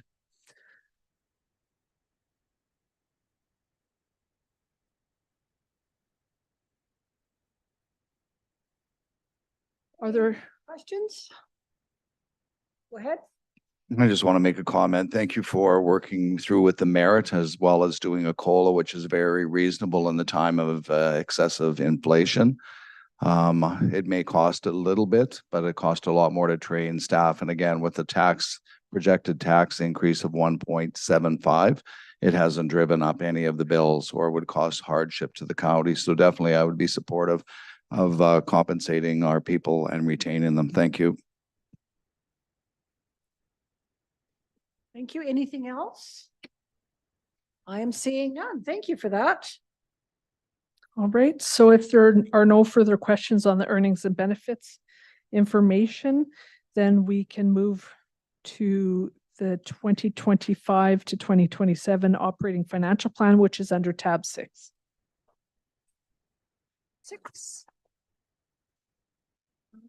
Thank you, Madam Mayor. So as Renee spoke to, we're going to go through the 2025 to 2027 operating financial plan. So I'm sure you can appreciate that although this is one page, there's an awful lot of information in the background that rolls up into this one page. So what we start with doing this plan is each of the department heads creates their budget, and they do a 3-year budget. So they do 24, 25, and 26. So we start with all of those numbers. Then we look at doing it and applying a growth factor as well as an inflation factor. So for 2024, what we applied was a 5% growth and a 3% inflation factor. So the growth was it's the same as we applied in 2023. And then for inflation, we went kind of based on that CPI for the last time that we had looked at it, which changes day to day. So, so as you can see from the 2024 proposed interim budget, so when you go through the total operating revenues are 70,229,000. We get down to our total operating expenses of 63. And at the bottom in that row there, you'll see the tax dollars available to support the capital plan. So we have 6,363,706 that's currently in 2024 applied towards that capital plan. And if you go along each year, we applied those factors to different areas that it makes sense to. So for example, debenture payments, they don't go up by growth or inflation factors. So each year we applied the different factors, went to 25. We now have 3.8 million available for capital. In 2026, looking at just over 4 million available. And finally, 2027, just over that 4 million available. Any questions? How accurate have we been up to now? Well, because we would have went on a 22, 23, 23, 24. I would say each year there's a lot of variables that come into play. That is a great answer. That is a super answer.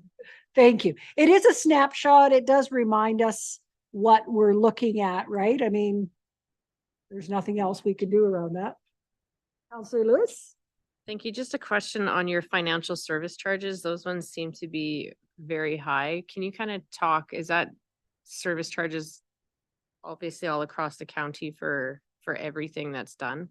So the financial service charges, it includes your debenture payments as well as any merchant fees. So our point of sale systems. What you're seeing that increase in is the debentures that we've taken out. So Township Road 510 is a debenture payment. And there is some financial service charges on the fire hall, the North Nisku Fire Hall. There's an internal borrowing, so that's showing up there as well. You're welcome. Go ahead, Councillor Verdi. Can you please provide some examples of purchases from other governments and agencies? Sure can. And if you go to tab 29 in your binder, Okay. there's a general ledger account legend, which kind of shows and breaks down what's in each category. So I'm sorry, Councillor Verdi, you had asked for sales of goods and services to other local governments, is that right? Purchases? 2,300, I think. Yeah, so 2-300.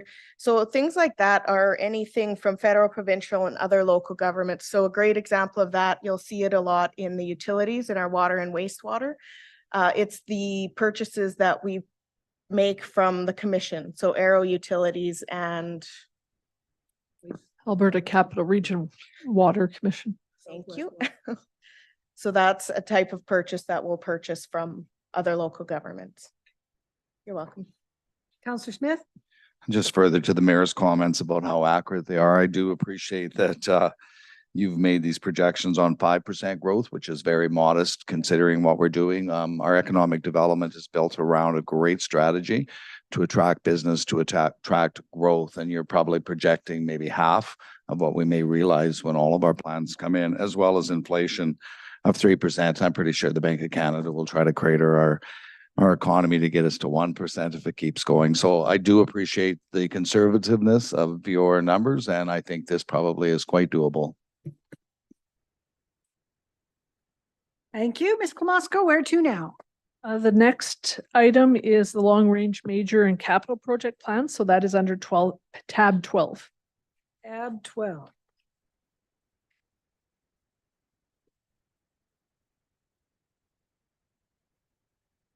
Okay, so the first section under tab 12 is all in, you know, if you're right in the right section by the blue headers. So the blue headers are tax funded. This is our tax funded long range major and capital project plan. So on the front sheet, on the very first document here, it rolls everything up. So we have a capital project plan of, and then it looks at from 2025 all the way to 2034. So we try to do a 10-year long range plan. The numbers are provided by the department heads. Then we bring in some asset management principles as we're finishing up through that plan, through the asset management plans, various ones that come into play. We then integrate it into this plan. So the very top box there speaks to our capital project plan. And as you can see, the total in the bottom right-hand corner, we're looking at a funding gap of approximately 239 million. Now, what we look at is all of the projects that are brought forward. We roll them into that first row. Then we go through all the projects and see if we can determine a funding source. So for a good example is it's in the utilities one. One that you'll see in the utilities one is there's a project in 2025 for a water line, and we have suggested that it would be funded by debenture. So you'll see a project in the top line and then an offsetting funding source for it. So that's what we do for each project within this plan. So as of right now, we are looking at a 2025 funding gap of about 18 million on our capital program plan. There are notes in each of the proposed funding as to how we came up with these and the estimates and the assumptions that were made along the way. For our major project plan, we are looking at a funding gap of 927,000 at the end of the 10-year period. So then on the back page, the total funding gap is just over 240 million. That's for the full 10 years. The next set of documents just shows some graphs as far as the first one is a major project plan summary by department. So it's broken out by department.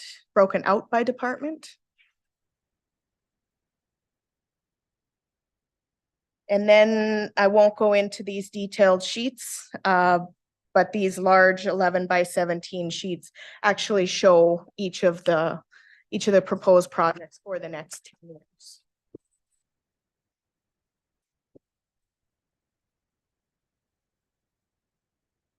That is major. The next section, if you go just past the large 11 by 17 sheets, is our capital project plan. And we have a summary by asset category. So we break it down by buildings, engineered structures. There's that bridges and roadways and stormwater. They're all engineered structures, but they're split. So it's easier to read. Machinery and equipment and fleet.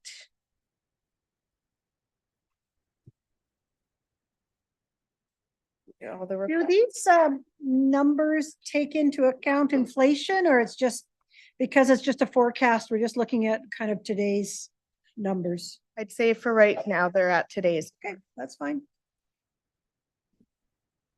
Bless you. And then for the capital tax funded, you have the 11 by 17 documents that break it down again by that asset class, by buildings and engineered structures. Same breakdown as the graph on the page before.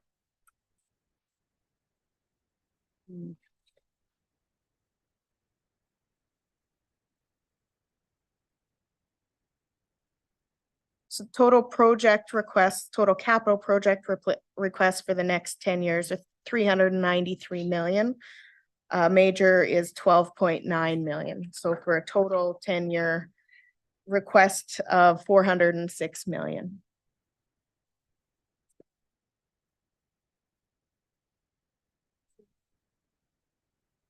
Well, you certainly see by looking through the capital projected, you understand how many roads and bridges we have. I mean, it's startling how many we have.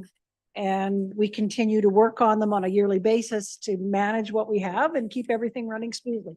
Ms. Klamosko. I just wanted to add, while we have these forecasts that we present to you, council does not approve the operating financial forecast nor the long-range capital project plan. However, it is important to, like what we've talked about before with asset management, some looking into the future can help us make better decisions today to recognize that, you know, we have some significant investments required in projects moving forward. So really looking at that broader picture so that we can make better decisions in the current year. So a budget, I just wanted to reiterate that we do not have these documents approved by council in our council motions at the end of So the we don't budget have to worry about deliberations. approving something in That's right. 2030. That, yes, that there's a project there that you're like, I'm concerned about that project. Well, no, we're not asking you to approve these project lists. This is for information only. And very helpful for, like you said, forecasting, looking forward, understanding the complexity of the work that our administration does on a daily basis. So thank you. And so if you go behind the blue sheet in that same tab 12, you'll have the long-range major and capital project plans for utilities.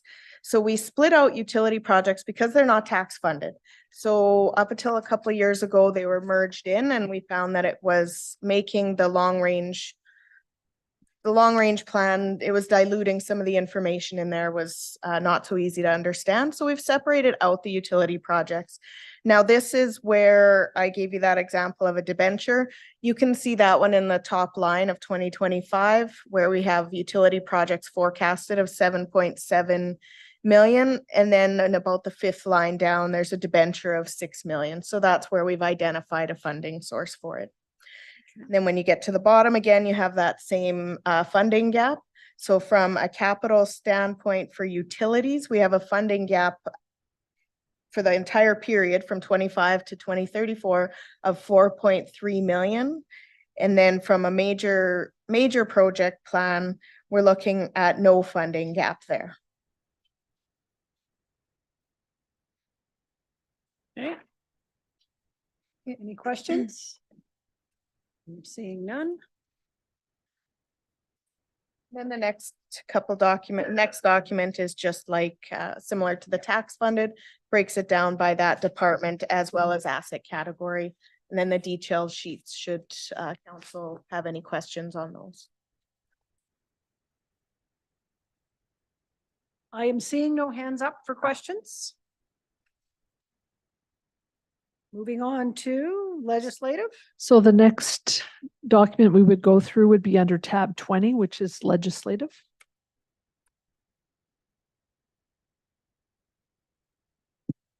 That is also me, so just give me half a second to get organized here.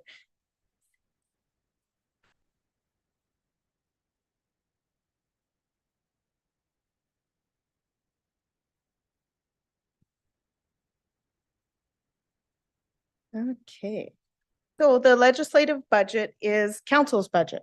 So this sets out what council spends for the year 2024, includes all the earnings and benefits, all of the conferences, etc. So for 2024, we're looking at a proposed tax dollar impact of 930,000, an increase of just under 65,000 from 2023. Going into the detailed documents, we're looking at an increase, pretty minor increase to changes in earnings and benefits. There is in the general services contracted or the 2-200 section, there is an increase of 35.1 thousand in business travel and conferences. So the FCM conference is in Alberta next year, where typically historically we've budgeted for 3 in accordance with council's policy. Typically we budget for 3, all 7 are in the budget for 2024. So that's where you're seeing an increase there. And then also on that cost of hotels and everything that's gone up just across the board for the organization. Some minor increases to insurance to align with actuals. And then finally, some minor increases in stationery, memorial funds, and recognitions to ensure consistency among divisions. Any questions on the legislative budget? It's pretty straightforward. What insurances are you talking about? So there's an insurance, I'm trying to remember the exact name of the policy. It's very similar to what we have through our benefits as well. So we're reviewing that in 2023-24 in conjunction with corporate services. But it's pretty minor in nature, but it's liability insurance. Okay, perfect. Thank you. Thank you. Okay. Seeing no questions, Ms. Weiss, I guess we're going to tab 19, fiscal services and general non-departmental. That's my favorite one. It happens to be my favorite too. I knew it would actually. be. So fiscal services and general non-departmental only has the one service summary. So I'll just go to the service area. So I'll go to the next page. This is where all of our taxes, our grants in lieu, our interest from our financial institutions and all that is kind of housed. So we are showing a $914,000 increase in tax revenue. That represents our 1.76% tax increase, ties back into that front document. And then some really good news that we're seeing in the 1-500 or the other revenue from own sources. We're actually looking at an increase in 2024 of 1.4 million in investment revenue. Job. So as the interest rates have come up, we've done some great investing over the years and we are able to bring that into the operating budget, which is really good to see. We do have a 21,000 decrease in the provincial requisition credit and designated industrial property requisition credit, which you may recognize as the PERC and the DIRC programs. So, and then just some decreases in some of those unconditional grants from other government. On the expense side, there's an increase in the investment premium. So with how we're structured on the investment side, you buy bonds at either a premium or a discount. In this case, ours are at a premium, so we have to pay. So that's what that reflects. Okay. Well, that's great news on the investment revenue. That's money for nothing, as the song goes. Well, not really, but kind of. Okay. And then last one for me for the day is requisition expenditure budget, and that's in tab 24.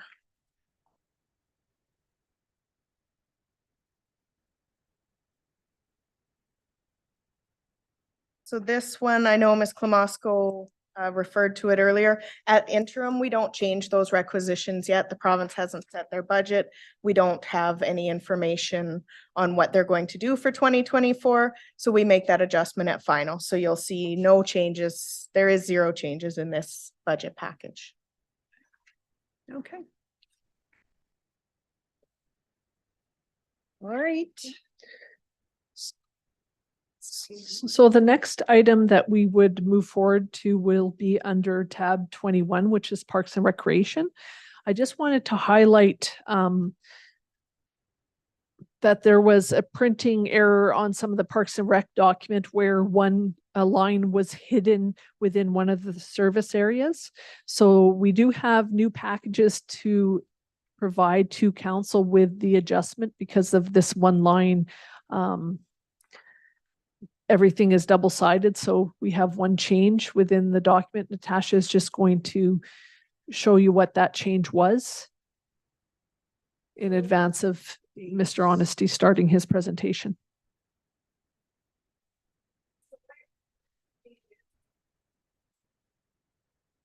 Thank you. Is in the day use area. And there was actually a row that was hidden here. And if you see, the change column didn't add up to what was actually here. That was a row that was hidden. And when we looked into it, it changed the values. So the new copy that you will have does have the total expense in that change column being updated. Okay. So that's a change to the day use, and then also the top sheet And with everything being double-sided, it's just quicker and easier to print the whole thing again. Okay. Sounds good. Thank you. Okay, Mr. Honesty. Starting tab 21, facility funding.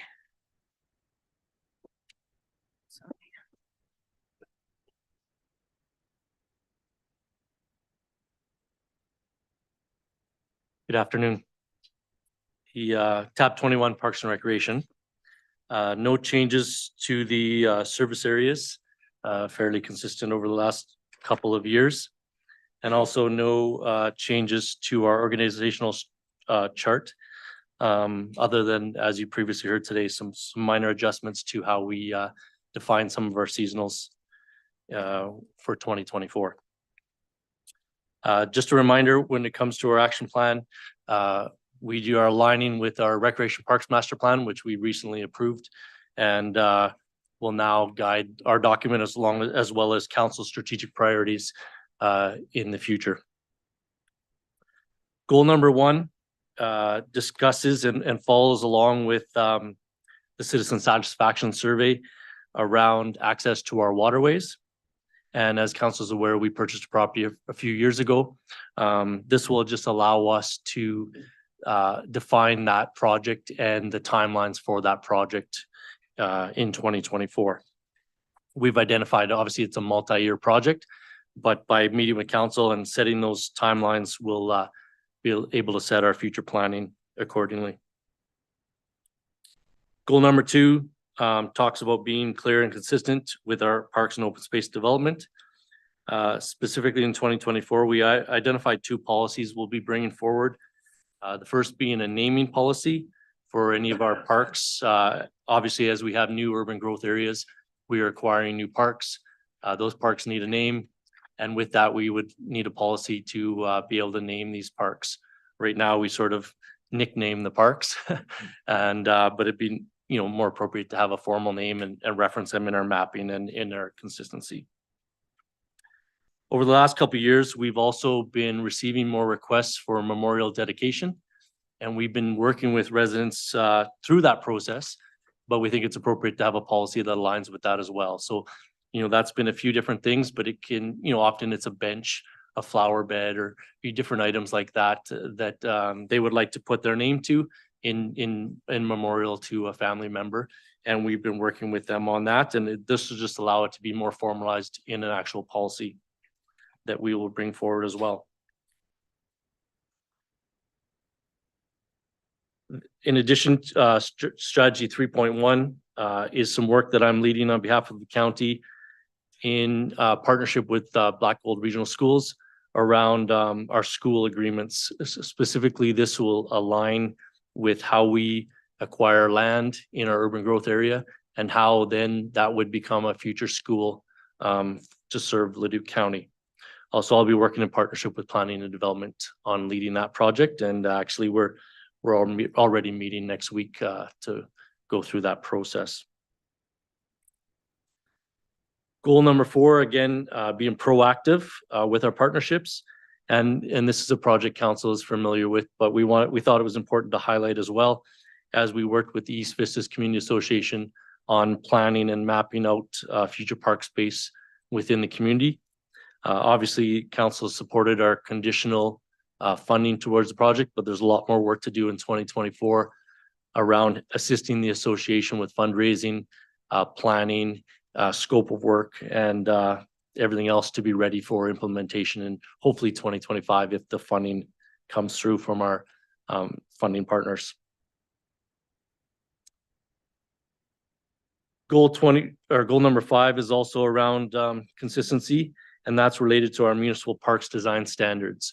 So no different than roads or other infrastructure. When the developer comes forward, we provide them with our municipal design standards related to parks amenities. And this document has been in place for over 10 years, and it's due for a review and a rewrite, as well as integration into the Leduc County document as well. And just provides that clear, consistent direction to our developers about what our standards are and our expectations for park development. Any questions, council, on any of the goals or strategies? I'm seeing that.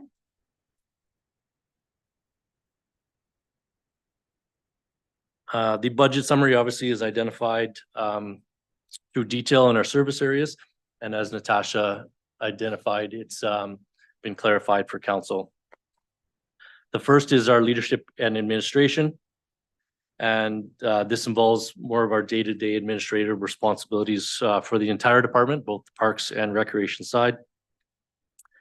In addition to the adjustments to earning and benefits, we have made some adjustments related to our professional development, leasing of vehicles, as well as minor decreases to mileage, and some minor adjustments throughout the budget related to our support and resources to our community groups and our workshops and those sort of activities that we host within the department.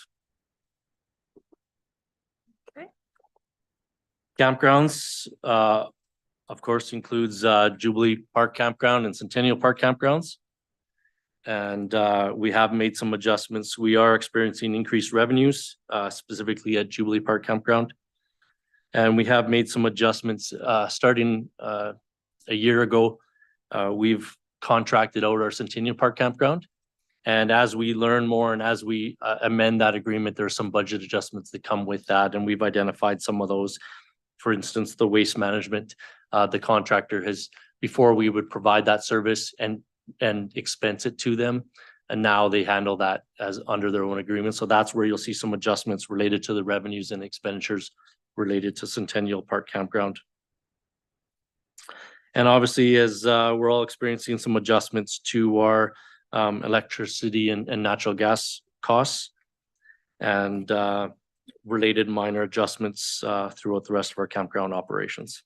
So, Mr. Honesty, that $2.3 thousand in increase in electricity and natural gas, is that like for the power used in the campground so we actually get money back for that? Because we sell them the power with a hookup, don't we? Well, it's part of the revenue would be through our sales, through rentals. And so some of this is related to increased use. Yeah. And some of this is related to some of the costs that come with that and just more of our budget alignment. Okay. As the years go on, but some of it is related to use as well, is because obviously the busier the campground is, the more power would be used. And if we're replacing the shower house door, I assume something bad happened to the shower house door? No, it's just part of our maintenance. That's great. I was hoping it wasn't vandalized, and that's No. good to hear. So it's No. just replacing it, putting it a better door. Correct, and it would be several doors. It's the to the stalls. Oh. So there's 6 or 8 of those doors that would be. Says door singular. Yeah, exactly. Any other questions on campgrounds? It's great to hear about additional use of our campgrounds. We know that as gas gets more expensive and all that, people want to recreate closer to home, and it sounds like they're choosing our campgrounds. Day use? Yeah, the next service area is day use, and this is related to all of our parks operational maintenance of our non-campground related parks, which obviously continues to grow with our urban growth areas. And with that comes some additional costs related to as well.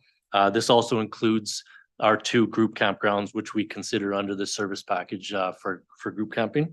And we continue to see consistent and increased use of those group campgrounds as well, which is we're happy to see.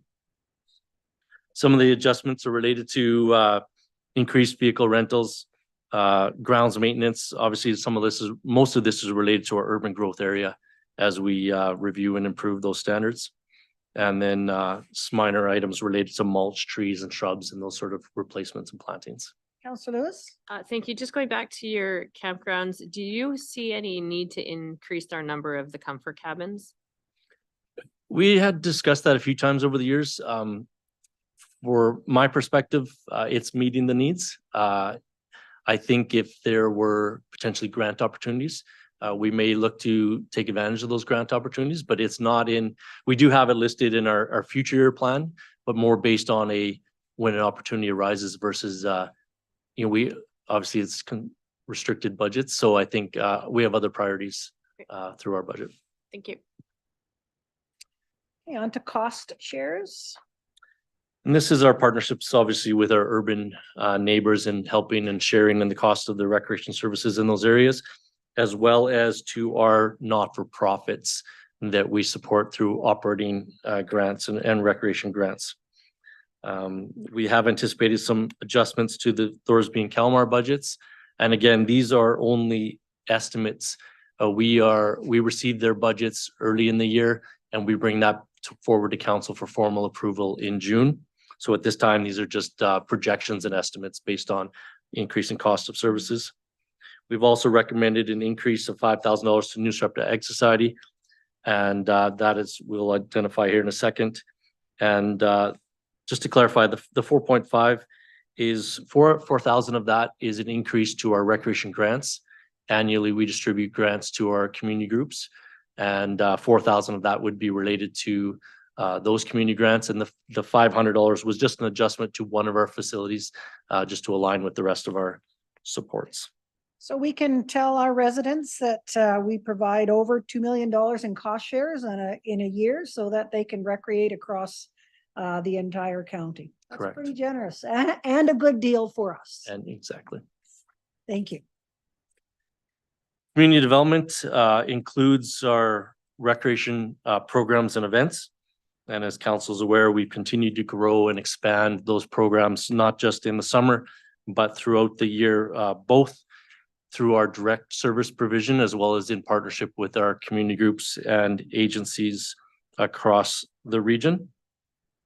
So we have requested some increases to those budgets, both to align with the increased costs of providing those events, but also to continue to grow and expand and enhance some of those programs that we're offering. We're seeing a lot of success with many of them.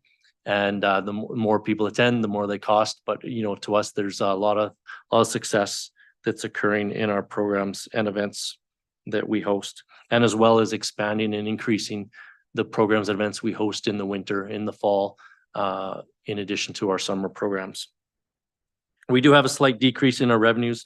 Last year, we made an adjustment to our programs in the summer and decreased some of our formal registered programs and offered more of our free drop-in. And we think that's a good investment as well, I guess, aligning with our free affordable for all type programming. And we saw a lot of success with hosting those events, but it does have a budget impact as well.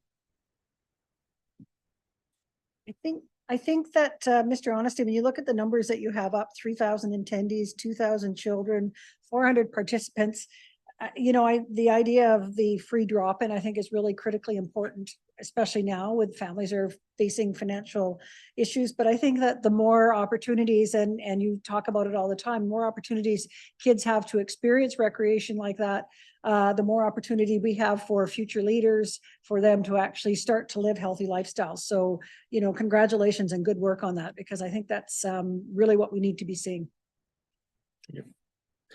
The last service package is for library support. The first adjustment, it was more of an error on my part previously. If you see in 2022, rates were low for the Yellowhead Regional Library Board membership. What I didn't account for is our population change and population adjustment. So that has gone up, and so I've reflected that in our 2024. So it's actually not a change in our service package and delivery. It's just related to some of our growth and population. That is how that agreement is structured. And then the second point is related to our contribution to our Leduc County Library Board. And that is based on the request that they provided to council just a couple of weeks ago now. So libraries are alive and well across the region. Councillor Smith? The presentation that the library board made to Leduc County was for an increase, but it was only a 2% staff increase. And consistently, we've asked that library board to bring up their compensation to what Leduc County has offered. If it's 0%, they don't give any raises. So tonight there is a library board meeting, and I will be suggesting to them that they didn't ask for the 3.5%, that they do give their staff 3.5%, but cover off the 1.5% out of their operating reserves. So Leduc County would fund a 2% increase within what they've asked and which was budgeted. But again, is suggesting that it goes up to 3.5%. Now, the operating reserve money was money that over COVID ended up in a bank account. It was budgeted, not spent, and came back in. So I wouldn't be seeking an increase of 1.5% to cover their other needs. And just one other question, Dean, I believe there was a motion passed to match a $13,000 request for a feasibility and needs assessment for a standalone library, and it's not in the budget amount. Is it something that we could add for discussion? Yeah, obviously these were submitted prior to that presentation, but that motion will have to be reviewed and addressed at some point because it was referred to. Okay. And the motion, I believe, asked to bring that $13,000 shared amount for that needs assessment, which would occur, I assume, under your guidance. Just again, to gather data. I think it's important to understand that Leduc County Library District, their catchment area is 4,500 people. The next size is 2,500 people for the city of Leduc. So it's a really underserved area. Yes, there's a library in the school, but it's not allowed to function when the school is operating, which means it's a real hindrance to a community center. A lot of the seniors said they wouldn't go in. The land that we just sold for development out there was donated many years ago for a standalone library to the village.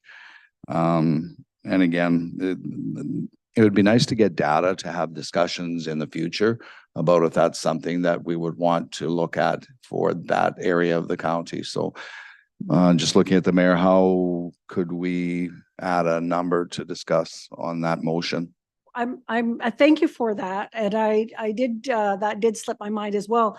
I'm wondering if before we get into a needs assessment, we need to actually spend some time and educate council about why that library is different, how it's different, what are the limitations, what are the benefits. So really starting with a report to come forward, should we find out, Councillor Smith, between now and final budget that we do want to do a needs assessment, that could always be rolled in before we go to final budget.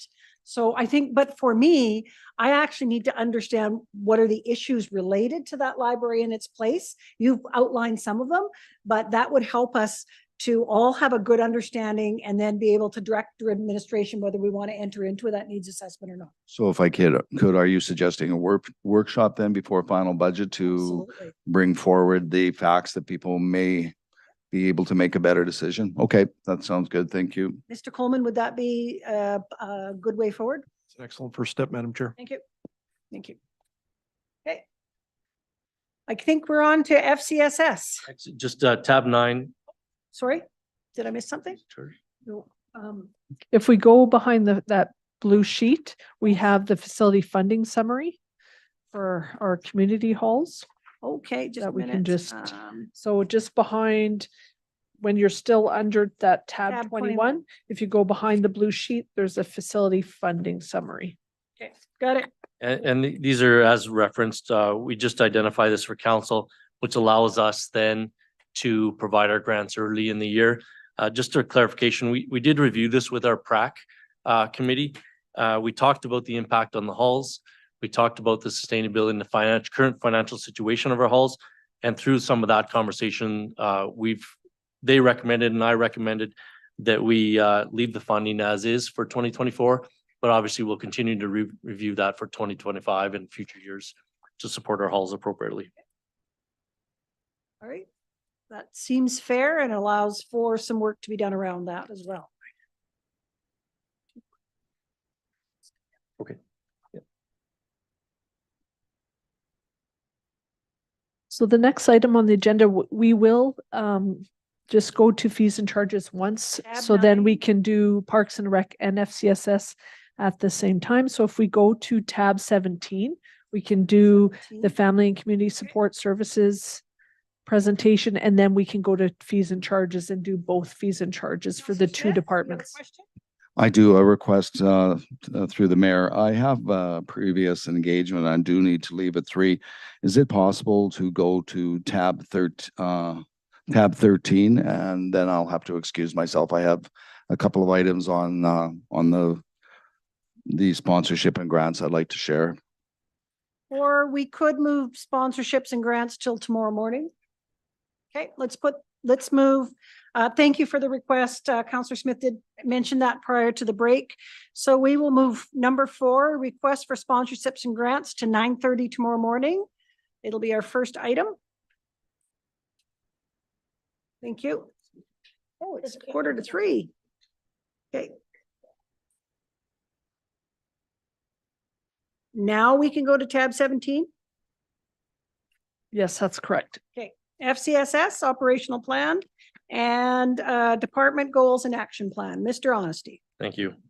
Our service areas have not changed. Previously, we have 3 key contracts that we host, 1 being FCSS, 2 being our Bridges FASD program, and the 3rd being our Family Resource Network contract, all of which include some sort of form of external funding and support. No change to our organizational structure from previous years. And when aligning with our actions and goals, we follow our 2019 social framework, which is part of our items that we've identified here to review and discuss as well. Goal number 1, talks about our support to our seniors. And again, this aligns with the citizen satisfaction feedback that we received. Obviously, seniors are important people that we want to serve and support within the county. And what this includes is the development of a resource toolkit that we will provide to not just seniors, but their families as well, to help them through the aging process, specifically and targeted towards supports and services and opportunities within Leduc County. So we hope to prepare that, have a discussion with council, and then provide that to our residents and their families later in 2024. The second goal talks about it. Every year we like to identify a kind of a focal area for our programs and workshops. And this year, what we've suggested is around healthy relationships. Obviously, this is a key area that we need to focus on and is a concern and a area of emphasis for our residents. So in 2024, we will primarily focus on healthy relationships, both for youth, for adults, and for families, focusing on some areas around family violence prevention, youth skill development, and child development, and those family engagement type opportunities. Goal number 3 focuses on a recent program that we piloted, which is our assisted supported transportation for seniors. We've identified, obviously, throughout the year 1, we'll want to evaluate how that program is going. And we've identified that through our engagement, our conversations with not only our participants, but I think our drivers are key people that we'll want to talk to make sure that we're hitting the target on meeting the needs of our residents. So Teddy had brought it up earlier, if you had a number of the people that have participated in this program so far. Yeah, right now in the first month or so, we have 5 residents enrolled, which I think matches kind of what we were thinking. Some really good feedback that we received from our residents, as well as we have 2 or 3 drivers already registered, which are providing that service. I think as we plan, and as you saw in the new initiative, we've allocated some funds towards that program. I think if I was targeting a number, it'd probably be closer to 15 or 20. I think after 1 full year, I think that's maybe a number that I would expect to participate in that program. And just a reminder with that program, one of the things we'll initiate in 2024 as well is an opportunity for residents or businesses to contribute to that program. The way we've structured is it's a fund through Drive Happiness that people can donate to, and they are a charity. So, and that funds are dedicated to our residents. So it's something we'll promote more and hopefully not require our resources, but hopefully have those contributions, donations paying for that program. So it's a little bit of a moving target, But based on what we're seeing in some estimates, I think maybe 15 to 20 might be the number that we would expect in that. So, which really my goal is that we're meeting the needs of who needs the program. And whether that's 5 or 100, I think, you know, we'll kind of measure it based on that. So. Goal number 4 talks about our social framework. Obviously, this has been an important document for us since 2019, but it is time that we, one, celebrate our successes that we've achieved through that document, as well as set an implementation plan for the next few years. So we will do that both internally and with council to make sure we're aligning with council priorities and sort of a refresh. Obviously, all internal. No external funds allocated to this. It's just looking at what we said we were going to accomplish, identify what we have and what we still have yet to achieve with that document. Number 5 talks about our volunteers. Obviously, volunteers are an important asset to Leduc County. And in 2024, we hope to kind of refine or define our volunteer program. And this is specifically for people volunteering for Leduc County and the programs and services we offer. We've identified this in FCSS, but it obviously involves Parks and Recreation as well, just to make sure that we have the proper structure, training, sign up, everything that we need to make sure that when you're volunteering for us, we've given you what you need, and then we have what we need from residents as well to make sure they're safe and supporting us. So obviously this will help us grow the volunteers that we have within our program and just formalize it a little bit more than what we've previously done.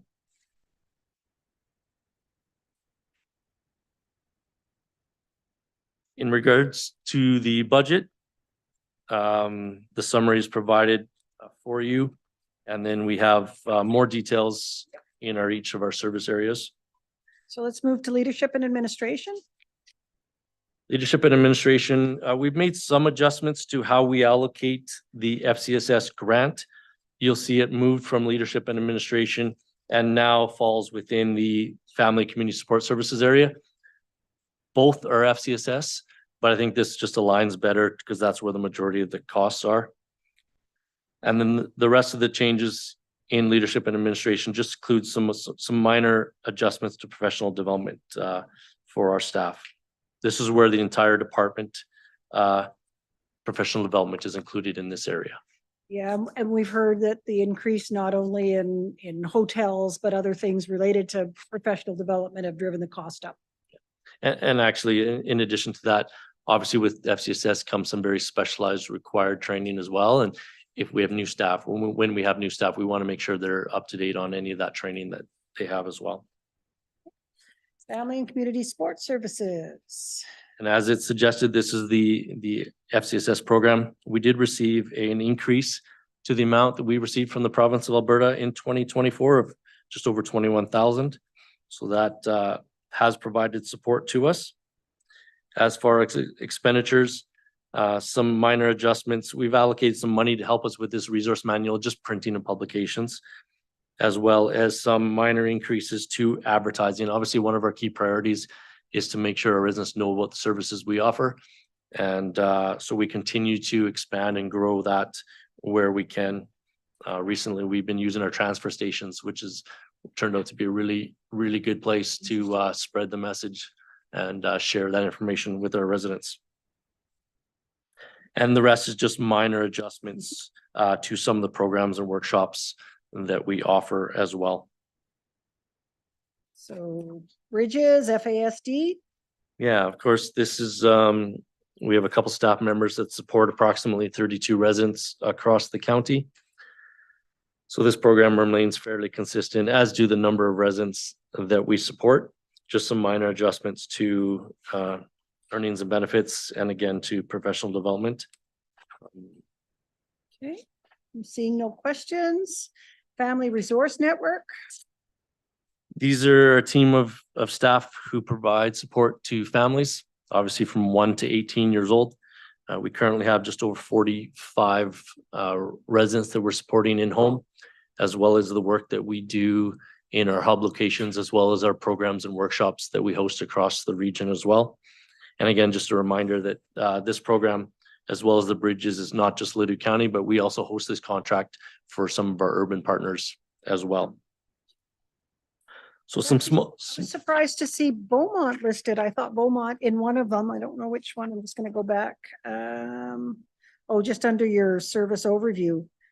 City of Beaumont, Town of Kelmar, Devon Thorsby and Warburg. I just thought Beaumont was big enough that they would be more independent and and it's the structure, the programs are structured based on how the province allocates the contract. Okay. So this contract is actually expiring on March 31st.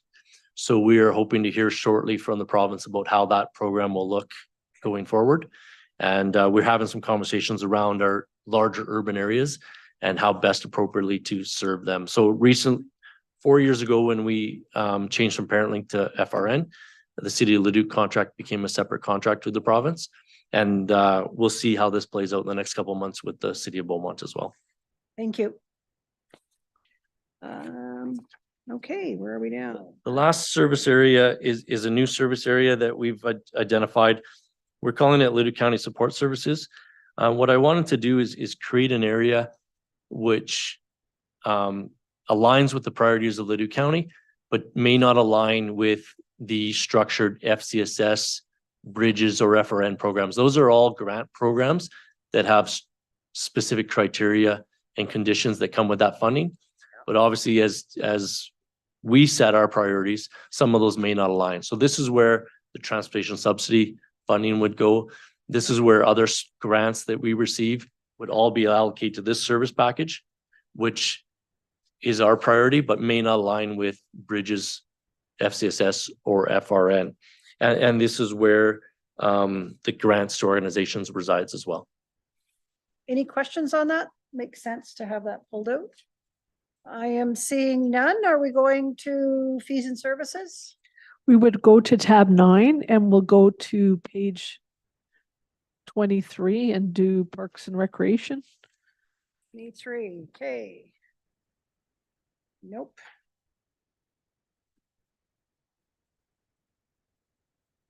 We have made some adjustments to our fees and charges, Parks and Recreation. Just a cleanup of some of our services that don't apply, as well as a minor adjustment to our sale of wood and firewood at Jubilee Park Campground. We've also made some adjustments to Centennial Park Campground fees and charges. And this is in cooperation with our current host. Obviously, they are contracting that site, but we still work with them closely to make sure that the fees and charges of that location align with our priorities and values as well. So we have adjusted some fees and charges to that campground for several of the areas that are included. Okay. As well as for that campground, we removed the sale of wood, just because that is one of those sales that goes directly through the contractor. So we haven't set that rate for them, but we have done that for our camping fees. Apologize for the confusion. The Parks and Rec, it was changed. Yes, it's on page 10.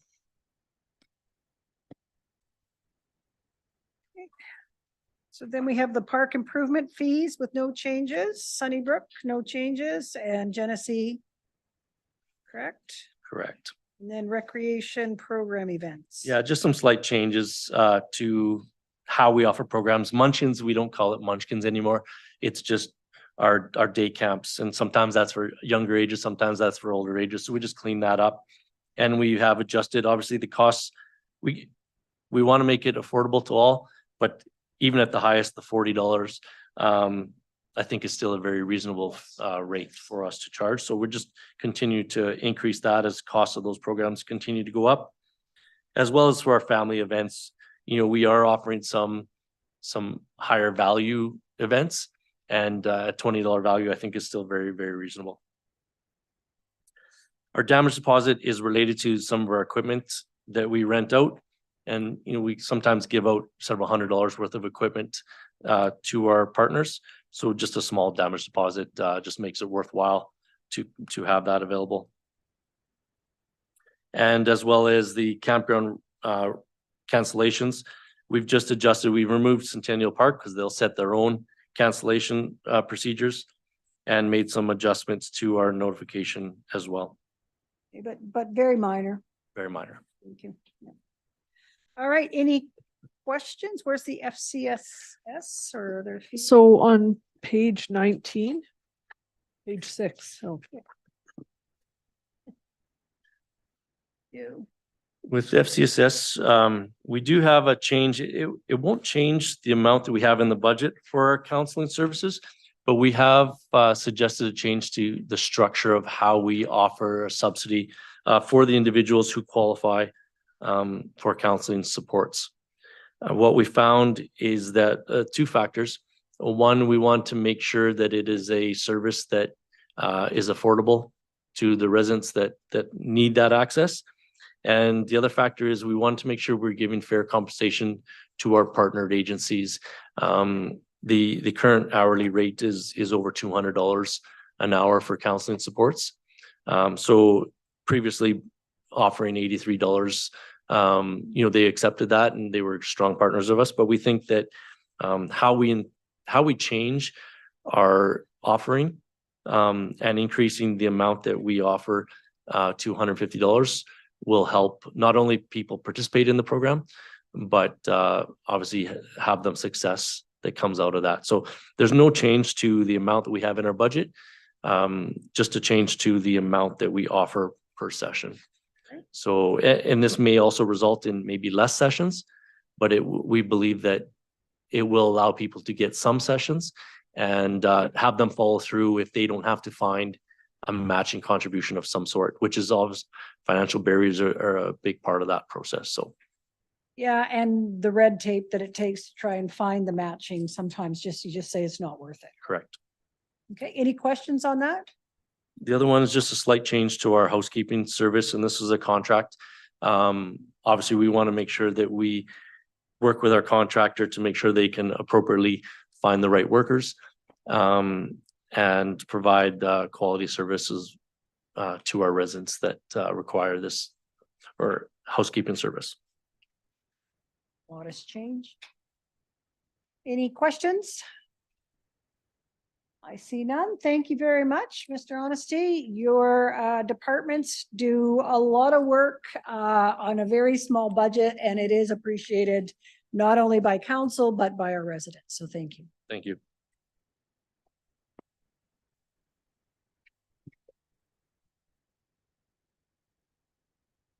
So the next item for discussion would be agricultural services. So that would be on tab 14.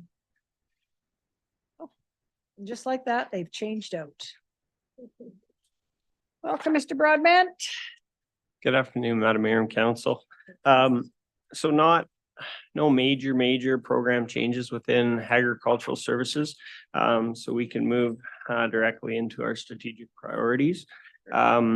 So deep community connections and strong leadership. So we are committed to increasing citizen satisfaction with Leduc County's municipal services, and will incorporate actions within our operating plan. So action plan goal number 1, we are committed to that. So in the strategy 1.1, we will review current department programs and processes to gain efficiencies. And we had similar goals to this last year, where we just want to make sure that we are providing those services that our residents require. So continually review them is important, and making sure that we can continue to achieve our service level standards that are laid out in policy. So beaver control, review the beaver control and beaver dam removal program, increase program public awareness of beaver control in Leduc County. So policy PCO1, beaver control and beaver dam right away on county right of ways and private property policy needs to be reviewed and brought before a municipal policy review committee, just to make sure we're still hitting the mark. Additionally, review and update current procedures to develop a clear and understandable and defendable procedure for appropriate actions to take in specific situations. And this is the area where we will dive deeper with review committee and Ag Service Board about where do we draw the line in agricultural services, because as we know, you know, there are times within the year that we do get stretched, and there are priority areas that council has agreed to in policy, and it's incredibly important that we reaffirm that with council. Then on to the next one, develop an inspection procedure for oil field lease site to improve weed control on these industrial properties. And this has been something that has been, you know, identified internally, that we have to make sure that we have that same community commitment by our oil and gas companies as we expect out of our residents under the Weed Control Act. So we do have good corporate relations with our community partners and with oil and gas companies within Leduc County. However, I think it's really important that we just affirm that there is that commitment by those individuals to work on behalf of the good of the area, and to make sure they are cleaning up their weeds more voluntarily than going down the significant process of the administrative burden of getting to weed notice. There is a responsibility there. Again, like we say, 90% of the oil field lease sites within Leduc County inspected and weed control compliance achieved on those inspected sites. So just setting an achievable KPI there. Goal number 2, capitalize on agricultural local food production, implement a minimum of 1 local food related initiative in 2024 for agricultural producers to highlight their products to local and regional markets and consumers. So the actions within that, Madam Mayor, implement a minimum of 1 local food related initiative for agricultural producers to showcase their operations and products.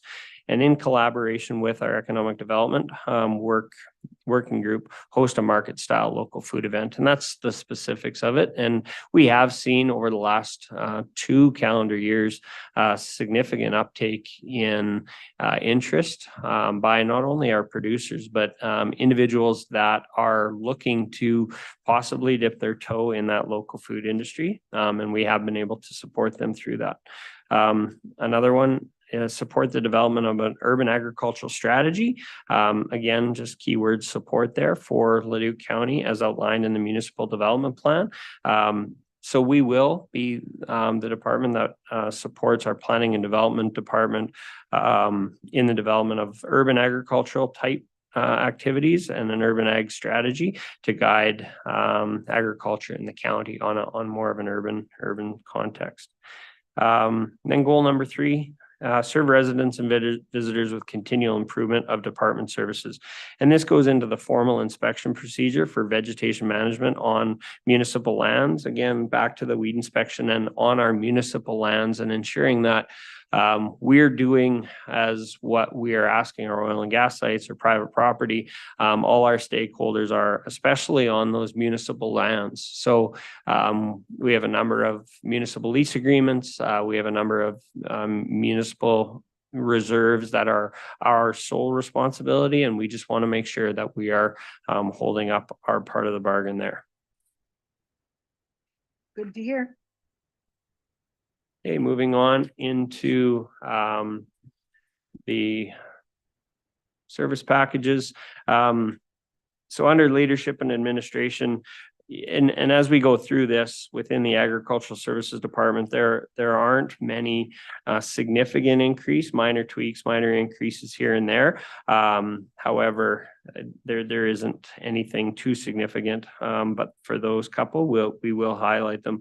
The one within this leadership and administration I wanted to identify is increase in agricultural equipment sign replacements along paved roads. So we've seen those signs along, Glen Park Road and some of our agricultural corridors, Shaboka Highway and Clover Lawn Road, and those signs were installed, I would say, roughly 10 years ago, and they have done a really good job. However, I think, we can do a little bit to just spruce them up a little bit. And it's really an affordable option. And I know that with it at Provincial Ag Service Board Conference as well, there will be a resolution being brought forward just across the province about exactly what we've been attempting to do, bring public awareness to this being an agricultural area, and just to try and really respect you know, the agricultural community when people are commuting. Moving into agricultural drainage, fairly small, minor adjustments just to align with actuals. So again, agricultural drainage is a very small program, although we have a lot of asset, meaning our agricultural drainage license that we do or that we are responsible for inspecting and maintaining and when necessary doing minor maintenance on.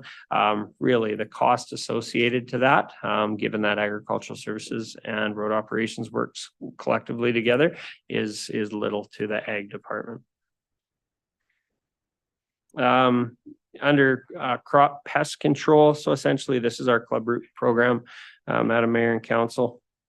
Some minor increases in vehicle rental for our club route inspector, and some minor decreases in fuel. And that's about it. Just continue on supporting the program as we have. Equipment maintenance and fabrication. Yeah, a couple minor changes here.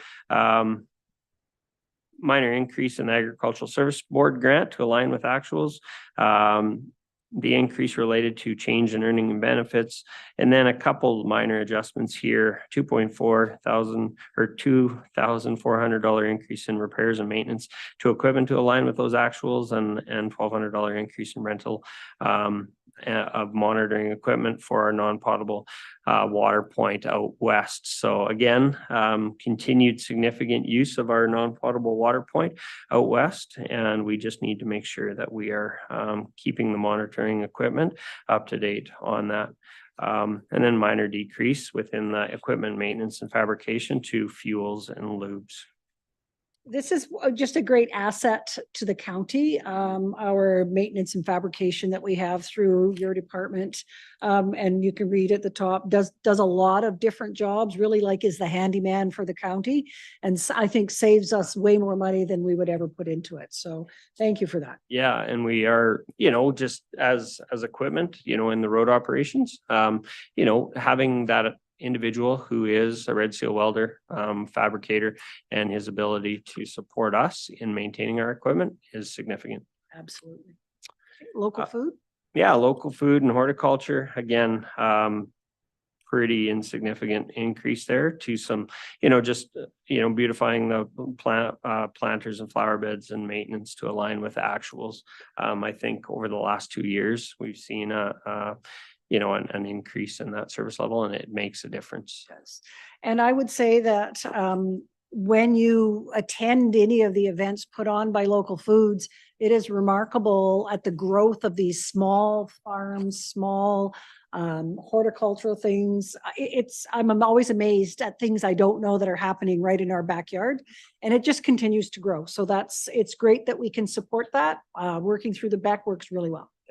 Yeah, and it's attending for sure. One part, I mean, for me, I always like to see attendance. However, the following, like, you know, that is significant as well, right? So, you know, as we communicate and talk to our communications department, it's the following, it's what's happening regionally, and you know, I think Leduc County can be proud of our local food program from what we initiated 3-4 years ago to where we are today. Agreed. Roadside vegetation management, here you'll see a couple of the more significant increases for agricultural services, and just incredibly important that we have these resources available for us. So there's a $12,000 increase in repairs and maintenance for a DEF system for one of our New Holland tractors, $8,000 increase for that turbo repair on an older heavy duty truck of ours that we still use a lot. And then just increase for tire replacements. The one I did want to note, $30,000 increase in herbicide to align with actuals. So we continue to push our programs, and we are spraying a lot. And I think, well, I know at the last Agricultural Service Board meeting, our department provided a background on all the fence line spraying that we are doing. So essentially that is everything that we're trying to do. I think there's 21 or 23 locations where we're getting access onto private property through the consent of the landowner, spraying out into our right of way to make sure that we are cleaning up all of those weeds and those type of programs there. They do add a cost. However, the benefit is significant. And again, it's something we want to continue to really encourage, because those bathroom or bathtub ring arounds the headlands of fields are a pain for everybody, you bet. Going on to sustainable ag, just a couple minor decreases here. Decrease in room rental and speaker fees for in-person workshops, as there will be more focus. There has been a lot of focus on virtual workshops. That's what we have noticed with that particular program. And then minor decrease in the food budget for in-person workshops. Nothing,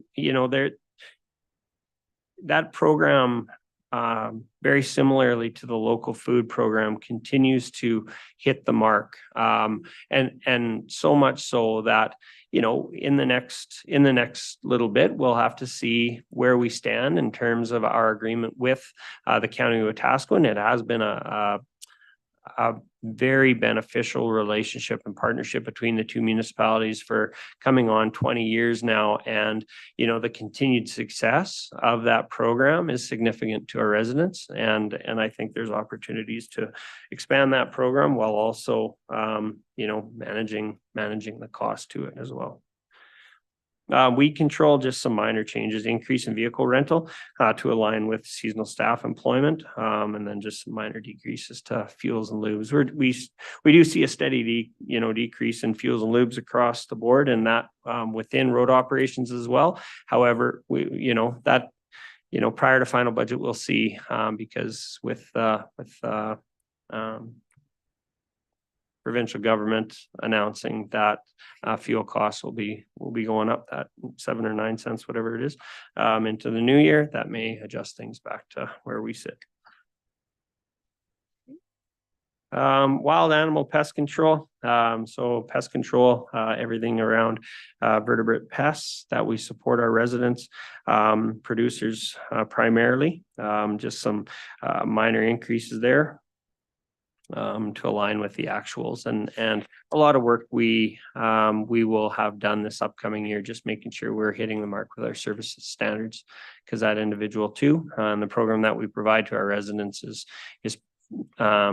is very important. And we just need to make sure the expectations that are before council can be met by ourselves in the field.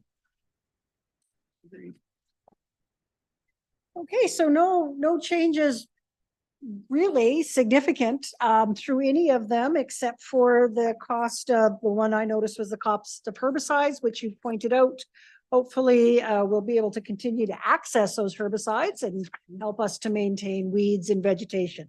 On to if we go to tab 9 on page 3 are the fees and charges for agricultural services. Yeah. We do review this annually, based on kind of where we sit, and really we provide this as a service to our residents. And what has changed, and it's been a real benefit over the last couple of years, is the damage deposit that we're collecting, just to make sure individuals are mindful that they are bringing back our pieces of equipment, and that works out well. The other minor change there, or the one and only significant change there, is just our magpie traps and the unassembled kits. We're just seeing an increase in the cost of small metals. So we need to make sure that is at least a cost recovery for those magpie kits. And again, on behalf of our residents, thank you for not saying we have 5% inflation. So I'm going to add 5% to all my fees and charges. Like you said, it is a service for our residents. It does help you do your work if we're doing our work better. Greatly appreciated. Any other questions on fees and charges? I'm seeing none, so you can put your other hat on and we can go to tab 25. And we'll work on road operations. Yeah. So obviously the larger of the two, however, you know, no major significant program related changes, just some things we need to bring to council's attention. So within our, so nothing has changed with the org chart, you know, as it's presented there, but in the strategic and corporate priorities, just a couple minor changes that I want to highlight. So road operations, we are committed to increasing citizen satisfaction with Leduc County's municipal services, and will incorporate actions into its operational plan in response to the feedback received from the citizen satisfaction survey. So the first one, review current department programs and processes to gain efficiencies. So the first one we note there is our dust control program. And what we really want to make sure is we're hitting the mark with that dust control program. And it seems like every couple of years we need to do this, but it is important that there is a clarity and understanding of how the program works, and if we're hitting the mark. You know, fees associated to it is also important for our residents to know. And this is something, I'll mention it now, that, you know, as we move forward, we in administration, you know, we look at the cost associated to the calcium as an example as we purchase it, and we just want to make sure that the you know, the program that council supports represents you know, relatively true cost, because there is that subsidized amount where the municipality does subsidize 60% of the dust control program, and we want to make sure that that does align with council's policy. The next one is review the snow removal response times in country residential subdivisions. And this is, you know, seems easy right now, you know, but this is something that we actually look forward to and make sure, you know, our municipal council just or yourselves, you just approve the new snow removal policy. And with that, set our service level standards for, you know, how we remove snow. And it is something we want to make sure that we're meeting the mark with our country residential subdivisions, because we can hit the service level standard within that policy, I'm confident. However, if there is a desire in future years to increase that level of service, we just want to be very mindful of how we can go about doing that. So that is something we will be looking at and determine if there are any service level changes that are required and adjust policy as required. And that is the intent this upcoming year. However, there is a bit of a trial that we need to, and at this point, we're not getting much material to trial this with. So review and update PGO1 application of gravel policy and provide findings to the Public Works Committee, and then revise policy approved by council. So our graveling program, you know, it is incredibly important that we continue to monitor our graveling program and that we are hitting the mark in terms of we are maintaining adequately our 1,726 kilometers of gravel road because we know the cost associated to that program. And it is important, so important for all of us to make sure that we are applying that gravel and protecting and saving that gravel and making sure that we're hitting the mark and that we're not over graveling. So incredibly important that be reviewed before council in 2024.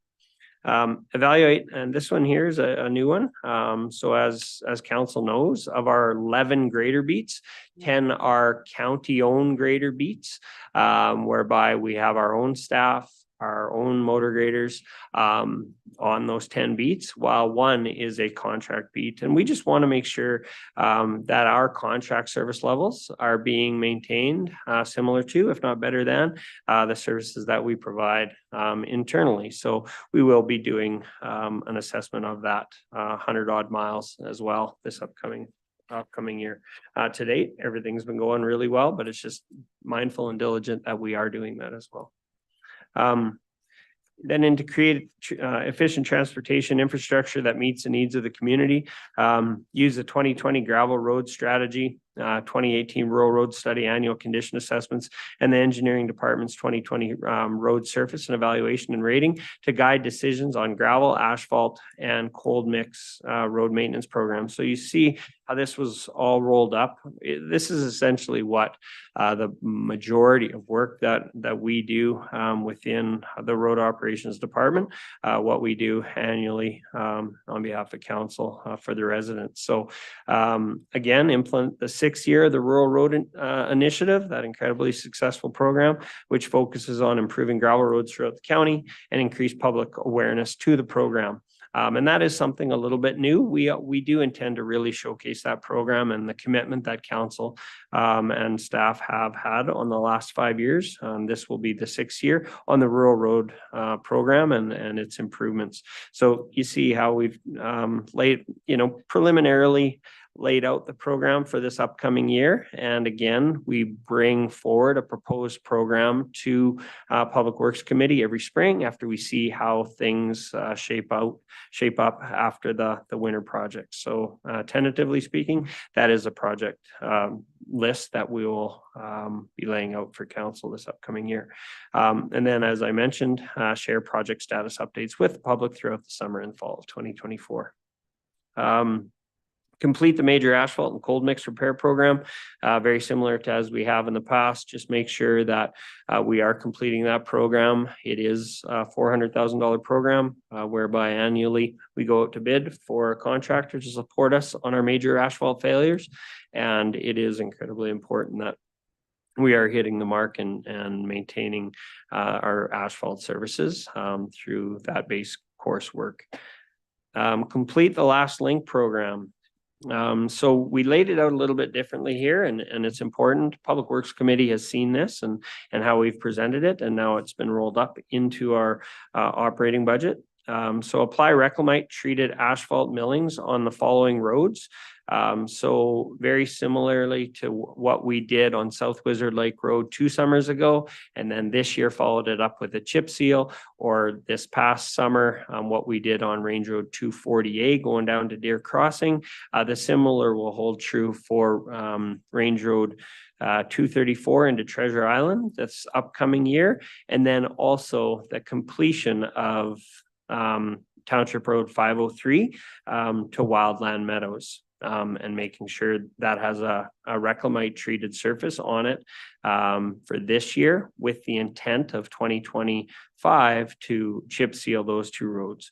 Then as part of that program for 2024, it's incredibly important we protect the infrastructure that we're laying down. So Range Road 240A south of Highway 623 would be proposed to be chip sealed next summer, and then complete all of Township Road 503 to Wildland Meadows in 2024. As you'll recall, in 2021, we started with the reclamite trial on Township Road 503 out to Wildland Meadows. We followed that up last year with another trial section. This year to Wildland Meadows was the large communal wastewater project. It is very important that we get that reclamite surface down next year on the unfinished portion, and that the entire area is protected and chip sealed, or we run the risk of losing the two previous years trial sections. So that's why it's laid out in that manner. And if I may, that should say 503, not 504 on the second piece. Is that correct? That's 501. The chip seal, it Yes. says Township Road 504 on our page. Sorry, it should be 50. Yeah, it's 503. Wildland. I wonder why we were doing 2 Yeah, rows no. next to each other, both going to the same lake. So Okay. you corrected that. Go ahead. And then Wait, I have Jared, Councillor Scobie. Just a second, the chip seal, could you just tell me what is that process? What does that include? I understand the rest of them, that one I'm a little foggy on. Yeah, 100%. So the reclamite treated, so the reclamite are essentially our millings up here that are milled down to 20 millimeters. And then we mix, or a contractor on behalf of Leduc County pug mills that in situ with this Reclamite product, which softens up that existing material, and then we lay it down with a grader. Essentially, we haul it out there and we lay it down. That following year, it's really important that we come in, we repair what patches that, start to show, maybe it's a base course failure or there's a weakening between the first and second lift. We'll repair those. Then once that's done and we're satisfied, then we chip seal it. So essentially what it is we're putting a heavy set oil on that Reclamite surface. Then we are bringing that 10 millimeter chip, that heavy chip, and laying it down about 2 inches thick, and then it's packed down heavily. We pack it down with our own rollers, packers. This was all contracted on South Wizard Lake Road this year, but then it's packed down. We leave it for typically 2-3 days, let the traffic drive over it, and then they go and sweep it off.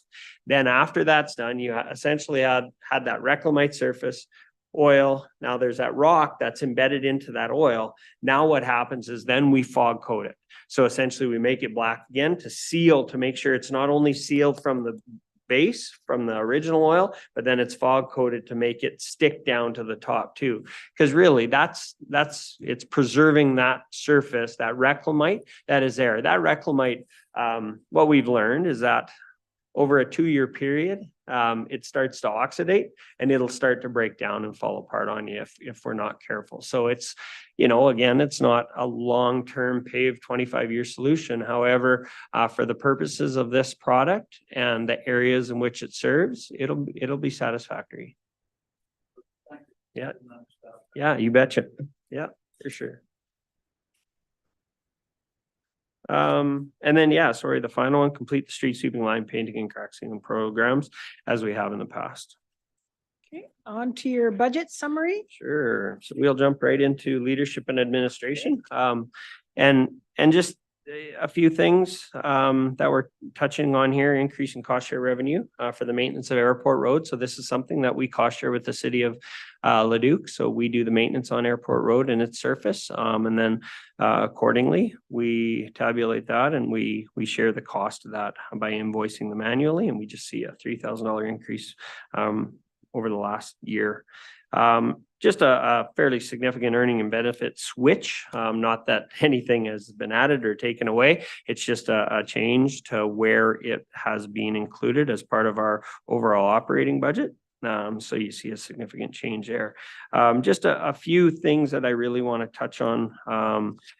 The $20,000 increase for external biannual gravel inventory and audit and quality testing. So this is something that we need to continue to do annually. And this is everything from our gravel testing to our inventory volumes and amounts. We are using a pile of product out of our 5th Street Recycle Yard every year. And each year we audit that. We ensure that the volumes are there, that should be there, and which they are. But it's just incredibly important that we continue on with that. Minor increase in professional development and training for staff. $4,000 increase to align with some actuals on our mileage. And then I'll touch on it here, and then also up in the 500 category is just $127,000 increase in repairs and maintenance to vehicles and equipment to align with actuals. So a fairly significant bump there, just with the actual cost that we're experiencing for repairs to equipment and vehicles over the last couple of years has been under budgeted. A couple other minor things. Rental, just to align with actuals. We do rent, not a lot, but a few pieces of equipment for our operations every year. And we just want to ensure that that's aligning with actuals, and an increase in coverall cleaning for our staff. So we have traditionally just supported our mechanics in having a coverall service. And this is something that all staff within Leduc County road operations should have. Then into the next category there, just some minor increases to landfill charges to align with actuals. $2,000 increase in shop supplies to reflect tool reimbursement for our mechanics. Has been reflected there. Again, another $129,000 increase in equipment and machine and parts for vehicles and equipment. So there's the maintenance of it, but then there's the actual equipment, machine and parts associated to those repairs. You do see, you note, and I made a note for myself here, just a $31,000 decrease or 32,000 in fuel and lubes to align with actuals. And this is something that, you know, we will be watching over the next 4 months prior to final, just to make sure that we're aligning, continue to align with actuals, and there hasn't been a significant change in that and the fuel price. And then $5,000 increase to natural gas to align with actuals, very similar to the previous presenter with all of our facilities. Dust control? Yes, dust control, no significant changes. However, just a couple things, increase in dust control revenue to align with actuals. So again, we always hedge ourselves to that 400 to 500. That's what we think. Over the last 3 years, though, it's been dry for sure, but we were up around that 518. Now this last year was 580. So there's an increase in that. So increase in equipment rentals to align with actuals. So this is our water trucks, right? So we rent out, we have our own water truck, but when we have 3 crews going, putting dust control down, we do have to rent that service out as well. And that's the increase to align with those actuals there. And then one thing that's important to note is the decrease from the reclamite trial. So the last link reclamite trials, that's all been moved over into the road program, right?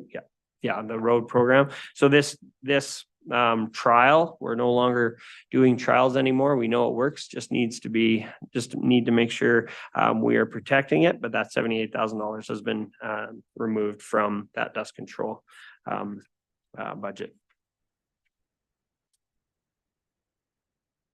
Questions?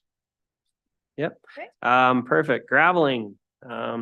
So just a couple things, just to note there, where we touch on approximately 290 to 350 kilometers. That's 174 to 210 miles will be re-graveled every year by the department. And that's something I believe over the next couple of years, we'll really look at our policy and make sure that we're hitting the mark on what exactly needs to be graveled annually, because it is such a significant program to the municipality. Just a couple things I want to touch on within the increase, the costs associated to our graveling program. And we've presented this to the Public Works Committee as well prior to developing our budget. So increase in the hauling and fuel surcharge due to the increase in the haul distances and hauling rates. So there has been a steady increase in the cost of gravel, which is our gravel rates are 10% typically higher. The hauling rates are about 3.5% to 4% higher. And also we are paying a loading factor to our truckers, and we are, because of one particular haul road, we are paying an additional 20 cents on top of that loading factor. So there has been a steady increase to our graveling program than what we have experienced 3 years ago. And what I confidently say is that we are within our region, paying average to our gravel haul contractors. There's a couple higher ones, there's a couple lower ones, but we within Leduc County, for Leduc County, we are paying right around that average. And then decrease in gravel expense due to a decrease in the number of miles graveled in 2024. So just a reduction in miles over this next calendar year. But as I discussed already in our operating plan, we're really looking at policy to making sure that we're graveling what we need to gravel. Pavement repair and maintenance. Yes. So just as I've mentioned at Public Works Committee, that 405 kilometers of gravel road. We talk about lane kilometers lots, but with the adoption of Niski Spine Road over the last couple of years and those nice big beautiful 4-lane roads that we have, those lane kilometers, we're up in that 829 lane kilometers of roads for the municipality. So that's fairly significant. So and with that's going to come some additional increases in the work that we need to do to maintain those roads. So a little minor decrease in the street sweeping contract service. This last year, we were very fortunate to work with a different contractor, and they did an exceptional job. And we're seeing, some good pricing there for the work we got completed, and we'll continue on with that relationship next year. And it's saving us some money, which is great. An increase. So these are the increases, not only to the amount we want to get completed, but then also typically that 3 to 5% increase in contractor cost to the municipality, because these things we don't do in-house. These are contractor related costs. So about a $55,000 increase in line painting to paint additional kilometers of road, $60,000 increase in crack sealing to reflect a change in the materials from a cold pour to a hot pour type product. So you'll notice this last calendar year in 2023, we changed our product just to allow for something to work better than what we had typically used in the past from a cold pour product. And we're hoping it maintains itself better over a 2-year period. And then, just a minor decrease in propane to align with actuals. So that's the pavement repair maintenance. Then overall road maintenance, and just to touch on that, this is everything from our winter maintenance and sanding and plows and running our mulcher and the expenses associated to those kind of things. You'll see the significant change of earnings and benefits. So pretty much everyone within our department, other than administration, swapped over into this road maintenance area. So from our 10 grader operators to our 8 heavy equipment operators to our 8 light equipment operators, and additional staff have been moved over into here. Just a few increases that better align with actuals, and we want to keep moving this program forward. A $15,000 increase in contract service for culvert replacements, and a $2,500 increase in equipment rentals for erosion protection. Doing more and more of this, and incredibly important that we are. So again, culvert purchase to align with actuals. So the first one is supporting a contract service with the installs, and the second one is actually purchasing the additional pipe to put in the ground. And then just the other increase here that has been notable for our winter operations is a $23,000 increase in sand and salt purchase for both the Thorsby and the Niski stockpiles. So we did start to see those increases 2 years ago, and they're just steadily increasing and going up. Yep. Okay, signage. Yeah, nothing major to note here. Just some minor increase in revenue to align with actuals, and that's typically our rural adjusting signs and things like that. So certainly notice your electronic speed signs when I go by them on the road. Just want to say no, I'm always doing the speed limit. I'm just saying I noticed that. Yeah, the one has always worked. The first and the other one we were having battery issues with, but it's noticeable. Those signs and where they're located makes a difference. It makes a difference, I do believe. So tab 9, fees and charges, page 26. I'm not seeing any red here. Yeah, so as we do every year prior to final budget, once we know the costs associated to the dust control program, as an example, prior to final, we'll make sure that we true that up with council prior to final budget, just to make sure our fees and charges for our residential dust control and for the incorporated dust control aligns with the actuals of that program. But again, no increases on the cost of our signs or those types of things. No. So that's great for our residents. Yeah. Any further questions for Mr. Broadbent on road operations or agriculture, just in case that penny just fell? No? Yep. Question I thought about the other day, our aggregate levy in here, is there much coming in anymore? They're pretty much shut down out there. So Our two pits. Yeah. Significant levy came in this last calendar year. However, yes, we just did the recent road inspection with Burnco, so I do believe they still had some product to sell, but very little. Okay. Yeah, I would say through quarterly reporting, I have seen a decrease in the aggregate levy reserve contributions, so to answer your question, it has decreased. Yeah, because I understand that Burnco basically had a blowout sale for whatever they had in stockpiles there this summer, and I was thinking they're probably gonna run out here and be moving out pretty quick. Yes. Okay, thank you, Mr. Broadbent. We appreciate your time here this afternoon, and the work that you and your staff do on behalf of council and our residents in both agriculture and road operations. I mean it. Take care. So the next presentation is enforcement services, and it is under tab 15.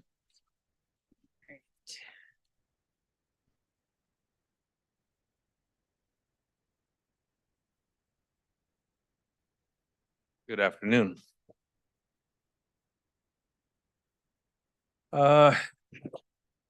Madam Chair and members of council, I'll go through our operational plan today. And I'll emphasize that our operational plan is mirrored with our community peace officer performance plan. So there's some continuity there. No changes in our organizational structure. So I'll go straight to the goals. The goal number one is responding to nuisance and unsightly premises and promote compliance with that. That is reflected in both this year and next year when we continue to enforce the urban standards bylaw. Not to mention other properties outside of that jurisdiction throughout the county that we still get complaints on. You'll see that when it comes to that, we intend to continue our campaign of education and to achieve compliance. And I think this year was an outstanding opportunity to do so. And it also includes compliance in the winter time when we do get snow removal issues and things of that nature.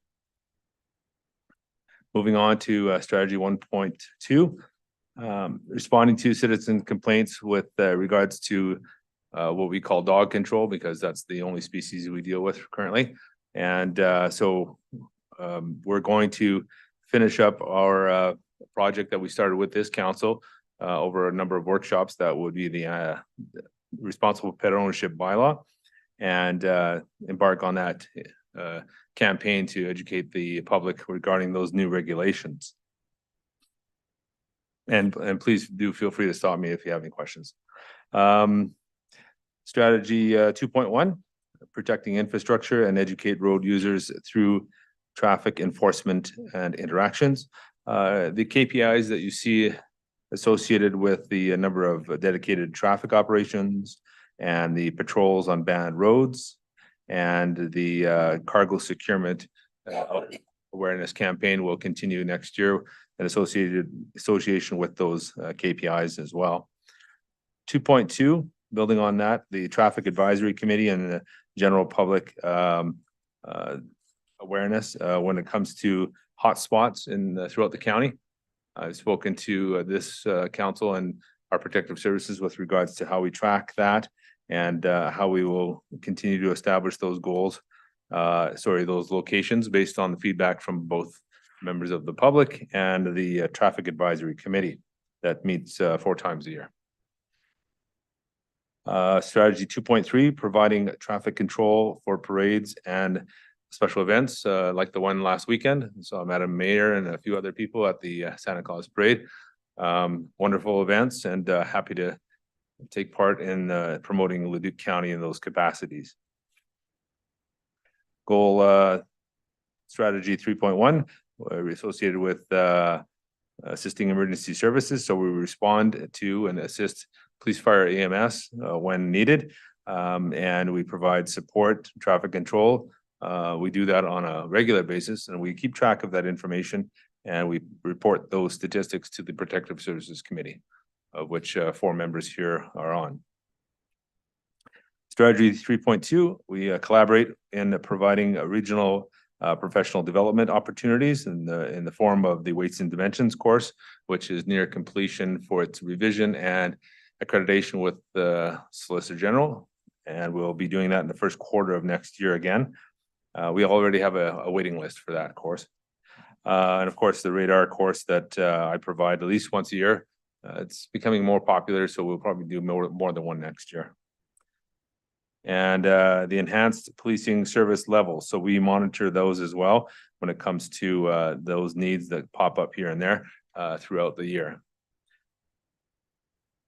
That I believe that also includes the school resource officer that's funded by the Black Gold Regional School Division.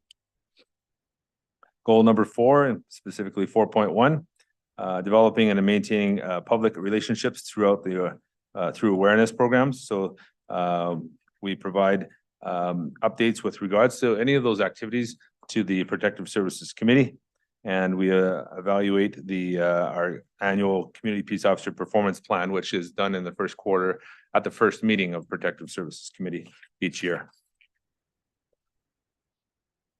Final goal with regards to strategy 5.1, delivering summer boat and off-highway vehicle patrol programs.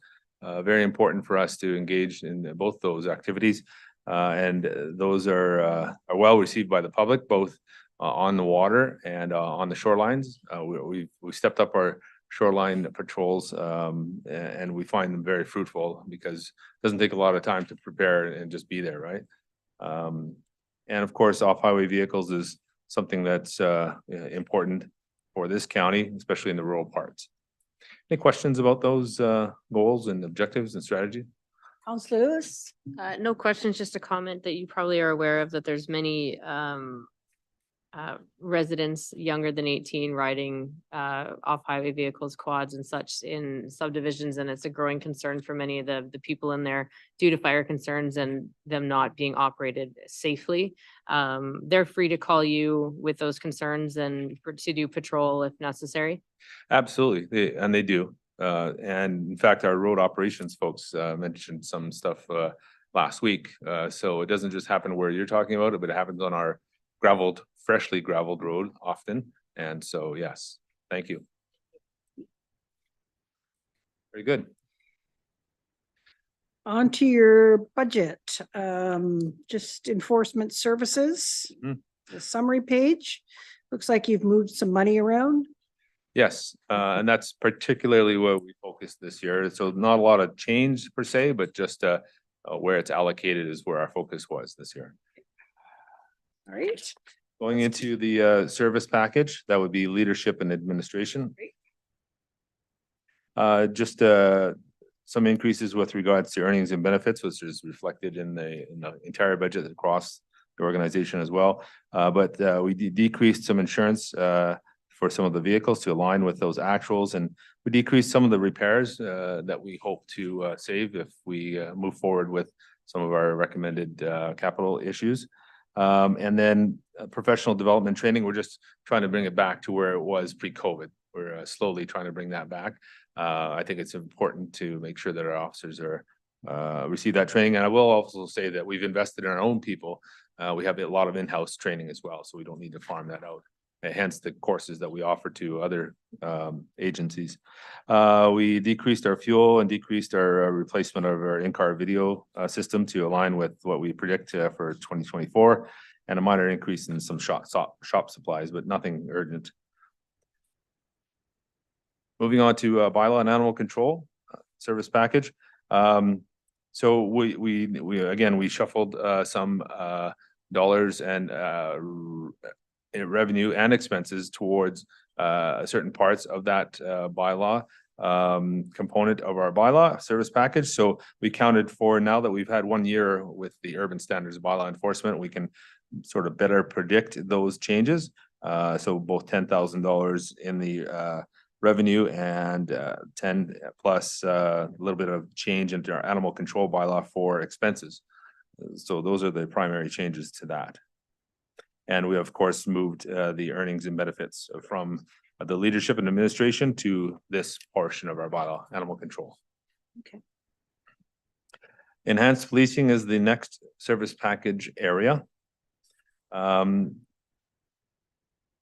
As you know, the province of Alberta is constantly recovering costs that they associate with our population and the cost of the RCMP. And so those are cost figures that they demonstrate annually. And this one is a $60,000 increase, Just like that. just like that. The last two, which are the regional training and the traffic safety packages, you'll see no change predicted. We are going to be at full staff. Well, we are at full staff now, but we're just finishing up a couple of things to get that new officer on the road. So we predict a good year for the enforcement aspect of that, and we will make our areas safe as possible in those projects. Of course, we're not revenue based, we're safety based. So we're looking forward to a productive summer. Okay, so again, as you said, very small increases and decreases, mainly due to repairs, fuel, those sorts of things. The only looks like a large change in your budget was just the moving of the earnings and benefits into the bylaw piece. And the provincial Right. policing costs. Which was absolutely. out of your control. Which is a true cost, yeah. All right, fees and charges, And that would be on page 4. so tab 9, page 4. At this point, we don't have any foreseen changes in our area. We still charge for things like false alarms, which is hard to predict, but we don't anticipate a need for the changing, whether it be that or road permits or pound fees. I believe last year, and we will continue this year with the fees associated with the enforcement of the urban standards bylaw, which is exactly the same as the Weed Control Act enforcement. So a minimum fine, minimum administrative fee, if not larger than that, depending on the costs that we associate with it. So standard business. Just a quick question. You haven't increased your owner pays for care and substance each day impounded was $20, but yet your pound fees increased in your summary, $2,300 increase in animal pound contract fees, but we're not charging the owners when they come and get them. That is correct. It's an observation. I will say this, though, that a couple of years ago, when we renegotiated our 5-year contract, we did they actually agreed to lower our costs. So that was a savings that we had, and we didn't want to change our fees associated with our people that are paying for that. So yeah. I did notice that. All right. For sure. Any further questions for Mr. Nelson? Seeing none, thank you very much. Again, very status quo budget, still doing all the hard work that we expect out of enforcement services. Thank you for that. And Thank you. Be safe out there. I'll see you Isn't that what they Friday. Say on Hill Street Blues. Yes, That's how old I am. Yes. that's how wise you are. Thank you. Thank you. So the final department presentation this afternoon will be planning and development, and it's under tab 22. And perhaps one of our most exciting units, planning and development.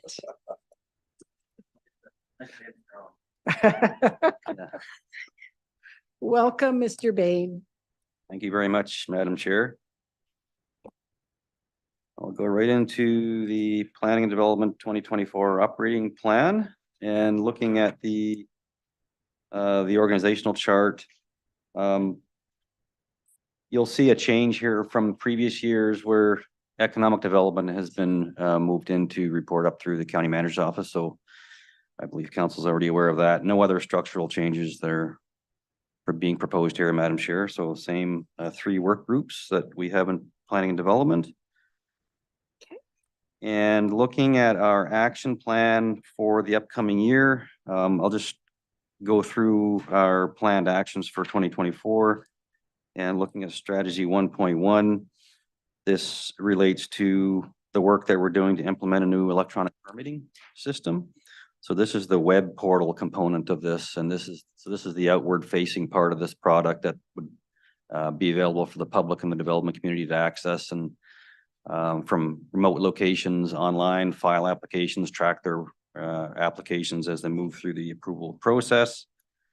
The expectation is we'd be turning that system on to the public in Q3 of next year. And moving on to strategy 2.1, this is in the North Nisku area and part of our statutory planning program that we're carrying on with. And this work actually started in this current year, 2023. So this is the second year of a 2-year piece of work in which we will be creating a new local area structure plan for the last remaining unplanned part of Nisku, just north of Township Road 510. So this is what you've probably seen referred to as the 510 local area structure plan, I'm sure. And then strategy 2.2, there's 2 actions here to improve customer outcomes. And the first one is related to our land use bylaw review, which I believe council is quite familiar with by now. This is to streamline and simplify the business industrial districts. So this is primarily focused on the Nisku area, try to simplify the way those districts are put together and provide our development staff with some greater flexibility in making decisions in those areas.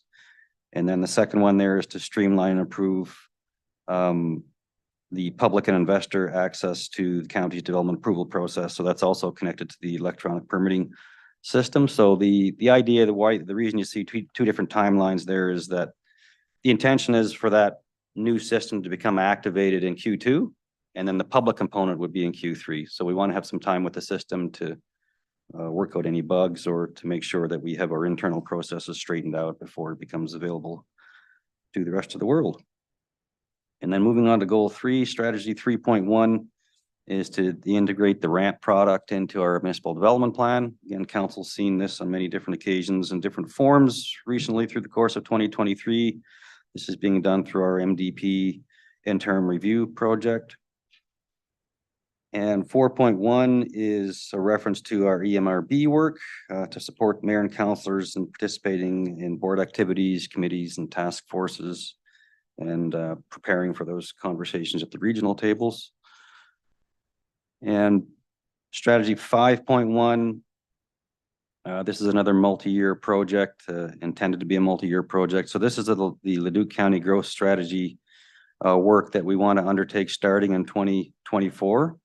And this is a comprehensive piece of work to allow council to make some fundamental decisions on how and where we should be growing as a municipality, both residential, non-residential, with respect to our hamlets, country residential, what's the pace we want to grow at, and what are the policy mechanisms and price signals we can put in place to affect that direction. Mr. Bain, are we doing that internally with some consultant help, or are we going to go external for a consultant on that?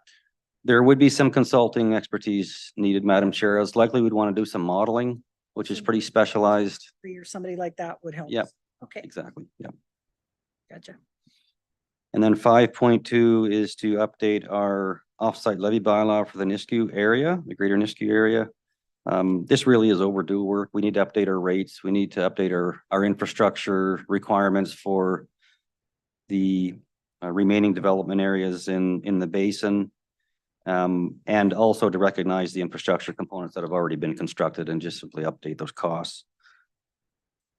And then 6.1 is just a broader reference to the land use bylaw update project. And of course, we are in the middle of this work at the moment. We've recently had a number of open houses for the land use bylaw project that we're quite pleased with those outcomes and really good attendance at those events. That work concludes the second round of engagement for that project, and there will be a third round which will unfold in Q1 of 2024, and council will be hearing more about that. So this project will conclude mid 2024, and we anticipate delivering a final draft to council for consideration to adopt in June of next year. Good news. And then strategy 6.2 is for the municipal development plan review. This is for that project in particular. I mentioned that earlier in reference to the ramp work. And so we expect that to be completed in Q2 2024 as well. And then goal 7 there's a couple of goals and strategies here related to our safety codes area. The first one is to have our SCOs, our safety codes officers, serve on external committees, and that's a continuation of the current pattern. There's a lot of that happening at the moment. And then to conduct some discussions with our sub-regional partners to explore some options around sharing services and the sale of our services to some of our smaller municipalities and neighbors in the sub-region. Mr. Bain, do we provide safety codes to the airport and development on airport land, or do they have their own? Madam Chair, the airport looks after their own development approval, but we provide full safety code services. Great. Okay. Thank you. So, Madam Chair, we can go right to the budget if there are no other questions on the operating plan. I am seeing no hands up. So Okay, just, yep, Go ahead. just working through the service areas. We have 4 service areas in planning, development, leadership, and administration. This area covers the director's office and the administrative assistant for planning and development.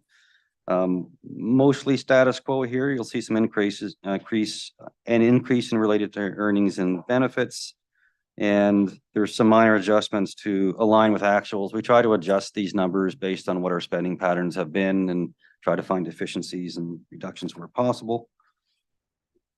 Okay. And then the next one is development services. So this is the group that deals with all of our development approval work, all of our subdivision applications.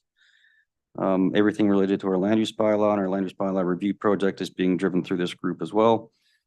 There is, again, some increases related to earnings and benefits for 2024. There is an FTE add in here as well as part of these numbers.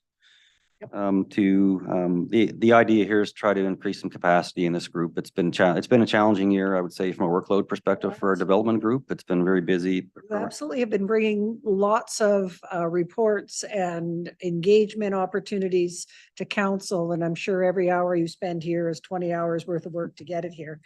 So we understand that, yes. Thank you. And then the rest of the numbers are generally, again, just operational adjustments to reflect experiences and actuals and spending patterns. And I gotta ask what a blue beam license is. I don't know what it is. I'd be disappointed if you It didn't. sounds like Bluetooth, but I don't know if it's the same. So that's just a product and it's a trade name. So it's basically a software product that allows our staff to make adjustments and add comments to PDF documents. Oh, okay. So our planners and our SCOs use that tool pretty regularly to review plans and then send comments back to applicants. Gotcha. All right. Sounds like a good thing. Yeah, indeed. And then regional long-range planning, Madam Chair, this is the group that deals with all our statutory planning, all our policy work in the planning context, and also the regional planning piece as well, everything related to EMRB. The thing I'll mention here is that the county has applied for a municipal internship grant to bring in a planning intern for 2024. That would start midway through 2024 and go into the end of 2025 roughly. We just actually received word that we got approval on that grant. So that will help us in capacity wise for next year as well. Will we get to meet the intern and they'll get to present to council and fun stuff like that? We'll put them through all of that, Madam Chair. Absolutely. Yeah.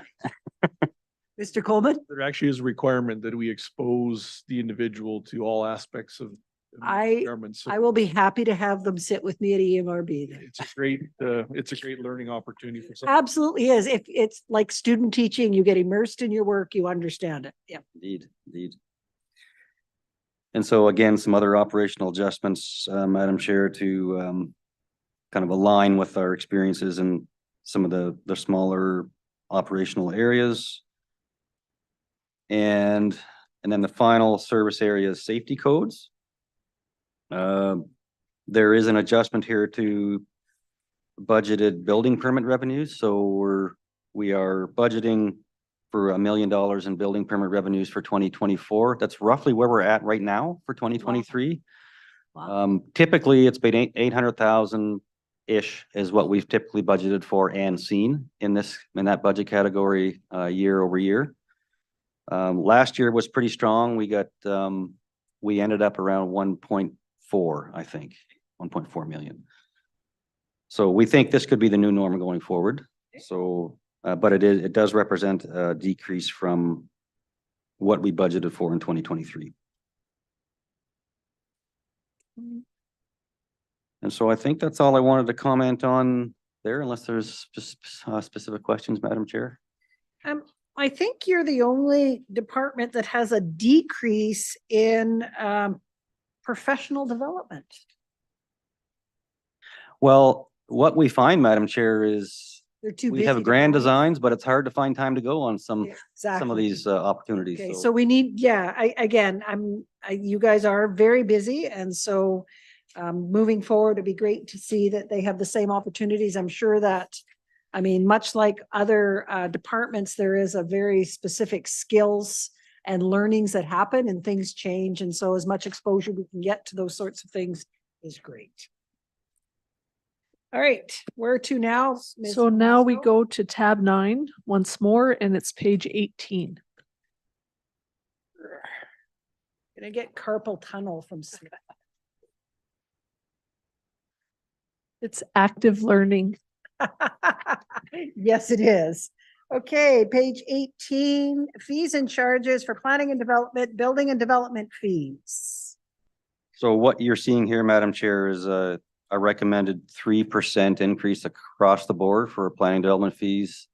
It's an attempt to try to keep pace with inflation as much as reasonably possible. This is something we haven't done for Many years. I think a few years. We're probably falling behind, I would say, but this is an attempt to try to keep up.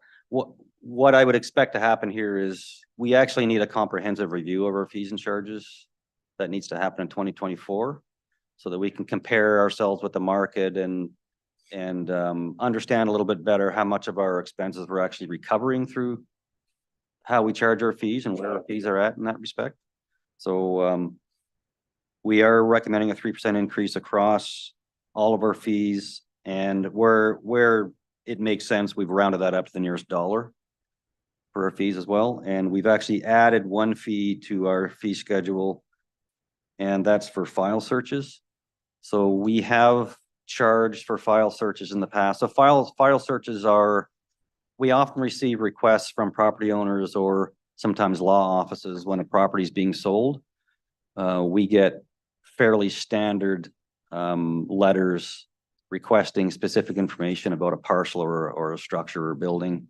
And it's usually in relation to whether there are any charges on title, whether there's any outstanding bylaw violations, whether they are in conformance with our land use bylaw, those kinds of questions, any known environmental contamination, that kind of thing. So we've instituted a new fee for that purpose. What we had been doing is we were using a quarter hour fee that was in place under a different part of the fee structure that amounted to, I think, around $30 an hour. And so we're recommending introducing a flat fee for this purpose, and it reflects what we think our average cost is for producing those, for responding to those requests. And Mr. Bain, do you know how these fees correspond with other fees in the area, like other municipalities? Or we've never looked at that? Yeah, I mean, we're mid-pack or lower generally, Madam Chair. We've looked at that fairly regularly, particularly around our building permit fees, Yes. because that seems to be what we get asked about a lot. And that's typically where we've landed. We're probably lagging more behind, I would say, than we have, over the last few years. We're probably a bit more behind.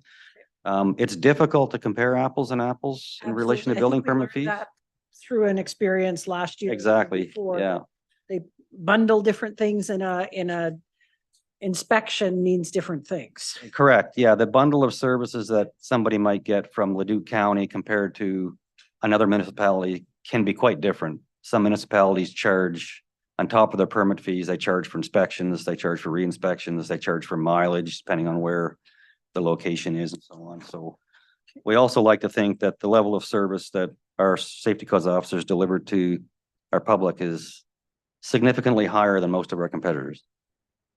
Okay. All right. Any other questions on fees and charges from planning and development? I'm seeing none. thank you for the work on your budget and the work that you do for all of us. Thank you, Madam Chair. Much appreciated.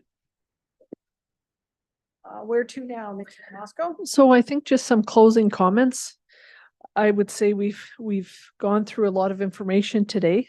So given that we were able to bring forward some department presentations into today's agenda, I would expect that tomorrow morning, the first item that we will do will be that review and general discussion. So we'll bring some answers to your questions from today. Then we will start with the sponsorships and grants item that we have deferred to tomorrow morning. And then I think we would move right into really tomorrow afternoon's items. So that would be public transit, engineering, utilities, and fire services. And then we would have the opportunity to move the items that were listed for Thursday actually into the afternoon tomorrow afternoon. So if that seems reasonable, then we would make the changes to the agenda. We can circulate that via email for you electronically this evening, and then tomorrow morning provide you with a hard copy. I think the hard copy is probably more than sufficient Okay. to just have here at our tables tomorrow morning. That would be great. So really just we'll be following along the same order, just things are bumped up.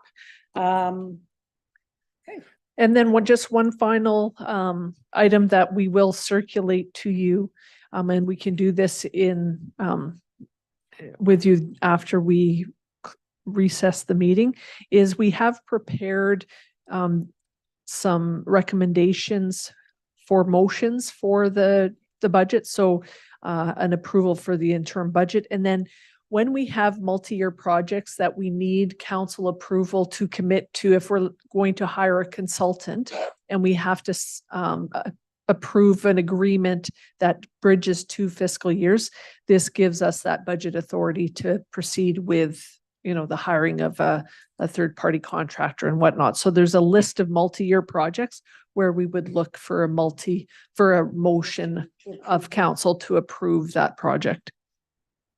So these would only be covered in the afternoon tomorrow. Okay, thank you. Councilor Verde?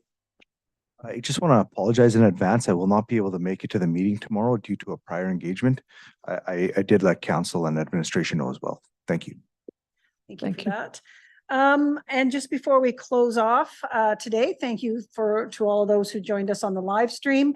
But more importantly, thank you to administration. We were talking at lunch about how much easier budget is when it's not the first time you've looked at something, be it a capital project or a major project or something out of one of our departments. We look at budget as kind of being, once we finish this one, we start working on it again. That makes it really easy for us to have a good understanding of what's in the budget, and it makes it a lot more efficient for us to move through days like today. So it was a long slog. I am tired today. There was a lot of thinking and a lot of smoke coming from the mayor here today, but it was good work. It's the right work, and it's probably some of the most important work we do all year. Thank you to administration again for helping get us ready to be able to make the best decision we can on behalf of our residents. So thank you. Thank you. And with that, I will adjourn at 4:20.